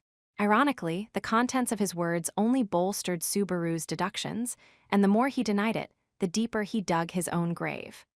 Love has changed me. Love has given me will, a reason to exist. This and everything is by the grace of the witch. The witch's favor, thus, I must offer this body, this soul, everything to the witch. You can save the sermon, Lord Archbishop. I'll grant you an audience then, just for you. What? With whom? Of what do you speak? Why, the great witch you've been waiting for. Root and branch, Subaru's statement blew Betelgeuse's fierce emotions away. What remained was shock and bewilderment, and for the first time, Subaru had a glimpse of the underside of Betelgeuse's madness. As the mad thoughts went blank, Subaru turned toward them, choosing that moment to be the one to draw near. I've returned by death. The instant he spoke the forbidden words, the world lost its color and all motion came to a stop. And then it came for Subaru. 2. The world that greeted him was dominated by darkness, and darkness alone. It was a hazy space, a world of nothing, an empty vacuum where even his own body did not exist. Whether his body existed or not was unimportant. It was a world where existence or non-existence held no meaning, a world where you knew not if you even had a soul.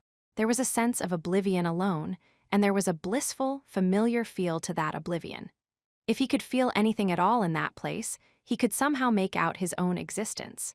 Within that darkness, where even his mind was hazy, there suddenly came a change, and the world's ambience shifted. In that world without light, there was a pitch-black figure blotting out even that darkness. It was a woman. He could grasp that at least. Her face and the contours of her body were so uncertain, he could not be sure of anything about them. And yet his heart seethed. This chance meeting with her? No, not a chance meeting. This was a reunion. This was blessing, this was grace, this was gospel, this was true love. His lack of fingers irritated him. He wanted to walk over and take her hand that very instant. His lack of a mouth irritated him. He wanted to lavish words upon her to express his feelings. His lack of a body irritated him. If she so desired, he would offer her blood, bone, flesh, all of it. His being only a soul irritated him, for he had but that single thing to offer her.